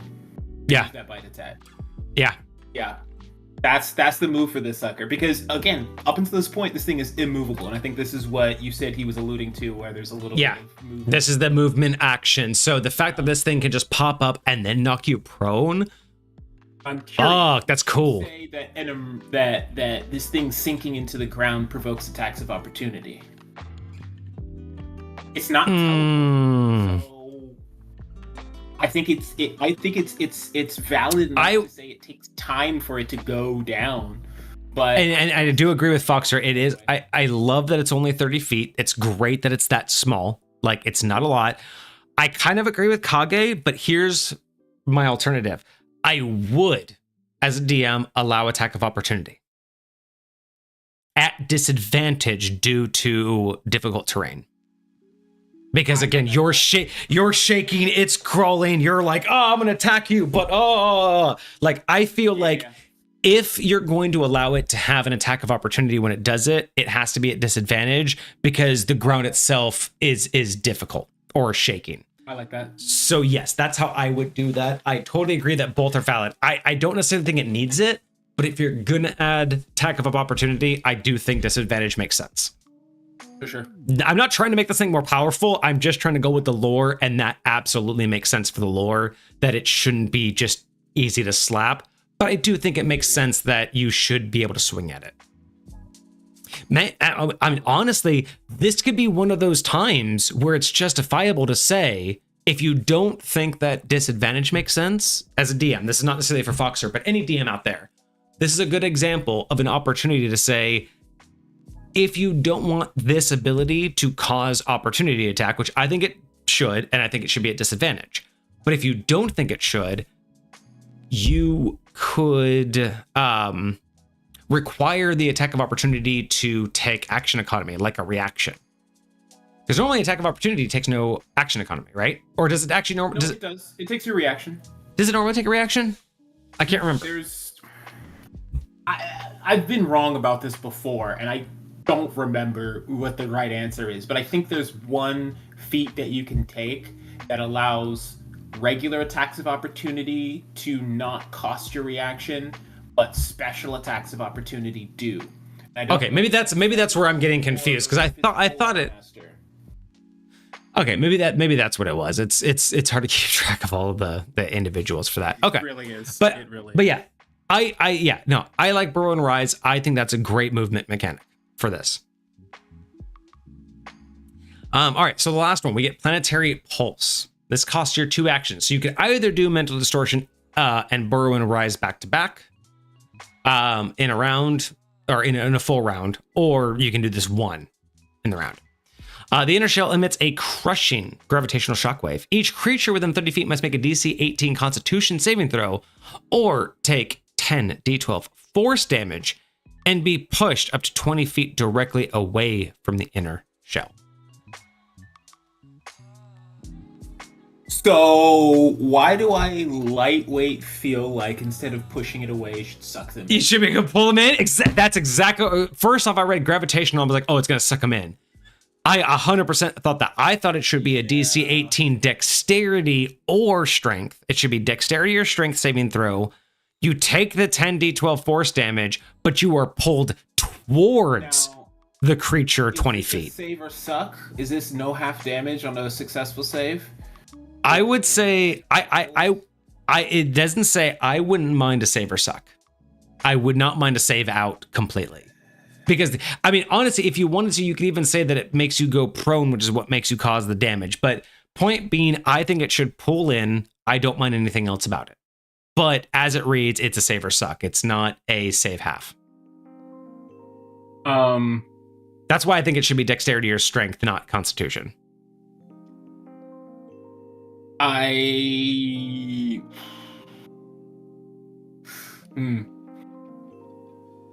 trying to think of what of how I feel about save or suck. I feel like with legendary actions, I'm not super mad at save or suck, but with 10d12 force damage on the line, I feel like it would suck if nothing occurred for those 2 action points. I'm thinking like maybe just like their speed becomes 0 until the start of my next turn or something like that. You know? Yeah. Or what if the damage was save or suck, but you still got pulled? So like if you so what if it was if you save you don't take damage and don't get knocked prone but you're pulled, but what if you failed you took the damage and got knocked prone and got, like, you know what I'm saying? Like, what if there was a combination? Would there be a better combination of the save or suck? Because I do agree with everything that's happening. It's weird that it's either all of it or nothing, but I don't necessarily agree that it should be half damage. I feel like there should be a clear division of something happens or something doesn't, but maybe it's because it's too extreme either way. Because I don't think half damage makes sense here. I do like the save or suck, but I think it's in 2 different extremes. You know what I mean? Like, yeah, I agree. So maybe there's something more like everyone gets pulled, but you don't take damage kind of thing. Like maybe the save or suck is the damage part. So weirdly enough, I think it would be interesting if you failed, you get pulled in. You succeed, you get pushed away. Oh. Or what if it was one pulls you, the other knocks you prone? So you stay where you're at, but you hit the deck. Sure. And then maybe, so how about this? So if you fail, you get pulled the 20 feet and take full damage.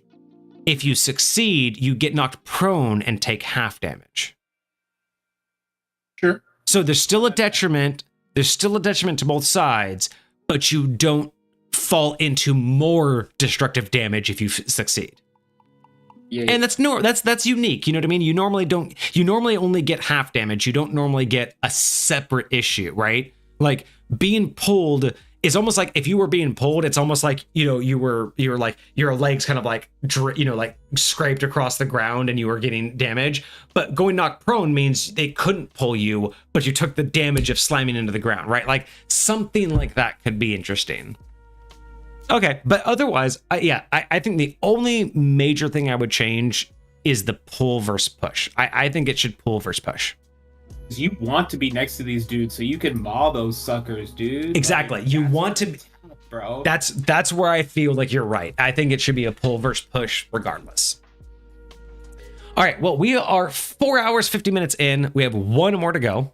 We have the core. Let's see how fast we can do this. All right. Not trying to speed run it, but let's see how fast. So we have the Lavos core. When you finally defeated the outer shell, defeated the inner shell, let's talk about the core. When Lavos' inner shell is reduced to 0 hit points, the entire battlefield shakes violently as the true entity, Lavos core, awakens. Cracks begin to split reality around the shell as the world's timeline fractures and time itself begins to bleed into the fight.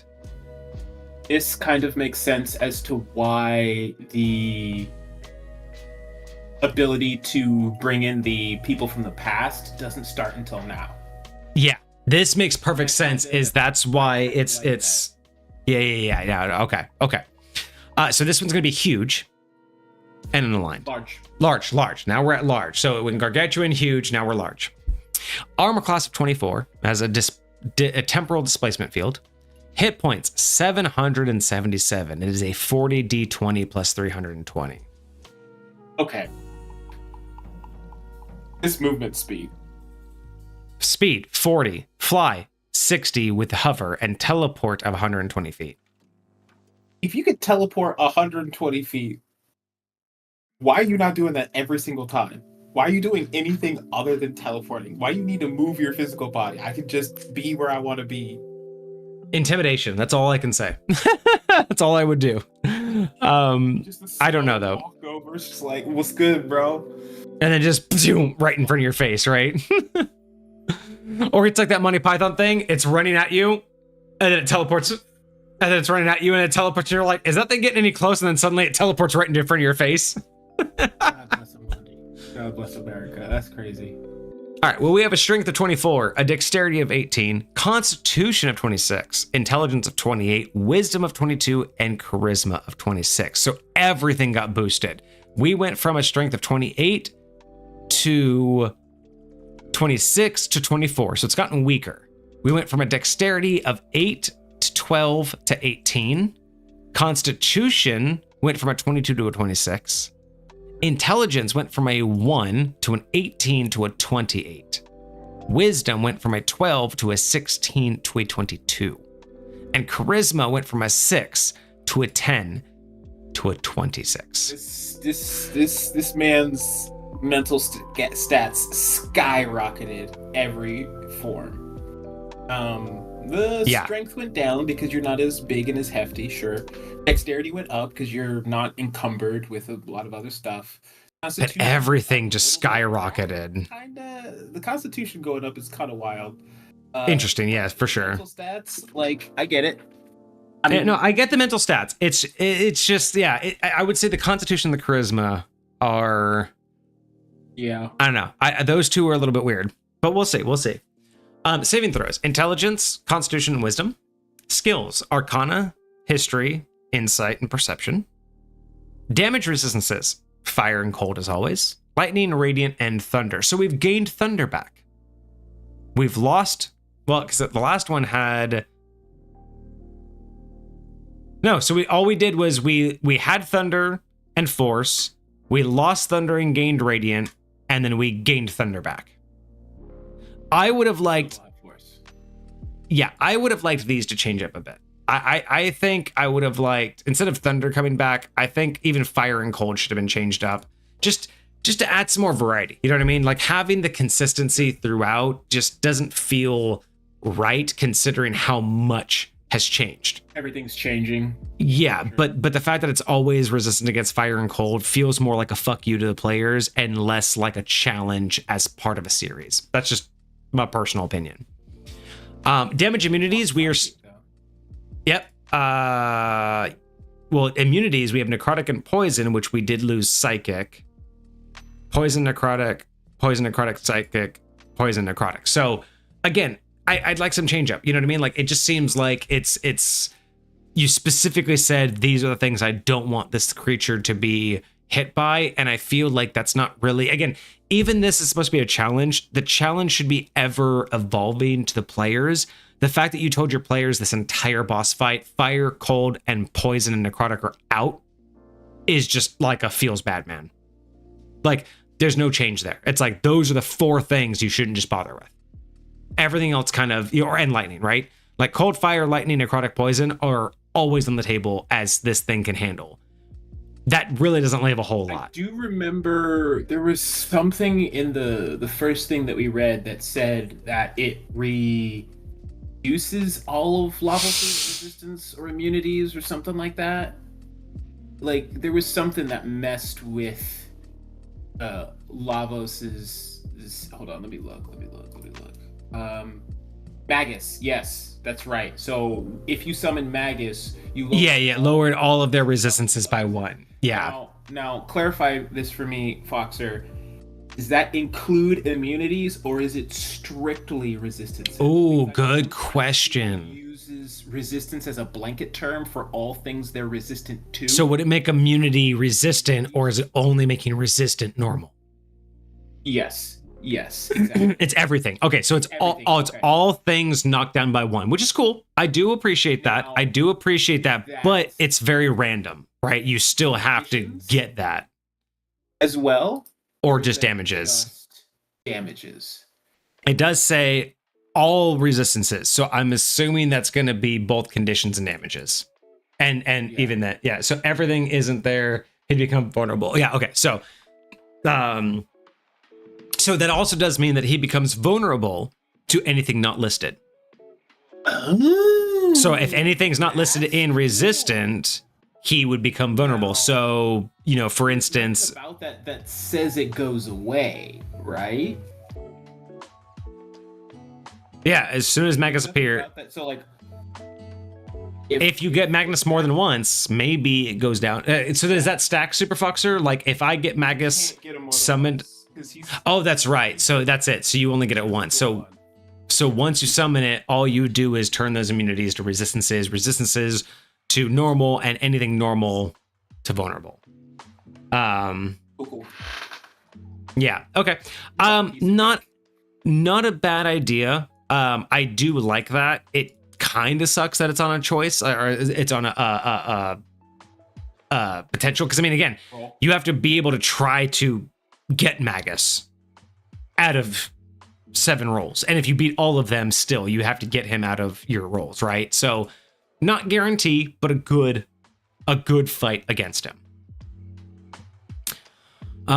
He has True Sight, which we still have, and a passive perception of 23, True Sight of 120. So we've lost Tremor Sense and Dark Vision. You're kind of not connected to the ground anymore. That's true. Yeah, so yeah. Here's the deal. I will say, because of that, I think that you still have True Sight theoretically. Well, I mean, True Sight's fine with, you know, between that and Tremor Sense, I mean, True Sight would be fine. Here's the deal.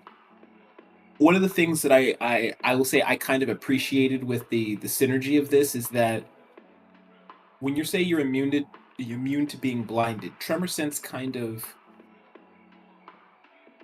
compensated for that. So anything that would blind me, I just have Tremor Sense, right? As long as you're touching the ground, I got you.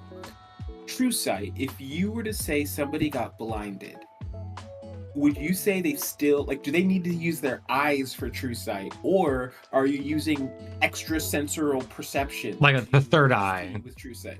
Yes. Like, if somebody has True Sight, does blinded prevent their True Sight? Like, if I cast the spell True Sight on myself and you blind me, can I still see stuff? According to a quick research,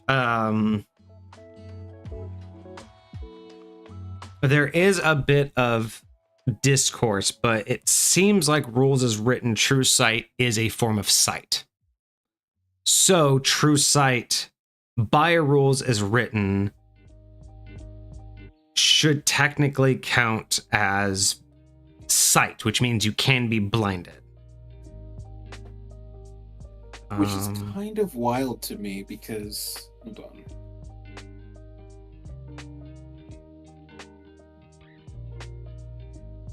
True Seeing is a 6th level spell. But Blindness Deafness is a 2nd level spell. So that means you cast True Seeing on yourself, and I'm like, 2nd level spell. Yeah, so True Sight is just considered sight with benefits. So again, if you didn't have something like dragons that have blind sight, you would be at a disadvantage. So True Sight would require more to be overcome. So you can still blind this creature, but it's immunity to blindness. So yeah. But yeah, so normally I would say that that True Sight isn't an automatic immunity to blindness, but this thing has both. For sure. So interesting. Languages, it speaks all languages and has telepathy of 120 feet. Don't know if that really has anything to do with the battle or the lore, but it's just messing with your minds. That would be kind of cool. I wish that there would be more things like that. Like, I really wish, like, how cool would it be to have an enemy that could do that, right? Like, has telepathy, or even an enemy that has ventriloquism and able to, like, mimic people's voices, because those are abilities that you can get in D&D. Why not have a role where if an enemy has those abilities, why can't they shout out an order to a player that's not paying attention, right? Like, let's say I'm over here in battle and you're over here in battle and you're facing off against an enemy and your back's to me and I'm an enemy fighting one of your allies. Why can't I shout an order to you using my ventriloquism and, mimicry in the voice of your companion, making you player, not player, but character, think you're getting an order from your leader. Like if my BBEG is smart enough and has those abilities, and I see that that's the guy that on your team that shouts out orders and I hear his voice, if I can say I mimic that, why wouldn't you have to make a roll to tell whether or not that order came through from your ally or from a mimic, like a mimicked voice?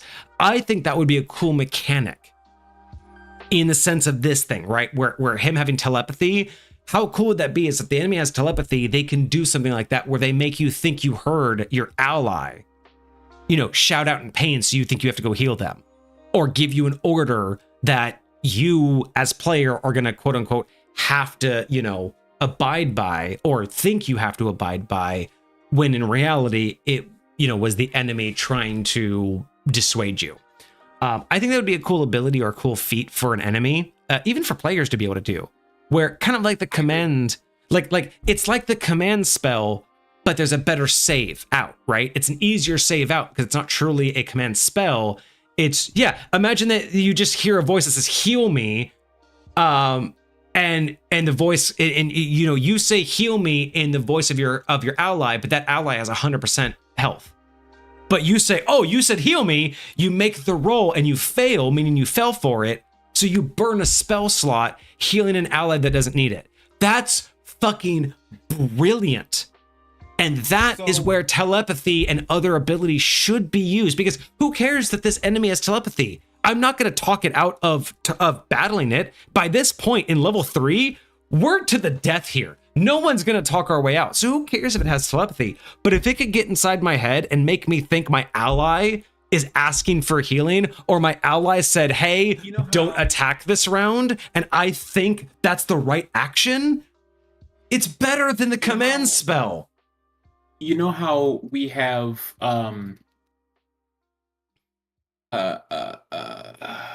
oh gosh, where was my train? I just had it. Keep thinking, keep talking. Oh, contested grappling checks. Like that's one of the things that you can do. I think that there's not enough, like, say I want to deceive somebody. If it's an NPC, usually what happens is the DM looks at the NPC and says, okay, this is what I know of the NPC. This is how easy or hard it would be for you to deceive them based upon what you're trying to do, based upon what you're saying, based upon all this other stuff. Great. Roll it. I think there should be something more mechanically direct about how to accomplish a deception check.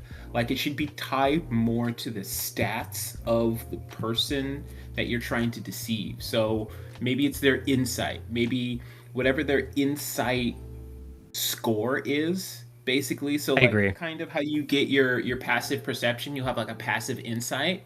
And with this passive insight, that's the DC I have to beat in order to... You want to know what I do? Deceive you. You want to know what I do in High Point? I think there should be something more mechanically inclined, but yeah, go ahead. Yeah. No, I 100% agree with you. So what I do in High Point is I take the difference of the intelligence, and that's the modifier. So if you have an intelligence of 15 and you're talking to someone with an intelligence of 11, they have a -4 to basically believe you.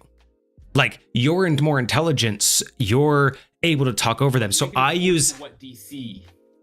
Well, because I don't use DCs in like the second edition aspect, but when you're trying to do something, if there's a difference in like intelligence or in wisdom between your character and the NPC, that's usually the challenge rating that if I say like so if I say like, hey, do a roll like a D20 to see if you convince this person, but I know your intelligence is 15 and theirs is 13.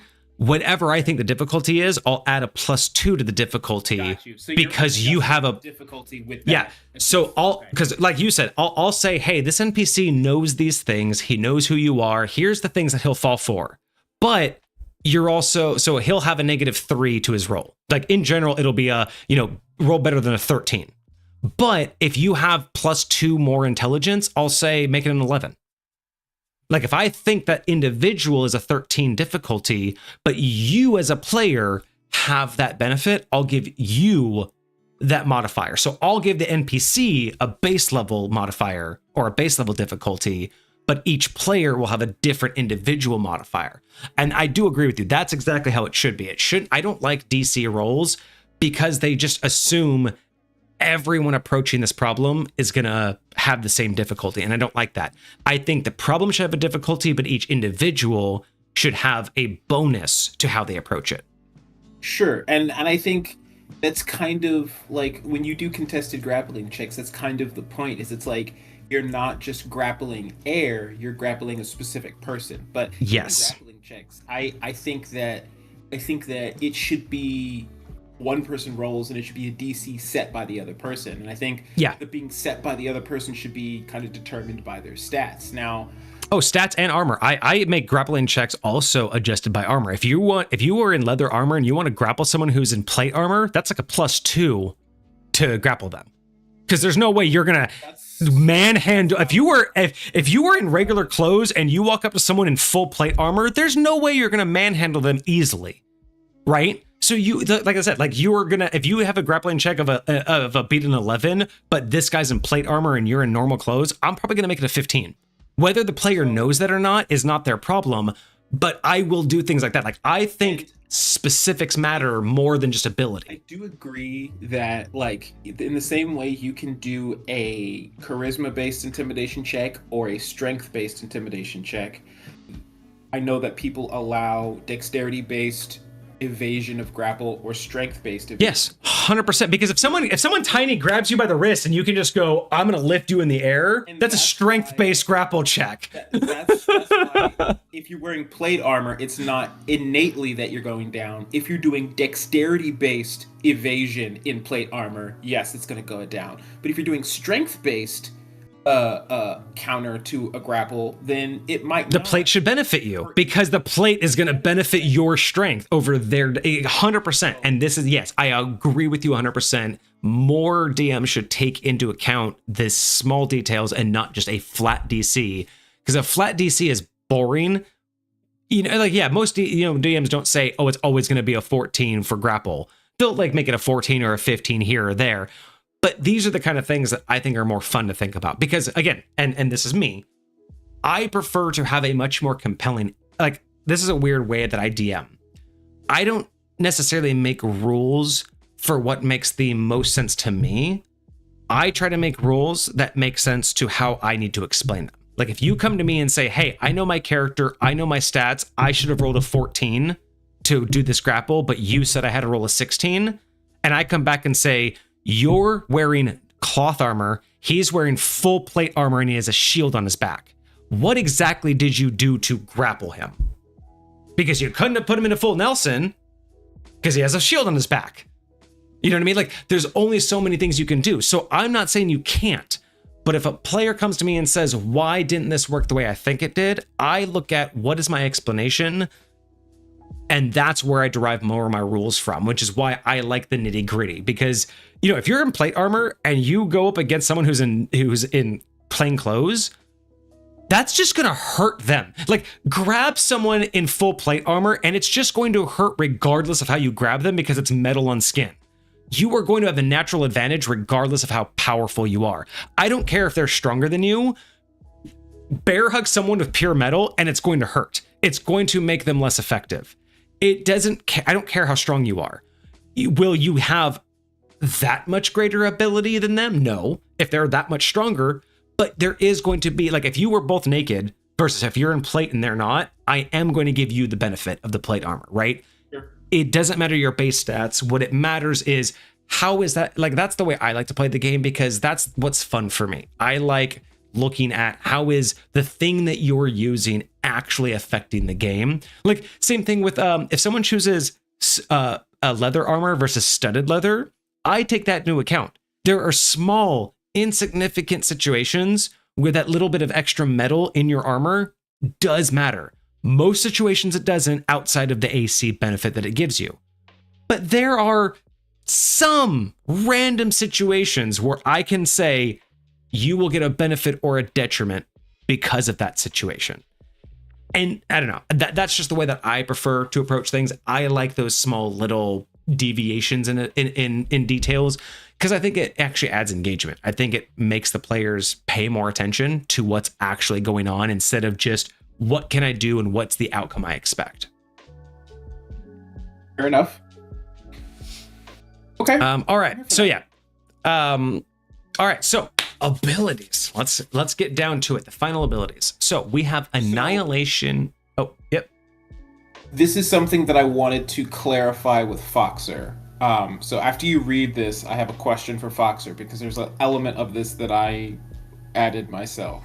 So okay. So Annihilation Hierarchy. When Lavos deals damage, it reduces all levels of resistance possessed by other creatures by 1 step. So immunity becomes resistant becomes normal becomes vulnerable becomes breaking. So when Lavos deals damage, it reduces all levels of resistance by other creatures. So does that mean that if I'm battling a party of 6, if I damage player 1, all 6 players reduce, or just for that player?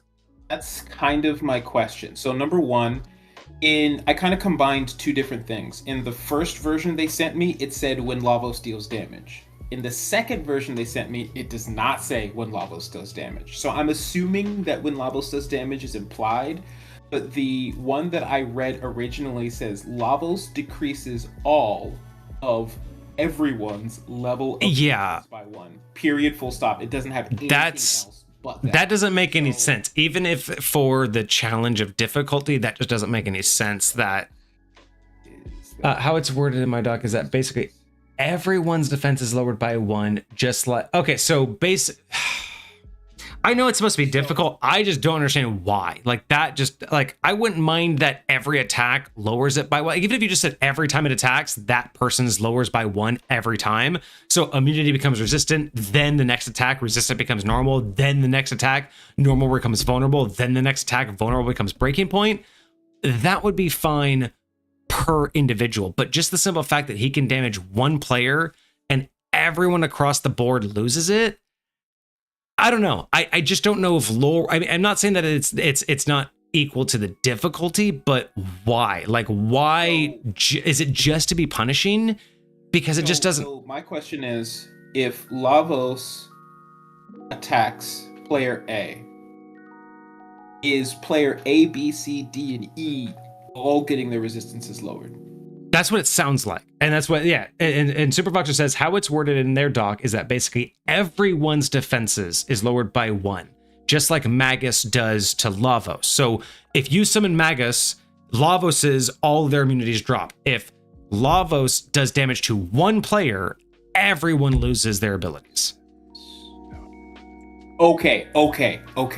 This is huge.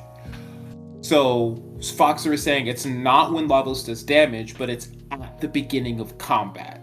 Once this person is introduced into the field, instantly everyone's resistance goes down by 1.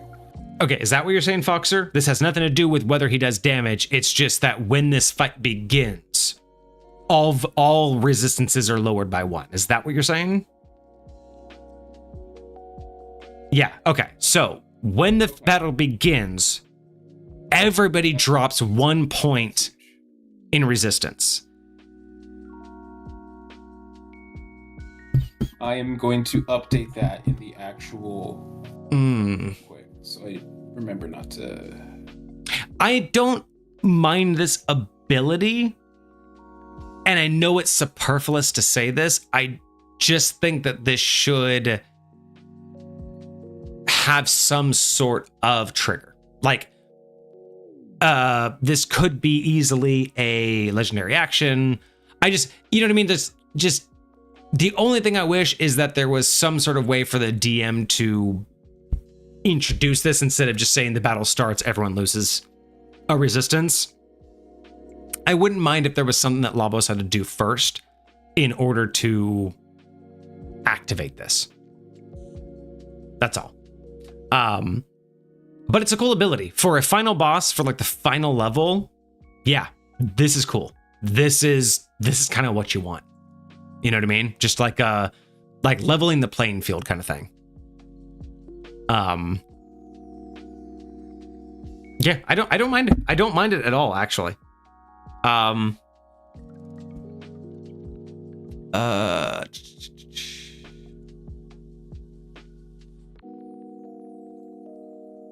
Looking at the other attacks, yeah, no, it's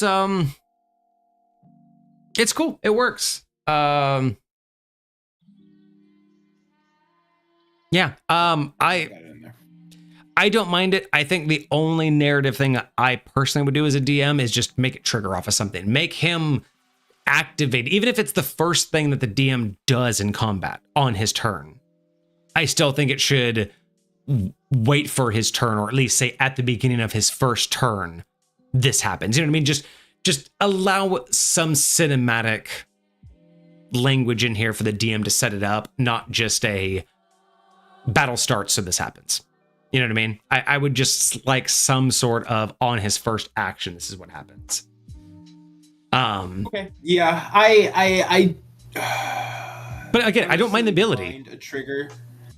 I think a trigger would be nice. Like, I mean, even if it says that on Lavos's first turn, he activates Annihilation Hierarchy, and that's all it says is sure. On his first turn, this is what he does. That's it. I'm not saying it has to be a free action. Exactly, right? It should just be, this is his first action. And that would be so impactful for the players. I know it's really an important battle and they should be fearing it, but imagine the first thing that this, third level, right? This isn't even my final form. Boom, he shows up and on his first initiative just goes, you lose everything. By the way, y'all are weak. And that's all he does. His first action of battle in this third form is just, you're all weaker. And then you continue the battle. I think that would be more impactful than just, by the way, you all lose in a vulnerability, and then now he's going to take his turn because he's first in initiative. I think there's something important about a BBEG who has the arrogance to take that kind of a pause. You know what I mean? The arrogance of being like, I'll waste my whole turn to just make you weaker. Go ahead. Try again. You know what I mean? There's just something powerful to a BBEG who just doesn't seem to think that it matters to take every last action. So yeah, I would narratively say that this should be his very first attack, regardless of his initiative. I think that would set a precedent for this final battle. You know what I mean? Because I mean, imagine that. Imagine the entire party gets to all do an attack on this thing and it goes, ba, ba, ba, ba, okay. Now it's my turn. And all it does is drop them down to peg. That's, man, I mean, how devastating would that be? You could get all crits on this thing and all it does is look at you and go, that was fun. You're now weaker. Try again. And that's all it does in its first round. And it lets you just go again. Like, and it's not making you weaker in the sense that you hit it harder. It's just saying, hey, I'm going to hit you even harder. Payback is going to be a fucking bitch. Like, you slap it around and it goes, that was cute. Like, it just, it wipes the blood away. Like, huh, that was cute. I'll give you one more before by the way, I'm going to let you have another round, but I'm going to weaken you all. So when I hit you, it's going to hurt. But because of that, I'll give you one more round. Like, this thing is planning on doing some damage and it's going to let us get essentially 2 free rounds at it. Like, I don't know, mentally, I think I'd be more scared as a player if it basically brushed off a free round and said, go again. Just try again. I mean, 777 damage or hit points. I don't think it's going to bother taking 2 rounds of damage. You know what I mean? Like, I wouldn't even mind giving it 1,000 points of damage just so you can pull this moment off. Give it 1,000 HP and let the players have 2 free rounds just so that first round can be it. Like, even just have it in here where it says that Annihilation Hierarchy, when Lavos' first turn happens, he immediately goes to the last initiative and then does this. Like, you could just put it in the lore where this is literally all it does, just to give the players that sense of, give me everything you've got in one round. Just give me everything. And then when it happens, all it does is go, I'm going to do so much damage to you this round. Go again. Then you go again, and then you're like, it's not dead, and now it's its turn, and we don't have any immunities. Because basically what it told you is you have no resistance against me. Like, yes, you could take half damage, but there is nothing I can do to you that won't hurt. I don't know. There is just something so narratively beautiful about that.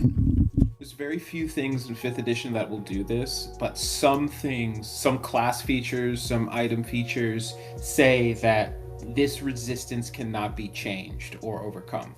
Mm-hmm. So there are some scenarios where it's like, hey, no matter what, I get to keep this resistance and or immunity and or whatever. So yeah, that would be very rare, but it would be cool. It's very rare, and it might be like on one specific damage type or something like that. But anyways, that's very cool. That's very cool. Yeah. I like it. I think it's a great way to start out the battle. I just narratively I would do it differently, but no change. I think it's a great ability. Scared when I first was going over this and thinking this was anytime Lavos deals damage. I was like, right, it just keeps knocking you down a peg. That would be crazy. This is gonna be wild shit. Yeah. Breaking point for everything, like at the end of round 3. Like, yeah, but I think this is cool. I really do think that this is this should just be something that should be added more into the introduction of this battle. Like, I just feel like this could be done so narratively well instead of just all right, so this is happening now that the battle started, roll initiative. You know what I mean? It feels more lackluster instead of impactful. I wouldn't mind adding this into at the very top where it said what happens at the beginning of the round. Like, add it into there. It's like, oh yeah, and when that shimmering shake thing happens, like everyone's resistance decreases by 1, right, or something like that. Like the final form of, you can feel your power being absorbed by this final form. Ooh, you know, like something like that, right? Like as the inner shell collapses, you can feel the inner core reach out with ethereal tendrils, wrap around you, and seemingly pull your essence into it, and you lose some strength. Like, there's so many, like I said, like there's so many ways to make it more impactful. I think it should just be front loaded instead of just, hey, by the way, you've all lost a point, let's move on. Like, there needs to be like, the DM is really responsible for making this feel impactful, because I think it's such a brilliant thing. But, and again, brilliant mechanic, brilliantly written. I just don't think most DMs would use it properly. That's my problem. As I don't think most DMs would represent it properly. I think they would just say, okay, we're on the 3rd fight. You now have 1 less immunity level. Like, I feel like most DMs would just do that instead of really bring it to the forefront of, the battle just got harder. You know what I mean? And that's my thing, is I just don't know how many would narrate it. For sure. But yeah, beautiful. Love it. Love it. Love it. Wouldn't change a single thing about Annihilation Hierarchy. All right, so we have Existence Unwritten as the next ability. Yeah, we're selling the abilities. Spells of 6th level or higher. Oh, I'm sorry. Spells of 6th level or lower automatically fail against Lavos, unless the caster succeeds on a DC 24 spellcasting ability check. I'm going to say I do not mind this at all. As a fan of spell fail, as someone who misses the mechanic of spell fail from earlier editions, this is brilliant. Having a creature that actually causes spells to misfire, this is what 5th edition's missing. There are other creatures, it's usually not this high of a level, but there are some other creatures that are just like, they're so magically powerful or magically inclined that it's not like the spell misfires, it's just that it's ineffective. Like, you can cast magic missile all day long, and I think it just doesn't hurt it. Now, I don't know if Foxers is this way, because some other scenarios say spells of X, Y, and of anything below 5th level have no effect. Meaning, right. Even if I cast Magic Missile or Inflict Wounds using a 9th level spell slot, it's still upcasting it because it's a first level spell. Doesn't matter if you upcast it or not, it's not going to do anything. I don't think that's the case, especially because of the ability that Foxer gave in the original document, allowing people to upcast stuff. I believe that the point of that was to overcome this particular issue right here. And that's exactly what Foxer was saying in chat, is this is why they had the sum be able to just be anything so they can get beyond that. Now, I'm still going to say, even with this 6th level or lower, I still think it should only be 2 spell slot combination. Like, I still think that should be the whole purpose, is that you can only still combine 2 spell slots. Because before now, if you've wasted all your 6+ level spells and all you have is 6th and lower spells at the final boss, then you fucked up. You have done fucked up. If you thought that burning your 7th and 8th level spells before this fight was important, if you have to rely on combining 4 of your lowest level spells to damage this thing, you've already fucked up. Because again, if you have, you said what, you have 21 spell slots. If I'm at the point to where I have to cannibalize them to even cast a spell that's worth it, I am burning so many spell slots at a time. I'm not going to be an effective spellcaster. So I still think that leaving it at 2 combined still makes it more tactical. You should let me combine them without expending them. If it's just 2, you should let me combine them without expending, which means it'll take me a bunch of turns to do it, but I can still cast cantrips on those turns. So I cast Firebolt, combine 2 spells. Cast Firebolt, combine 2 spells. Cast Firebolt, combine 2 spells. Now that I have a spell slot big enough, now I can cast a spell that big. Interesting.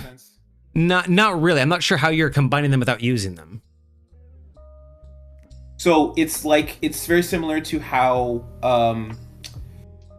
sorcerers use their sorcery points and turn them into spell slots and stuff like that. It's just like you have the spell, you have this magical energy, right? Like you're saying that they're 2 separate slots right now, and I'm using a bonus action to combine them together. So now I have this new slot that I can use later. So if I have 2 first level slots, now I have a 2nd level slot. Now, later I have a 2nd level slot and a 3rd level, and a 1st level slot. I combine those 2, now I have a 1st level slot. And so it's like I'm using the, what was it called? But you would still be losing those, because if you combine 2 spells into 1, you don't have 2 spell slots anymore. If you combine those 2 with another one, you don't have 3 spell slots, you still have only 1 spell slot of a higher spell level. That's what I'm saying, is like, if you take a 5th level spell and a 2nd level spell, you no longer have a 5th and a 2nd level spell slot, you only have a 7th level spell slot in replace of it. By not using it is I don't have to cast a spell right then and there. Oh, you mean just being able to combine and hold? You mean combine and hold spells? I'm fine with that. Oh, yeah. I don't necessarily think that every time you use the ability, you have to cast a spell then and there. But the idea is that if you... I mean, I think that's the idea, because I don't know how... Because to be completely honest, who's going to do that, though? Who's going to combine spells and not cast the spell at that point? Like, that doesn't benefit you in the middle of combat. I don't see... If I combine the spells this round but don't cast till next round, what's the difference if I combine them this round versus combine them next round? Like, I'm still going to cast it next round. It doesn't do me any benefit to combine them beforehand. If you only have the ability to do 2, I don't have a spell slot high enough yet. Oh, you mean to be able to keep increasing it? Like, take 2 to make it... So take 2 level 1s to make a level 2, take that level 2 and another level 2 to make a level 4, take that level 4 and another level 4. Okay, that's fine. Okay. Now so it's more like the ability should have a round limit. Like, you can do this, but you need to cast that spell within 3 rounds. So you have 3 rounds to keep pumping it, but you still have to... The restriction of saying I only have 2 I can combine at a time. I should be able to combine them without expending the slot, without casting a spell with that combined slot, until I have a slot big enough to be effective. Okay, I see what you're saying. I would not mind that as a completely separate ability. I think that's a cool ability. I honestly just think that in general is like a feat. That could be a cool spellcaster feat. The ability to just combine and hold on to. Like, if I'm a spellcaster and I only have access to second level spells, but I have 2 first levels, I should be able to combine those first two, the first 2, and then I have 2 second level spells, and now I have a 4th level spell, even though I'm not a 4th level caster. Like, that's a cool concept. I think that's a cool feat, and I do not mind it at all. For this ability, I personally would still just say it's only you combine 2 of your spell slots, and in that moment, that's the combined spell level, personally. And it's because, and I see what you're meaning. I like your idea of constantly upgrading lower levels until I have a higher one. I don't like that, because the idea for this is you should be burning your lowers, or a few of your lowers, early. By the time this fight happens, you're going to have a 5 or 6, but you're also going to have 1 or 2 first or seconds, and that's what gets you your 7th or 8th level spell. Not a, well, I've used none of my spells, so I'm going to wait until my 5, sub 3 level spells can be all combined until I have an 8th. Like, for me, it should be a quick cannibalization for this ability, not a premeditated cannibalization. Start this fight. If I only have 3rd level slots and under, or 1 3rd level slot and the rest are 2nd and 1st, then I do not get to cast any more leveled spells during this fight. I think that personally, because of the way this is built, I do think that is a valid detriment, because that is what action economy is all about. Because exactly the way that the book says it, you should have multiple fights between short rests, and spellcasters specifically should be at a detriment in higher level fights. The fact that most people play that spellcasters are always at the top of their spell game for every fight, I do agree, is a misnomer. It shouldn't be that way. So yes, I do think that by now, if you've burnt all your high level spells, that was you misplanning the progression of this fight. So yes, I do think that that's a detriment that's worthwhile. I get that there, but is that a no-win scenario? Is that like, you're gonna die, you're gonna lose, and there's nothing you can do about it? So because of only specifically because of this campaign, I would be very surprised if there was no way for these players to recoup spell slots or anything else. Like, the simple fact of if you get to this level and your spellcaster's done, if you get to the 3rd level of Lavos and you were done as a spellcaster, yeah, you're dead. I'm sorry. Yeah, I'm not the DM that says I'm going to make every single battle perfectly geared towards you. You knew what you were going into. If you got to a 3rd level of this fight and you've run out of spells, you've run out of spells. Like, I'm not going to give you a special short rest if you're a regular wizard. Like, being run out of spells is very different than having spells. It's the same thing in this, because this creature. Now, granted, you're saying that the players didn't know this creature would have that immunity. I do agree that's difficult. But I honestly, because of the way this is unfolded, I would not. If you say all I have is 2nd level and lower spells left, I have 10 of them, but they're all 2nd level and lower.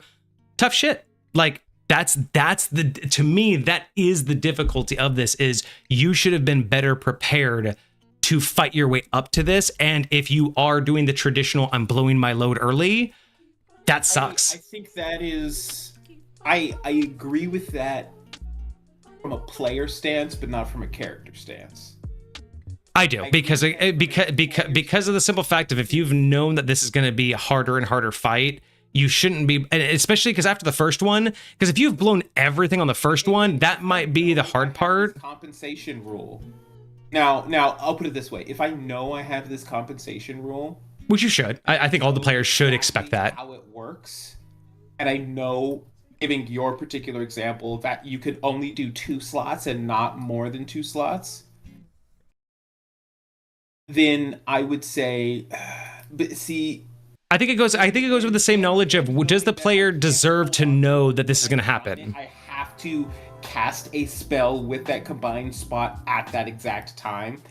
If I know all of that ahead of time, but I don't know the restriction of I need at least 6 level spells or higher to do literally anything to this creature, I feel like that is still kind of hard. Yeah, exactly. And I think it should be. I think for this particular battle, it should be that hard. What I would consider an out of balance hard. An out of balance challenge for the players and characters on that front.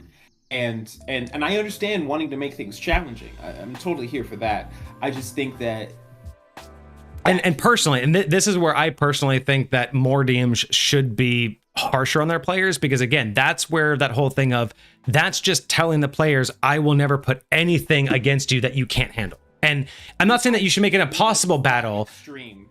I feel like your interpretation is a lot more extreme than what I'm articulating. But what I'm saying is, like, if you know that this is going to be, like, again, I'm going for the specific perspective that these players asked for the hardest thing that they could have, and then they know that this is going to be a multi-stage battle. If you've blown all of your high-level spells and then find out that none of your low-level spells are going to work, because like you said there's an ability in D&D that says anything 5th level and lower will not be effective, right? There's conditions like that. If you don't know you're going to go after something like that, and you blow all of your 5 and up, and you don't even have this ability to combine, same exact thing happens. You blow all of your abilities, and all of your 5th level and lower spells are ineffective. Same exact situation, except this gives you a workaround. So in the same situation, if you blow everything to the point you can't combine 2 or more of your spells into a higher level spell, how is that different than all 5th level and lower spells are ineffective? To me, those two verbiages continue to make the same situation, except in this one, you should be expecting that final boss is going to be so hard, you should be saving your best spells to last. So that's only my argument. I'm personally a resource hoarder, right? So like there's no freaking way I'm gonna use my highest level spell slot before the very end. But I think a big aspect of this is you don't know when the end is. Yeah. Like you don't know when the end is. Like unless the players know this is gonna be a 3-stage fight, it's like, oh my gosh, I'm gonna finally, I use my last spell slot, I'm gonna take this dude out. Yes, I got this. But I don't. Yeah, so like, and honestly, I think that's what this is intended to be, because I do agree with you. For most players, that kind of feels shitty when the DM just keeps escalating and you're like, oh, this must be the end, and then your DM's like, it's not, I wasted all of your shit, so you guys will die. I do agree with you. Those situations are shitty. This is the only time I'm gonna say that I would absolutely be harsh on the players, because, and just like what Foxfire said, it's because the players asked for it. They know what they're getting into. This is not normal. Now, normally in any other boss battle, I would agree with you. I would not make such restrictions without any warning.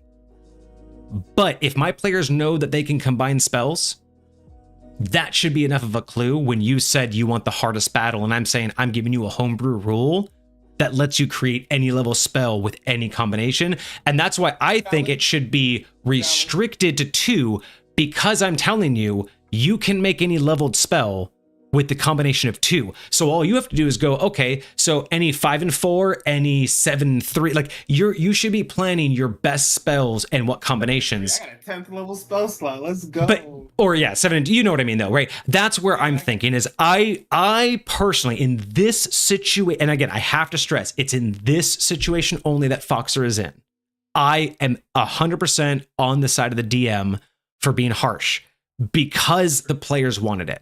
If this was any other boss battle, yes, I agree with you. There needs to be a lot more preposition and a lot more, y'all need to know what this ability means that I'm giving you, because you're not ready to use it for what's coming up. Like I agree. There are some times that you need a handhold.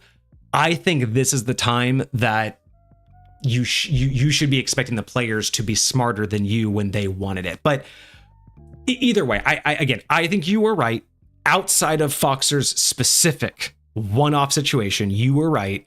Sure. This should be way more prepositioned into the players should understand why they need to combine spells and why they should wait to use everything. Because if you don't tell them that, if you just say, hey, you're fighting a boss and it's very difficult, and you know your players always go all out in the first 4 rounds, that's on you as a DM if they fail. Sure. If they get into round 2 or 3 of this 3-phase boss battle and you annihilate them, that's on you. That's your problem, because you knew what they were going to do.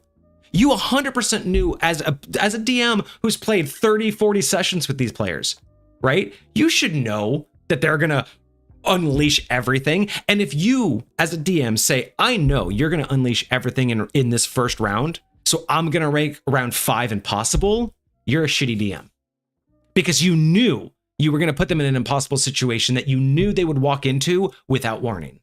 Now, if you're the kind of DM who sees that these are the players who go all out, and so once in a while you throw them a bone and say, hey, this battle isn't going to be that easy, or hey, I know you throw all your magic out, so every now and again I'm going to give you an anti-magic bubble at the beginning of the fight.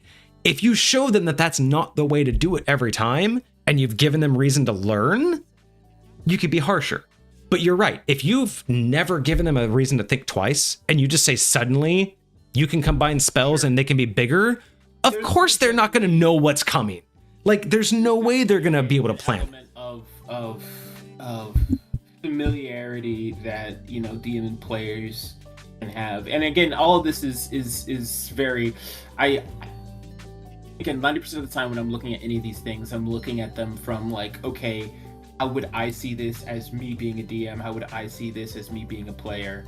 And the initial response perspective or instincts that I get from that.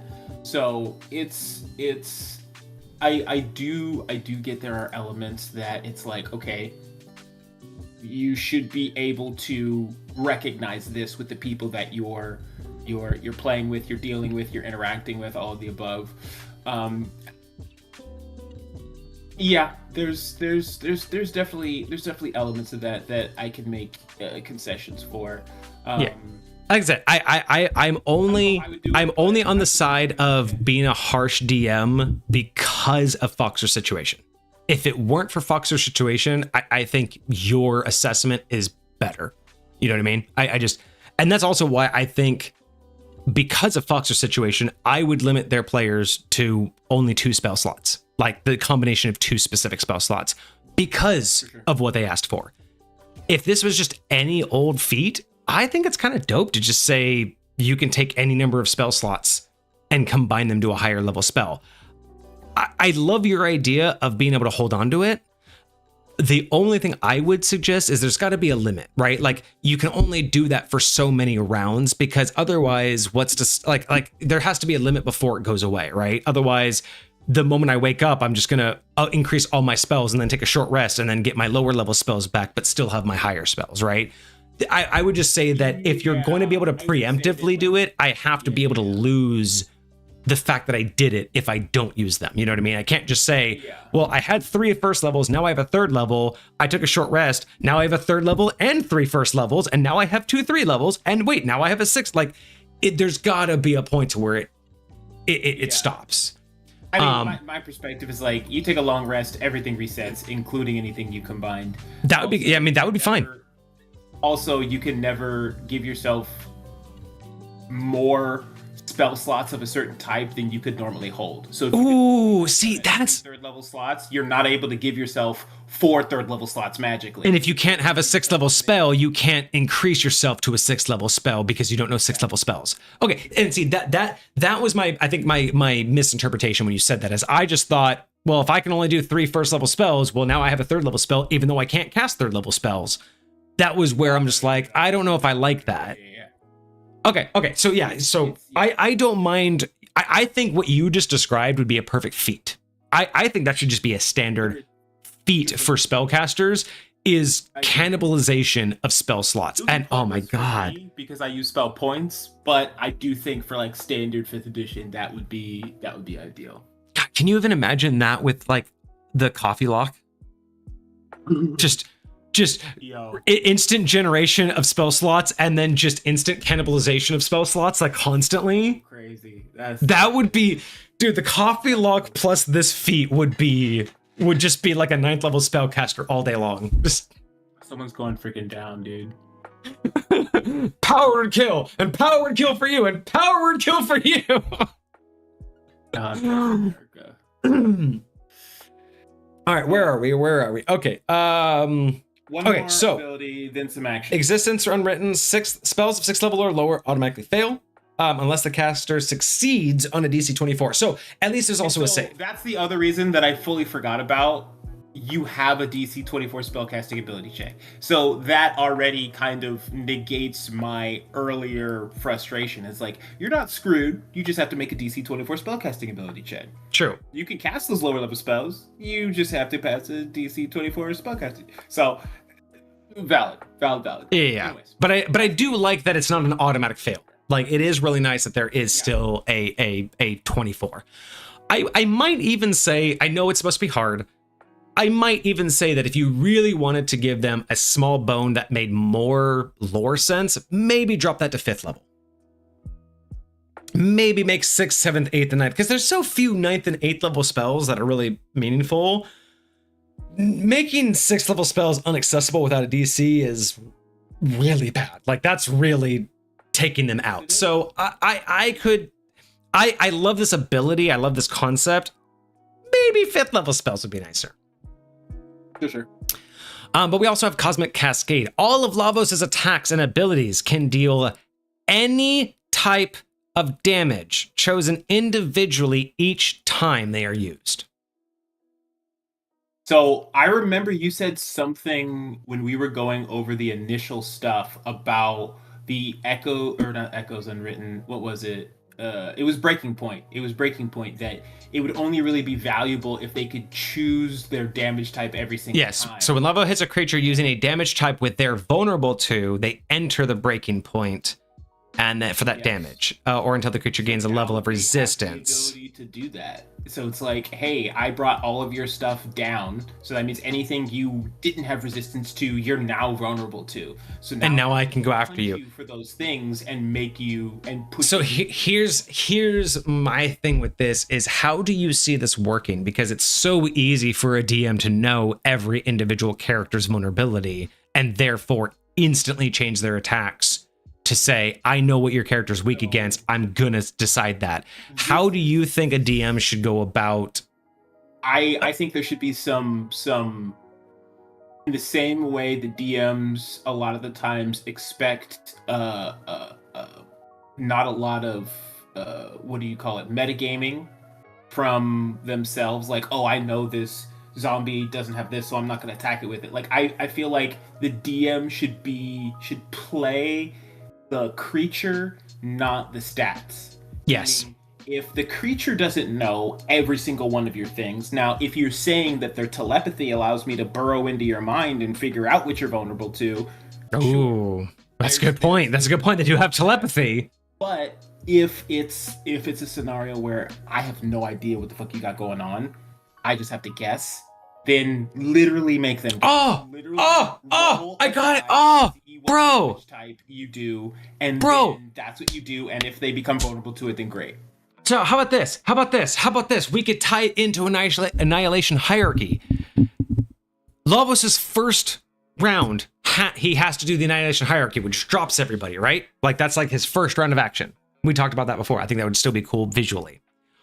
What if at the start of every turn, Lavos can spend a bonus action at the start of his turn, or either a passive thing that he just does, or as a bonus action, he can choose a target, and he has a DC check. And if he succeeds, he knows what damage you are now vulnerable against. So at the start of every turn, he can just pick someone and go, what are you vulnerable against? Thunder? Awesome. I know that for the rest of the battle. Next round, you. What are you vulnerable against? Oh, I don't know. Next round, you. What are you vulnerable against? Fire? All right. But what if it had to be a check on Lavos' part to find the damage? So it's devastating enough, but he doesn't necessarily waste an attack, but he has to do a DC check to see, so he knows what to damage you with. And if he doesn't get it, then he has to do maybe if he knows, the DM can choose, and if not, it's always random. Maybe he has to roll a D6 or a D12 for the type of damage, unless he did the bonus action to know what to go after you with. I'll say, I don't know why it makes me feel better doing it this way, but I feel like I would like this as a legendary action. Ooh, a legendary action to find out, you mean? To find out, yes. That would be cool. So you just use a legendary action and you... That's cool. I like that. Yeah, I feel like him having to, like, because once he does it at the beginning of his first turn, it just lowers everybody. He should then have to figure out, like, well, what did I lower you? Like, I lowered you. It's my ability, but I still have to look at what it made you vulnerable to, right? Like, to be honest, like, I wouldn't even be mad if there was just some sort of thing when he lowered everyone that indicated to him what your vulnerabilities were, or at least one of them. You know, lowering. It's like, ooh, this person pinged for fire, this person pinged for lightning, this person pinged for psychic, this person pinged for whatever. So now I at the very least have a starting point for each one of you guys to start fucking with you. And then right? You have to look for the rest, but. I think that would be kind of cool too. Like, yeah, just I think there would be something kind of cool to make it one step, again, not necessarily a whole round extra, but one action economy extra, just so it's not guaranteed that he just knows what you're weak against. Sure. It feels like it would feel better narratively. Again, not necessarily to make it easier, just narratively, it just makes sense that he has to figure it out. Yeah, accurate. Okay. Oh my god, we got to start going through this. Yeah, we do. All right, so quick actions. Lavos spells use a spell save DC 24 and plus 16 to hit. So this is where I was kind of confused with earlier. I was trying to bring this up to Foxer, but it says save DC is 24, and most of the DCs we see from here on out are 24. But it also says the attack is plus 16. But a lot of the stuff you see directly underneath it is a plus 15, plus 15. Well, so it does say spell attacks. So maybe these didn't put. That's my question. Is I don't know, because nothing in here is considered a spell. Nothing in here is specifically articulated as a spell.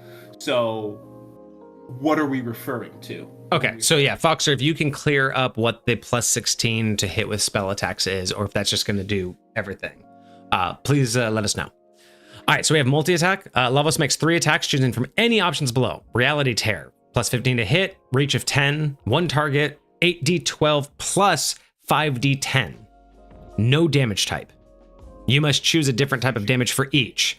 So you do 8d12 of 1 damage and 5d10 of a different type. So you get 2 damages on Reality Tear of your choice. Imagine they're vulnerable to both. That goes back to the first thing where it says if they're vulnerable to more than one, the DM chooses which one applies. Yeah. Okay. So that makes more sense there. It's supposed to be a plus 15, so all of these are accurate. So it should have just been a TC 24 and a plus 15. So all of these are plus 15 to hit. Oh, so it was just a mistype. It was just a typo. This plus 16 is meant to be a plus 15, and you have that as their attack. Got it. So these are theoretically the spells that are being referred to. Got it. Okay. Yeah. So wow. So yeah, 2 different damage types. That's crazy. Despair Ray, range attack of plus 15 to hit, range of 120, 1 target, 12d8 damage. The target must succeed on a DC 24 Wisdom saving throw or be stunned until the end of the current round. So just for the, until the end of the round. Not bad. Okay. Area attack. Each creature in the area must make a DC 24 dexterity saving throw, taking 6d10 damage on a failed save or half as much on a successful one. Okay. 30 foot cone's not bad though. I don't mind a 30-foot cone. That's pretty cool. Pretty good. Honestly, what would be kind of cool is if one of these attacks, like what we were talking about, is what if one of these attacks was like a psychic attack that did a little bit of psychic damage, but there was a save, and if you failed the save, that's when he knew what you were vulnerable to.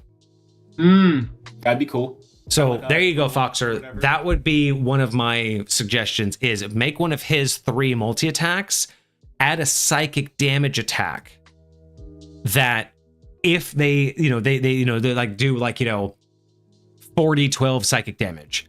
On a success, they take half damage. On a fail, they take full damage, and Lavos knows what they're vulnerable to. So it adds that action economy, but he still gets to attack them. But once he knows, he doesn't have to use that attack, because it's only going to be like 40-12, right? So it's going to be less than any other attack. But once he succeeds with it, every other attack's going to be that much more devastating, because he's going to know what damage to give them. So that would be my thing. Make one of these attacks psychic and use that attack for him to get an idea of who's vulnerable to what. At least that way the DM doesn't know. Choose the damage type. Yeah. I think that would be cool. Because then, and then I would honestly just say for any DM who wants to play, play the good guy, just roll a dice. Like if you're gonna do Reality Tear, just roll a dice and do 2 random damages. And unless one does extra damage, then you can say he now knows that's you're vulnerable to. But I would personally just say it's random until he locks it in. That's kind of the vibe that I would go with. All right, legendary actions. We have 4. They can take 4 legendary actions. Only one at a time and at the end of a creature's turn. All right. We have Singularity Pulse. Each creature within 20 feet must succeed on a DC 20 Constitution saving throw or take 4d10 damage of a chosen type and be pushed 10 feet. Graviton Shift. One creature within 120 feet must make a DC 24 Constitution saving throw or be moved up to 60 feet in any direction, including upward. Creature doesn't get to save if affected by breaking point. That's crazy. I can throw you 60 which means you taking fall damage for sure. That's crazy. That's insane. That's crazy. Null Cascade. Until the end of the next round, all concentration checks within 60 feet of Lavos are rolled with disadvantage and suffer a -3 penalty. -3 penalty. Ugh, you guys are concentrating on nothing. That's crazy. That's crazy. All right. I mean, honestly, at that point, I'd almost just say that anybody within 60 feet makes a check. Like, I honestly, I just would just say that you lose concentration if you're within that. You know what I mean? Like, that's just such a penalty. What's the point? You might as well just say they lose it. But I guess, like you said, like for player agency, you want them to have a chance. That's actually valid because right now till the end of the next round. Okay, so it does have a time limit on it. Okay, cool. Yeah, I don't know. That one may just be easier to just say he just nullifies it, any concentration checks. I mean, even just knocking it down to 30 feet and just saying he just nullifies concentration would be fine. Or you just you just drop concentration, no save? Yeah, just within 30 feet of you, just boom. Like, I wouldn't mind that. That's definitely harsh. I mean, disadvantage with a -3 is practically guaranteed to lose. Like that is such a practicality to lose. But remember, you only have to, actually, I was about to say you only have to roll above a 10 or half the damage that you took. And the likelihood that you're going to be taking more than 20 points of damage is high. So, yeah, that could be scary. So yeah, I don't know. I may just clean it up just because I don't feel like this roll. I feel like it's like the rolls are so difficult. The chances of success, you might as well just say you roll a d20 and on a 20 you succeed. You know what I mean? Like the chances of rolling disadvantage with a -3 penalty and still succeeding, just tell them they just failed. Like just say that they end concentrate. I don't know. It's almost like why even give them the hope? Just hurry up with the roll and just say you fail it. Just say I win. Okay. Just say you win. All right, we get Chrono Lock. Costs 2 actions. One creature loses its next reaction and cannot take legendary actions until the end of its next turn. This ability cannot be used. This ability can only be used once per minute. So this is most likely a once per combat. So basically, because we know that the players get their own legendary actions, this removes their reaction and legendary action until the end of the next turn. So basically, this turn and next turn, you don't get to use that shit. It's so weird. This does not seem very impactful for costing 2 reactions and being limited to once a minute. Like, I feel like Null Cascade should cost 2 actions and be limited to once per minute more than this one. You know what I mean? I got you on that one. Yeah, this one, because we don't know until we go through exactly what the players get for the legendary actions, we don't know how impactful this is. But what we've seen so far, I'm kind of in agreement with you. I think this one can just be a regular one. It's true. We don't know what legendary actions do. Yeah. And 1 minute sounds like a long time. So again, yeah, just it sounds like a long time, but that's basically just have, you know, I don't know. It's a weird one because we don't have all of the knowledge. It's a very weird one. So I'll accept it for now, but I don't know. 1 minute, just anything that lasts. I made a TikTok about this the other day. You just can only do it once a minute. Well, it only lasts until the end of the next turn. Well, yeah, this can only be used once per minute. So, like, it's basically, it can only be used once per. And it's so funny. I made a pretty controversial TikTok where I had a hot take one where I basically said, if combat doesn't last a minute, there should be no combat-related conditions that last a minute. And so many people were against me on this, and I'm just like, you don't hear what I said. If it's specific, because there are some conditions that are like practically 100% combat related and have nothing to do with RP, but they still last a minute. And it's like, why? If combat is never going to last a minute, why does a combat-based condition last a minute? Because there's no in-game rationale for why it should last 60 seconds when combat was done 20 seconds ago. Why? Like, it's just one of those things where it's so funny to me. Say lasts until the end of combat. Yeah, exactly. Like, that's my biggest thing is when you say it lasts a minute, but no combat lasts a minute, what's the point? And yeah, there are people who are like, but there's other abilities that you can use in RP. And I'm like, so here's the two issues with that. One, a minute is no time at all, even in RP. I'm sorry, but there's very rarely an interaction with a human being that you can have that's under a minute that any magic you did is going to last through the whole conversation. So that's my first problem with it. And my second problem is I said combat related shit. Things that could potentially be used for RP purposes are fine. But there are some combat conditions that it's like, why is this lasting a minute? It has no bearing on the real world once combat's over. But it lasts a minute. I don't know. That's what I said. It's a hot take. I don't like the 1 minute for combat stuff when it's like, but combat doesn't even last that long. Like even this, like being blinded for a minute. Like, just close your eyes for a minute. How devastating is that in life outside of combat? If you're not fearing for your life, close your eyes for 1 minute and tell me how devastating life was for that 60 seconds when you're not in fear for your life. You're not driving, you're not walking in the street. If you're just sitting there at your home and you close your eyes for a minute, I don't buy that's devastating. But in combat, it's so devastating. You know what I mean? Like, that's my thing. It's weird. But I'm also weird when I look at D&D. Not gonna lie. A little weird. I'm gonna tell you that right now. All right, so moving on. We have Unravel Self, another 2 action. One creature must succeed on a DC 24 intelligence saving throw or be blinded and silenced for 1 minute. The creature can repeat the save at the end of each of its turns. See, that's a good reason why to do for a minute. It's basically to the end of the combat unless you save out. Totally fine with that. Sure.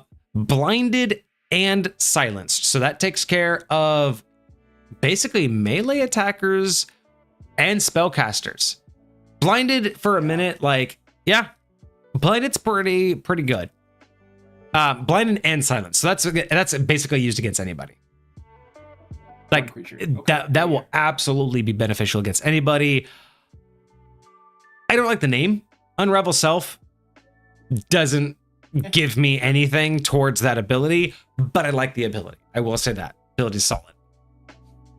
Crush Will. God, that sounds like a psionic, doesn't it? Yes, it does. Also costs 2 actions. One creature is forced to immediately resolve Status Roulette if available. Okay. Status Roulette is another option for 2 actions. Okay, so Crush Will will... wrong.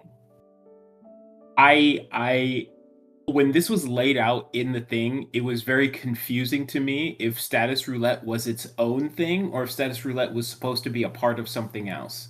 Okay. So Status Roulette might just be the effect that is the result from Crush Will and might not be its own thing that costs 2 actions. Because it just says it's forced to resolve it if available. So let's see what Status Roulette does. So one creature within 90 feet must make a DC 24 Charisma saving throw. This roll is made with disadvantage if the creature is affected by a breaking point. On a failure, roll on the condition table below.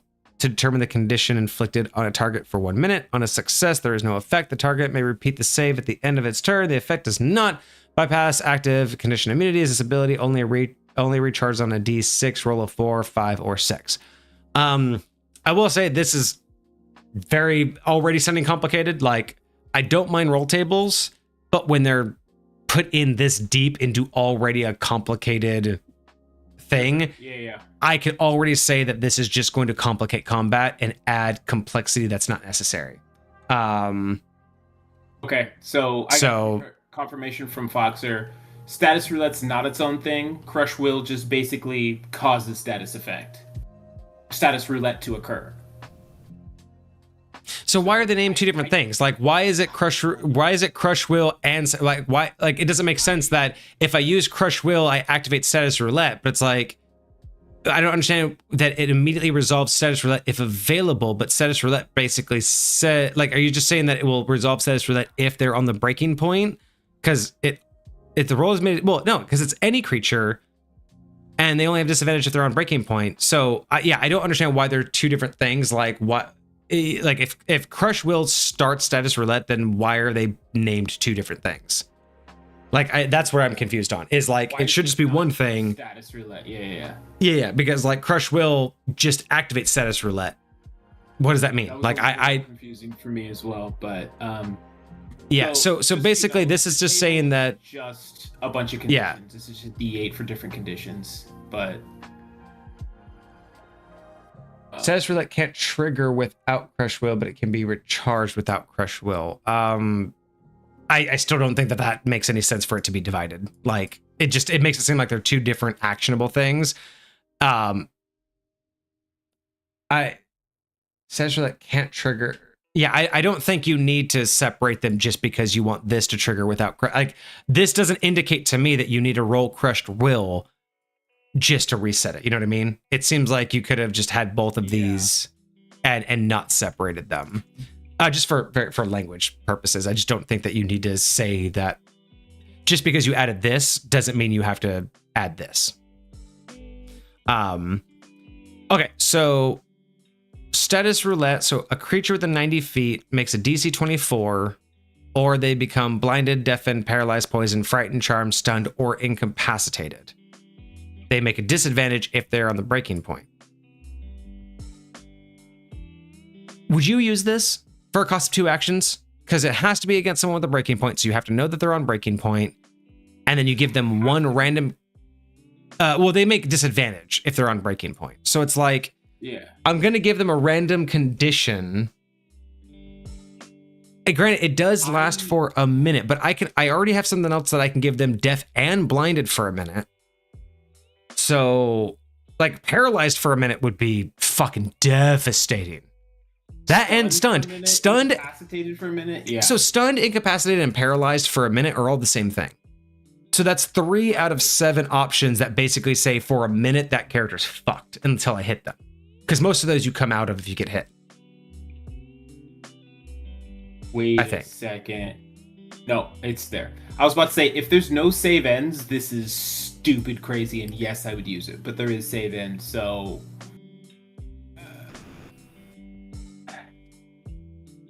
is it worth it? Maybe, maybe not. If I didn't have anything better to use, I would for sure put it out there. If there was nothing else that I specifically wanted to make sure happened, I would use it. But yeah, it's hard to say that I would use this over these two. Like with Chrono Lock and Unravel Self, I feel like those are devastating enough.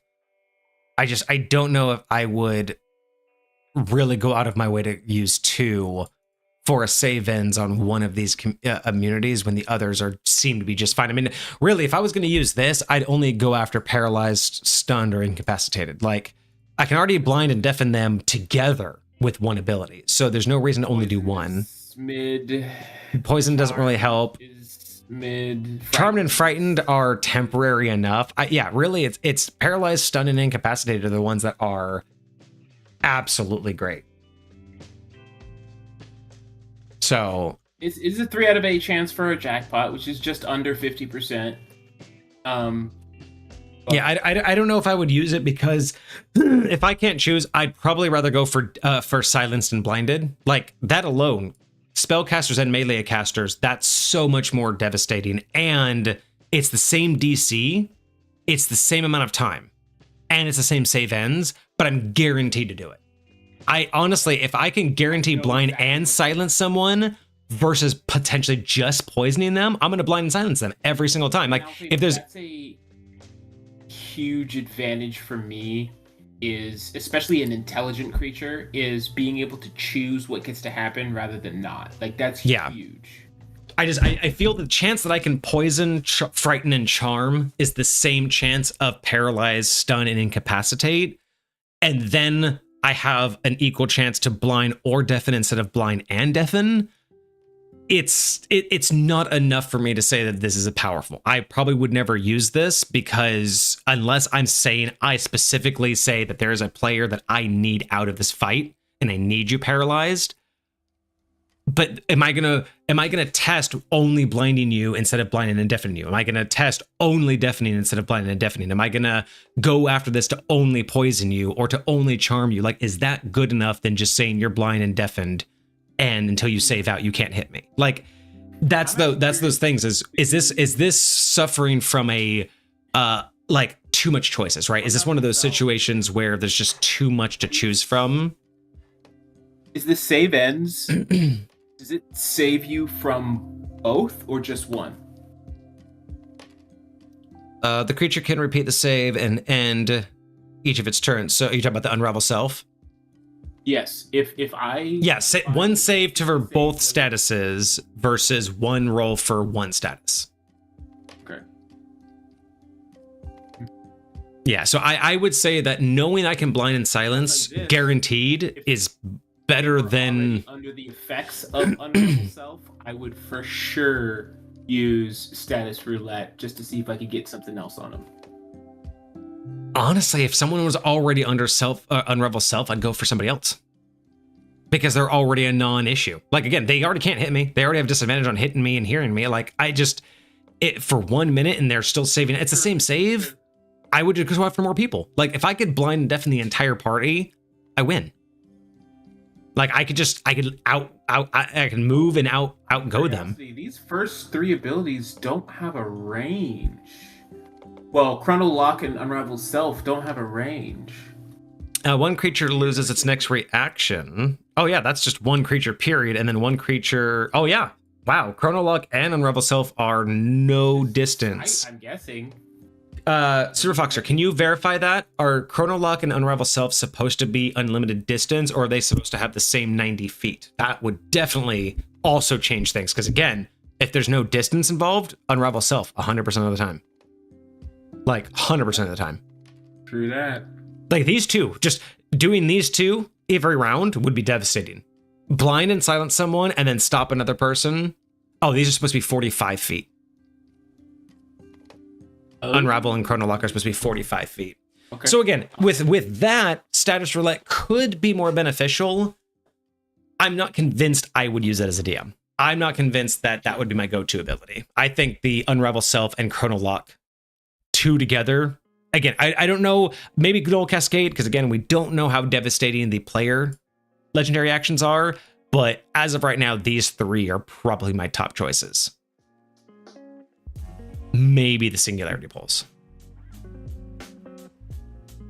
All right, we have a Dimensional Rend. This one costs 3 action points. It's an area of attack, a 60-foot cone. Each creature must make a DC 24 dexterity saving throw, taking 12d12 damage of a chosen type on a failed save, or half as much damage on a success. A creature that fails the save takes an additional 3d12 damage of the same type. So 15d12 instead of 12. Okay. I would like a little bit of a difference in the DCs. Like I feel like there should just be a small variance in the saves instead of them all just being DC 24. Just for variety, just to make it feel like there's a chance that some of these are less powerful or less accurate. But other than that, this one's pretty devastating. 3 actions for up to 15 D12 and in a cone. I'm not upset. I'm not upset at all for a final battle. That's decent. I wouldn't even mind if this is one of those ones where you could take 12d12 damage of a chosen type, and 3d12 of a different type if you fail. Because we saw one before where we got 2 damage types. I wouldn't mind if this is a 12d12 on a fail or on a success, and then on a fail you get 3d12 additional from a different type. So you can technically take 2 different types of damage on this one. And especially if we go back to our consideration that Lavos should have some way of having to identify what you're vulnerable to, being able to do more than 1 damage type. Like he could throw in force damage, but also throw an additional 3d12 lightning just to test, just to see if you're vulnerable to that. So later he can make sure that he's doubling that damage on you, right? Because all of his other abilities were hoping that he knows what you're vulnerable to. So that's where I would do, as I would make these abilities have a way to add 1 extra damage type of a little bit as his tests to see what he needs to attack each player with. Oh, I can mess with that. I can mess with that. All right. And then we have Void Sentence. Costs 3 actions. 1 creature affected by Breaking Point. Okay, so you have to have someone affected by Breaking Point. Takes 6d10 damage of a chosen type, and its level of resistance to that damage type is reduced by 1 until the end of combat. See, what I would like to do for this... A creature affected by Breaking Point takes damage of a chosen type. Right, so if someone was immune to something and now they're resistance... That's different than the Breaking Point. Because if you're doing Breaking Point damage, you can't reduce that any lower. Yeah, so they already have to be in Breaking Point, and then it gets reduced even more if possible, is how I read this. But the damage, like, so if I'm in Breaking Point for fire damage, and I use Void Sentence, and I choose fire damage, it won't go down any further. It won't go down any further. But if you choose any other type of damage, then it will. Go down. So what I would do in this particular case, because again, a lot of this is of a chosen type, and this is just relying on the DM to be honor system and all of that. I wouldn't mind if this says that when you use Void Sentence, a creature affected by Breaking Point takes 6d10 damage of a type they are most resistant to. Because you can't be immune anymore, right? All your immunities have been dropped down to resistances. So what if this, when you did it... After the fact that bumped you back up. Yeah, but what if this one was saying you take 6d10 damage of the most resistant type, and then once you've taken it, that resistance goes down. So if you had immunity to cold, and now you have resistance, then, but let's say you're vulnerable to lightning. He can't attack you with lightning using Void Sentence, but he can attack you with cold, which you're most resistant to. So you'll take half of the 6d10, but now you're regular damage to it. Mm-hmm. So it's always knocking down your highest resistance instead of whatever you choose. I think that would be kind of cool because, again, a lot of this is relying on Lavos and the DM to make the correct decisions in battle. This would basically be, I want your highest resistance to drop now. I don't want you to have that, especially if you're immune. Imagine if you have an immunity and he could just say, I want that gone. I would be mean and I would flip it. I would flip it to the lowest so that you're automatically putting somebody in Breaking Point. Because a lot of... Oh, okay. So anything that you're not already... relies on you being in Breaking Point. And gotcha. So one creature... more often my stuff's going to proc. So what if it said one creature not affected by Breaking Point takes 60-10 of a damage that they are vulnerable to, putting them in Breaking Point? So it can only be used against someone not in Breaking Point, but that usually means if you're going to spend three actions, that means that there's probably only one person left, or one person left not in Breaking Point. So that would be kind of cool. I do like the idea of doing it to somebody that's not in Breaking Point to put them in Breaking Point. Okay, yeah, I don't mind either of those. Either, yeah, someone who's not in Breaking Point to put them into Breaking Point, or if Foxer prefers that they are in breaking point, I think it should target their highest resistance to knock it down a peg, because then it just makes them even more vulnerable to Lavos. Oh yeah, and then yeah, with AoE would hit harder a little bit well. So yeah, so there's two examples for you, Foxer, on how you could potentially change Void Sentence. I don't mind it. I like the idea that it's targeting breaking point. I just feel like it should just, yeah, I feel like this should be one of those ones where he's just trying to weaken your spirit even more instead of just doing damage, because he has a lot of ways to do damage. I think this one needs to be more of like a spirit weakener. Like, he's going to hit you with damage that you are probably going to resist and take half of, but it is going to knock you down a peg again, right? So it's almost like I'm going to hit you with less damage so I can hit you with more damage later. Like, I know what I'm doing. I know I'm hitting you with fire. I know you're resistant to it, but you won't be after this. It's just that intimidation factor, I think. Right. And then we have End of Time. This one costs all 4. So you only get one of these. What? All magical effects within 120 feet immediately end. Each creature in the area must succeed a DC 24 Wisdom saving throw or lose 1 action on its next turn. This ability can only be used once per minute.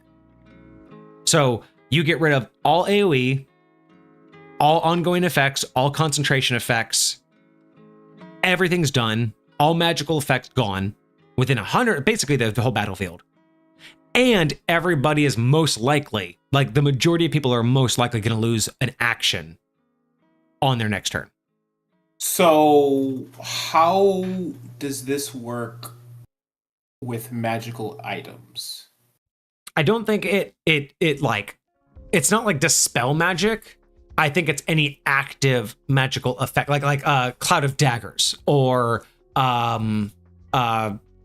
what's the Thorns one that you love? Yeah, Spike Growth. Yeah, Spike Growth. Like, I think it's those kind of things. I think it's, if someone has mage armor, or they cast, Zone of Darkness, or anything that's active and ongoing and covers an area, I think that's the idea. Anything that like basically is nothing passive. I don't think this happens. Like, if you just have magical armor, you're still gonna have magical armor. If you cast mage armor, mage weapon, mage hand, spirit guardian, spike growth, those are the things I think that would just end the moment it can do it. Foxer, let me know if we have that correct. Every round. No, once per minute. Great. No, once per minute. Per minute. Okay. So this basically is a one time, if everybody gets something off and says, Spike Growth, Cloud of Daggers, Wall of Frost, Wall of Fire, Force, blah, blah, blah. He can just go, we're done. Stop that. Got all the things up. Yeah, so it's basically a one-time instant anti-magic field. Just okay, we're done, stop.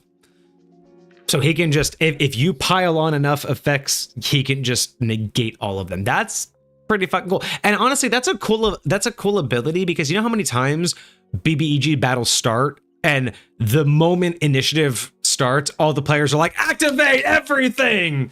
And it's just like, he could just be like, oh, that was cute. Okay, let's restart the battle. Now let's have some sportsmanship. Like, just the simple fact that he could be like, oh, that's cute. Shut up. Bye. Okay, I like that one. Actually, yeah, once per minute seems like there's never anything that's less than once per minute, but like, how do you say twice per encounter without it being abused like 2 rounds in a row? You know what I mean? Like, well, yeah. Or 6, or I guess you could say every 5 rounds, like. Yeah, but I feel like that's a great ability, but once in the encounter, assuming it's only gonna take a minute, I don't know. I wouldn't mind if he could do that twice. I wouldn't mind if he could do it twice. I agree. Oh, what if it had it's only once per minute, but it can like reset on a roll of a 6 or something. So it's more rare, but it can be recharged. I will say I appreciate the role things that people are doing with a lot of the stuff, but personally I prefer a cooldown. Yeah. I do too. I don't necessarily like the random. I can get it back. Yeah, because if you could technically get it back every round versus you never get it back, what's the lore? Why is it that in one fight you got it every round and then in another fight you only got it off once? But every 3 rounds does make a little bit more sense. Sure. Okay, but I like it. I think that's kind of cool. Just an instant shutdown of all magical effects. That's dope. Yeah. All right, we are almost done. We are on the last bit. Mythical action. Available once per minute. I've never heard of these before. I love this. Yeah, so available once per minute while Lavos's core is below half. So this is like bloodied. So only when Lavos's core gets to bloodied status can they use mythic actions. Okay. So collapse timeline. Lavos twists reality and reorders battle time itself. When this action is used, Lavos immediately rolls a second initiative score. Each round, Lavos chooses which initiative count to act on. Lavos can only act once per round. This effect lasts until the end of combat. So basically they get advantage and chooses which one they go. So they roll advantage twice and chooses which one they go on. So this happens after initiative's already been going for a while. So like say if they're at initiative 4 and they've been at initiative 4 this entire time. As soon as they activate this ability in the middle of combat, they get to roll again and maybe they roll really high. So now they're initiative 1 and initiative 4. And they get to choose every round which one they will be on. Yeah, I'm gonna act in 1 this time. Nope, I'm gonna act in 4 this time. Nope, I'm acting 4 again. Nope, I'm acting 1 again. That's interesting. That's kind of interesting. Very cool. I like that mechanic. I think that's very interesting to play around with, and I'm curious how that would play out. But yeah. That is kind of cool. I don't mind that too bad. Yeah, that's a very interesting concept. I think I might do it differently. Like I may give them like a 1d4 roll, and that's how much they can shift their initiative every round. So if they're initiative 4 and they roll a 2, they can be as low as a 2 or as high as a 6 or anywhere in between. Sure. That may be how I do it, but I don't mind this. I don't mind. I just feel like if you're initiative 1 and then you roll initiative 10, you're always going to go initiative 1. Like when are you going to like wait till the, it's very hard for me to see that. How often are you going to make those choices? But if I can have a spread, right, from 2 to 6, that could be a lot different. We have Heavenly Tears. It's a ranged spell attack, plus 16 to hit, range of 120 feet. 1 target, 130 points of damage or 12d20 damage of a chosen type. The side effect, if Lavos misses the attack, it still rolls the damage dice, but the damage dealt cannot exceed the average value of 136. Interesting. So, if Lavos misses, it still rolls damage. So it feels like it only has, it's like a kind of like a wide attack-ish. And it only it's guaranteed to hit. If you're fully centered. Yes, you're guaranteed to hit, but you just might not hit as hard. But how do you, so if I roll this and I miss, how do I roll damage?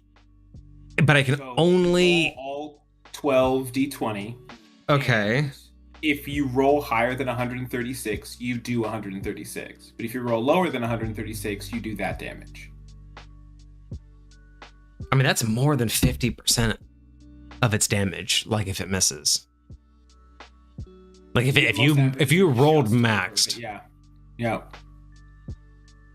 Interesting. First of all, doing d20s for damage is fucking wild. Yeah, that's very wild.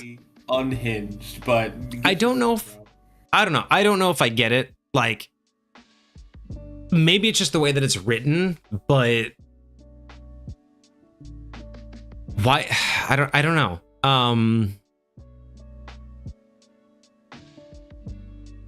So it's like,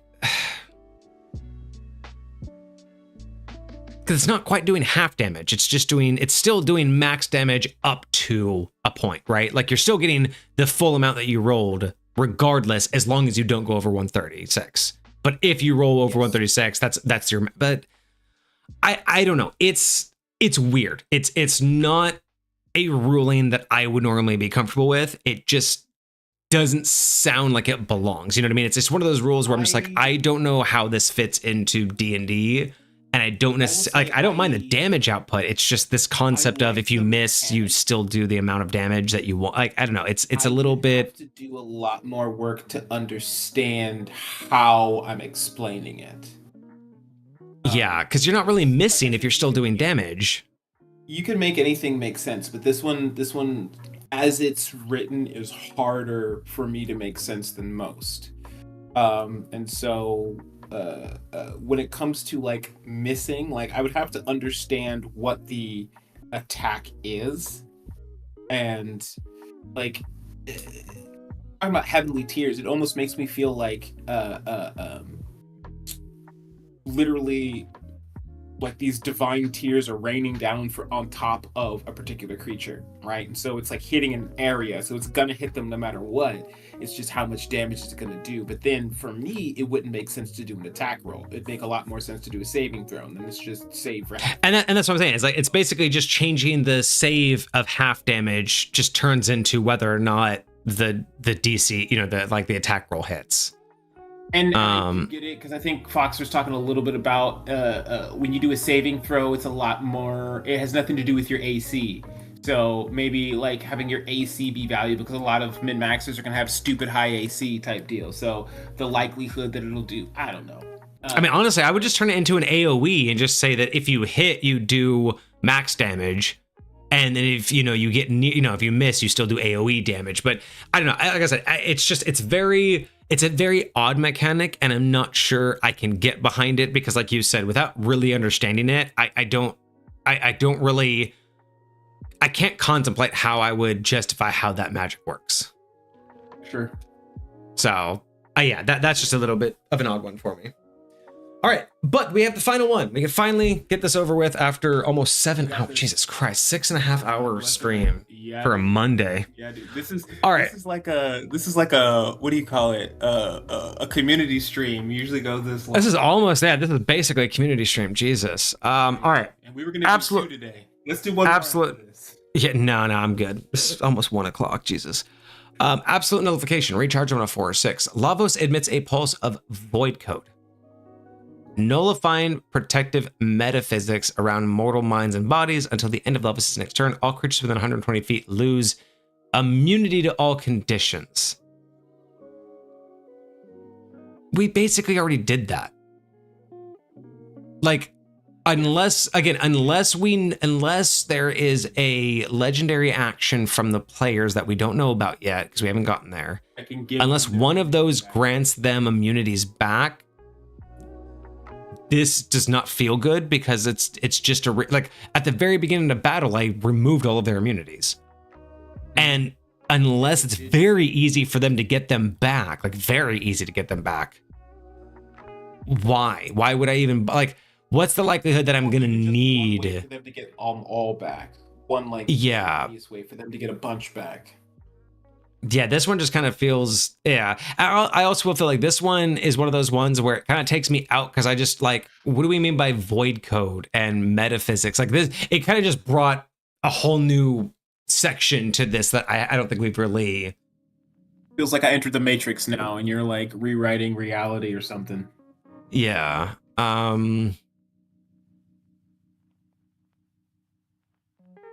But again, so Foxer, you said it's conditioned, but you said this reduces all levels of resistance. You didn't say damage deals damage. Yeah, but it just says all, but it doesn't say. So you would have to say this is all levels of damage resistance, not condition resistance. Because when I read all resistance, I think damage and immunity and conditions. Because we did clarify resistance is universal, which includes immunities.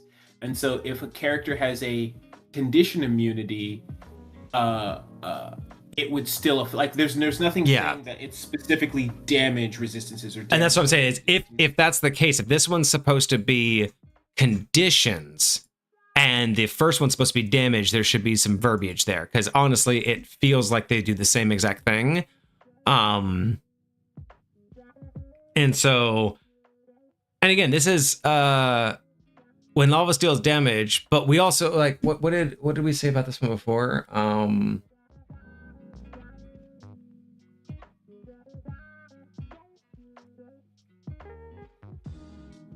I thought we had a correction about this before. So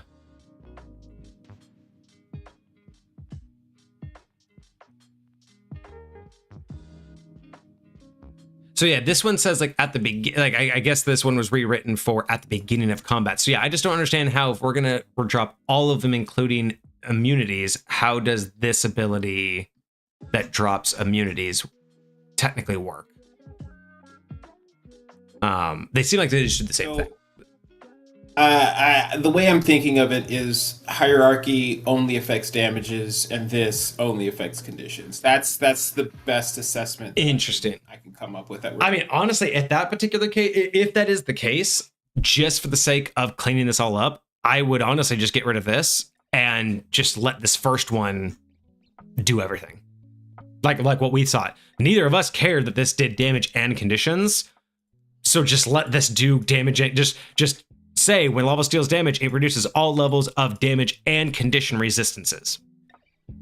And then you wouldn't have to worry about another ability for him to do it. Unless, of course, specifically, there's one of those legendary reactions from the players that can get you immunities back. I can do other stuff. Because like Foxer said, this only happens, the Annihilation Hierarchy only happens at the beginning.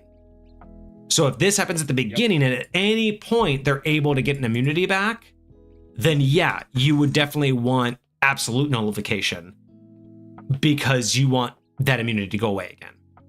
But if there is no way for them to get immunities back, I would totally be fine with this first ability just cutting everything, damage and conditions. Sucks to suck. Sucks to suck. Exactly. All right. What are we gonna give this? Okay, so this was a lot. This was a lot, but it was actually really interesting, really fun. A lot of great ideas. Like, for a multi-phase boss battle, I feel like my biggest thing would be as a DM to just figure out how to narrate each change. But otherwise, it's phenomenal. I think this is decently powerful for a very high level campaign. Honestly, I know Foxer really focused this on that super high level campaign and as in like an optional boss and everything. I'll be 100% honest, man. If you wanted to build a campaign to level 20, this would be fine for a level 20 BBEG by itself. This 3-level Lavos battle. Nothing else. Just this as your final battle. I could actually see this being a fun contender at level 20. It would be difficult and there'd be a lot of unfairness. I don't necessarily think it requires a uberly powerful group, like over the top powerful. But if you told them, hey, have fun, min-max the shit out of your characters, this would be a fine BBEG if by itself as the actual final BBEG. If you prepositioned your characters and said, I don't care how much you min-max, not necessarily the idea of you have to be the most powerful, but if you just said, hey guys, feel free to challenge yourselves and bump your characters, I think this would be a totally fine BBEG. The damage output's insane, but overall, it's not complex enough for the players not to be able to figure it out. Like most of it, like, you know how many times that we've had like BBEGs where we're just like, this is just unfair from the get-go. Like there's been plenty of times where we've reviewed something and we're just like, bro, if this thing gets these 2 rounds off perfectly, TPK, done. This thing has yet to give me that feeling. I have yet to feel like this thing is going to TPK them guaranteed. There's tons of opportunities, but I don't think ever once did we look at this and go, well, that's it. If they get to the 3rd round, they're dead. Like everything in here does feel like it's going to escalate the combat. But at level 20, when you have everything at your arsenal and you are properly paired after a long rest, right? If you truly went into this full with all 6 party members, I think you have a chance. And I'm not saying a good chance. I'm not saying a normal 5e, you have a 70% chance of winning. This may be more akin to like a first edition 30-40% chance, but the dice roll make that 30-40% chance nearly 50%. when you come down to the fact that there is still chance in there, right? So I like it. I think it's cool. I think it's a great addition to that boss progression. But overall, I think it's a good representation of what an ultimate battle can really be.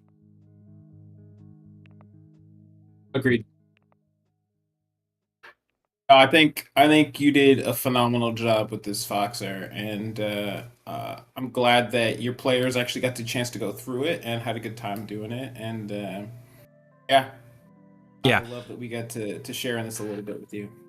so I'm having some trouble with this score because it's definitely going to get the inspiration. It definitely had a lot going on. It's not going to get a lot taken away for being like overpowered because it's meant to be overpowered.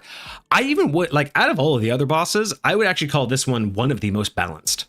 Like it feels better than a lot of the other ones. But it is overpowered. It's a lot. It's way too much.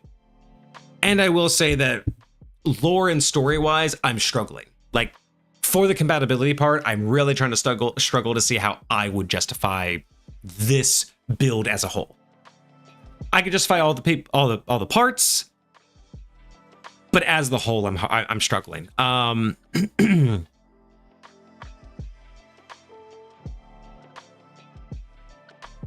I do like the extra conditions. Those are really cool. Great.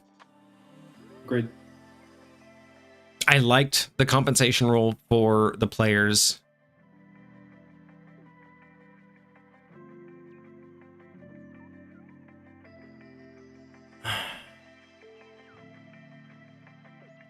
I don't feel like we actually changed a lot. I mean, we questioned a lot, but I feel like this is one of the ones that we didn't change too much. Like most of the abilities were spot on. It was just maybe like, the range would be like adjusted.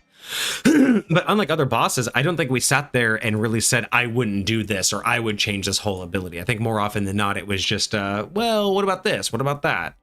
Yeah, exactly. Maybe a tweak here and there.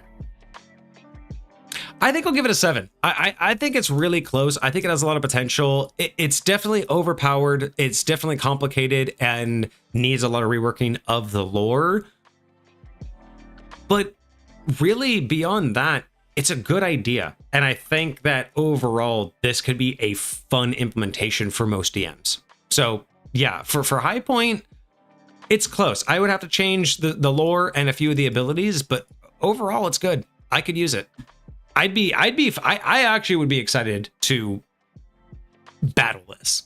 Like I would have a lot of fun sitting down. Like if this was just a single like one-shot battle, can you imagine just having 4 or 5 people sit down and go, this is the boss. This is all you're fighting. Go make a party.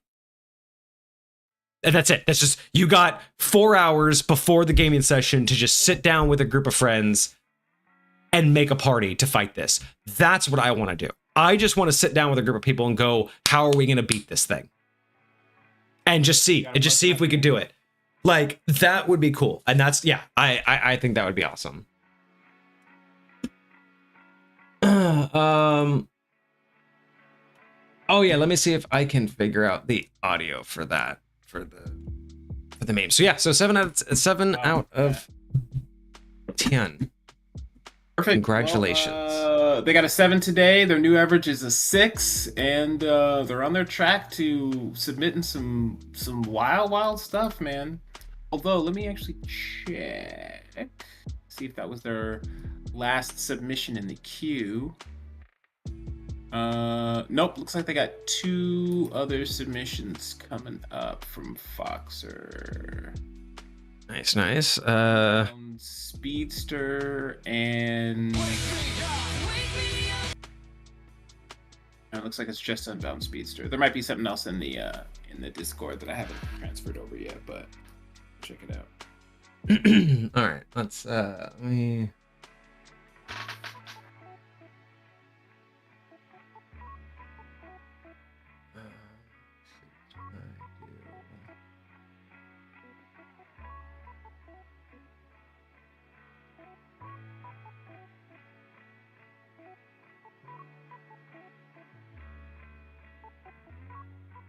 Oh, wild. Oh, All freaking right, so wild. let's look at this. Okay. So freaking wild, dude. Wake me up inside. Wake up.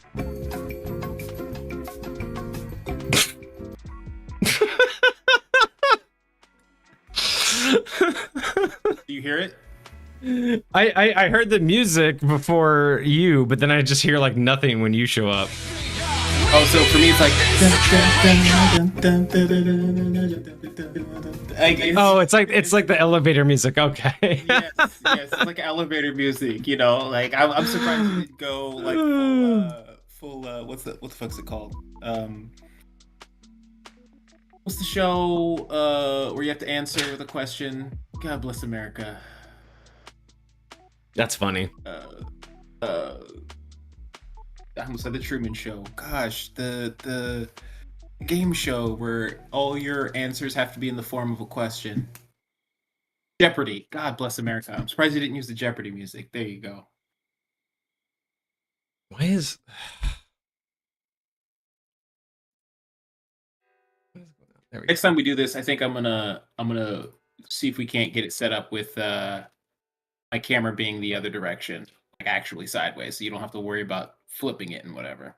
Even though it's Right. now. Yeah, it's crazy. But hey, you know what? We're making it work. We're making it work. It's bedtime.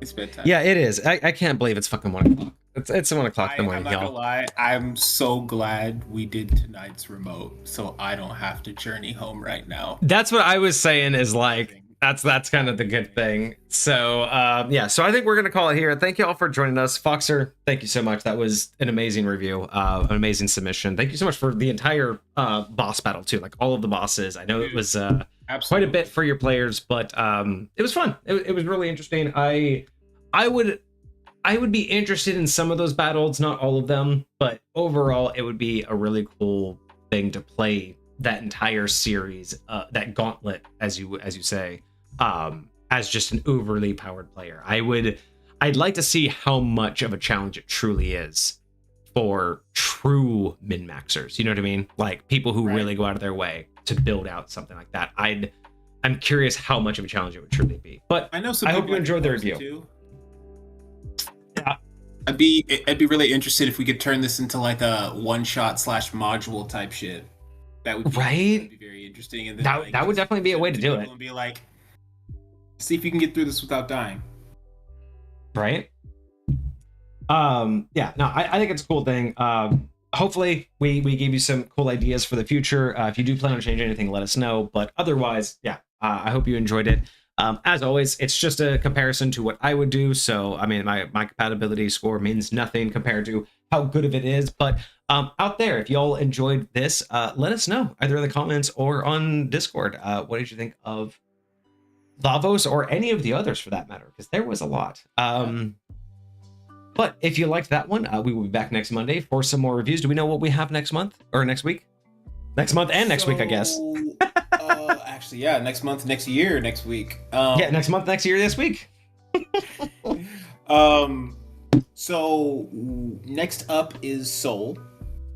Soul's only submission is a class with 3 subclasses.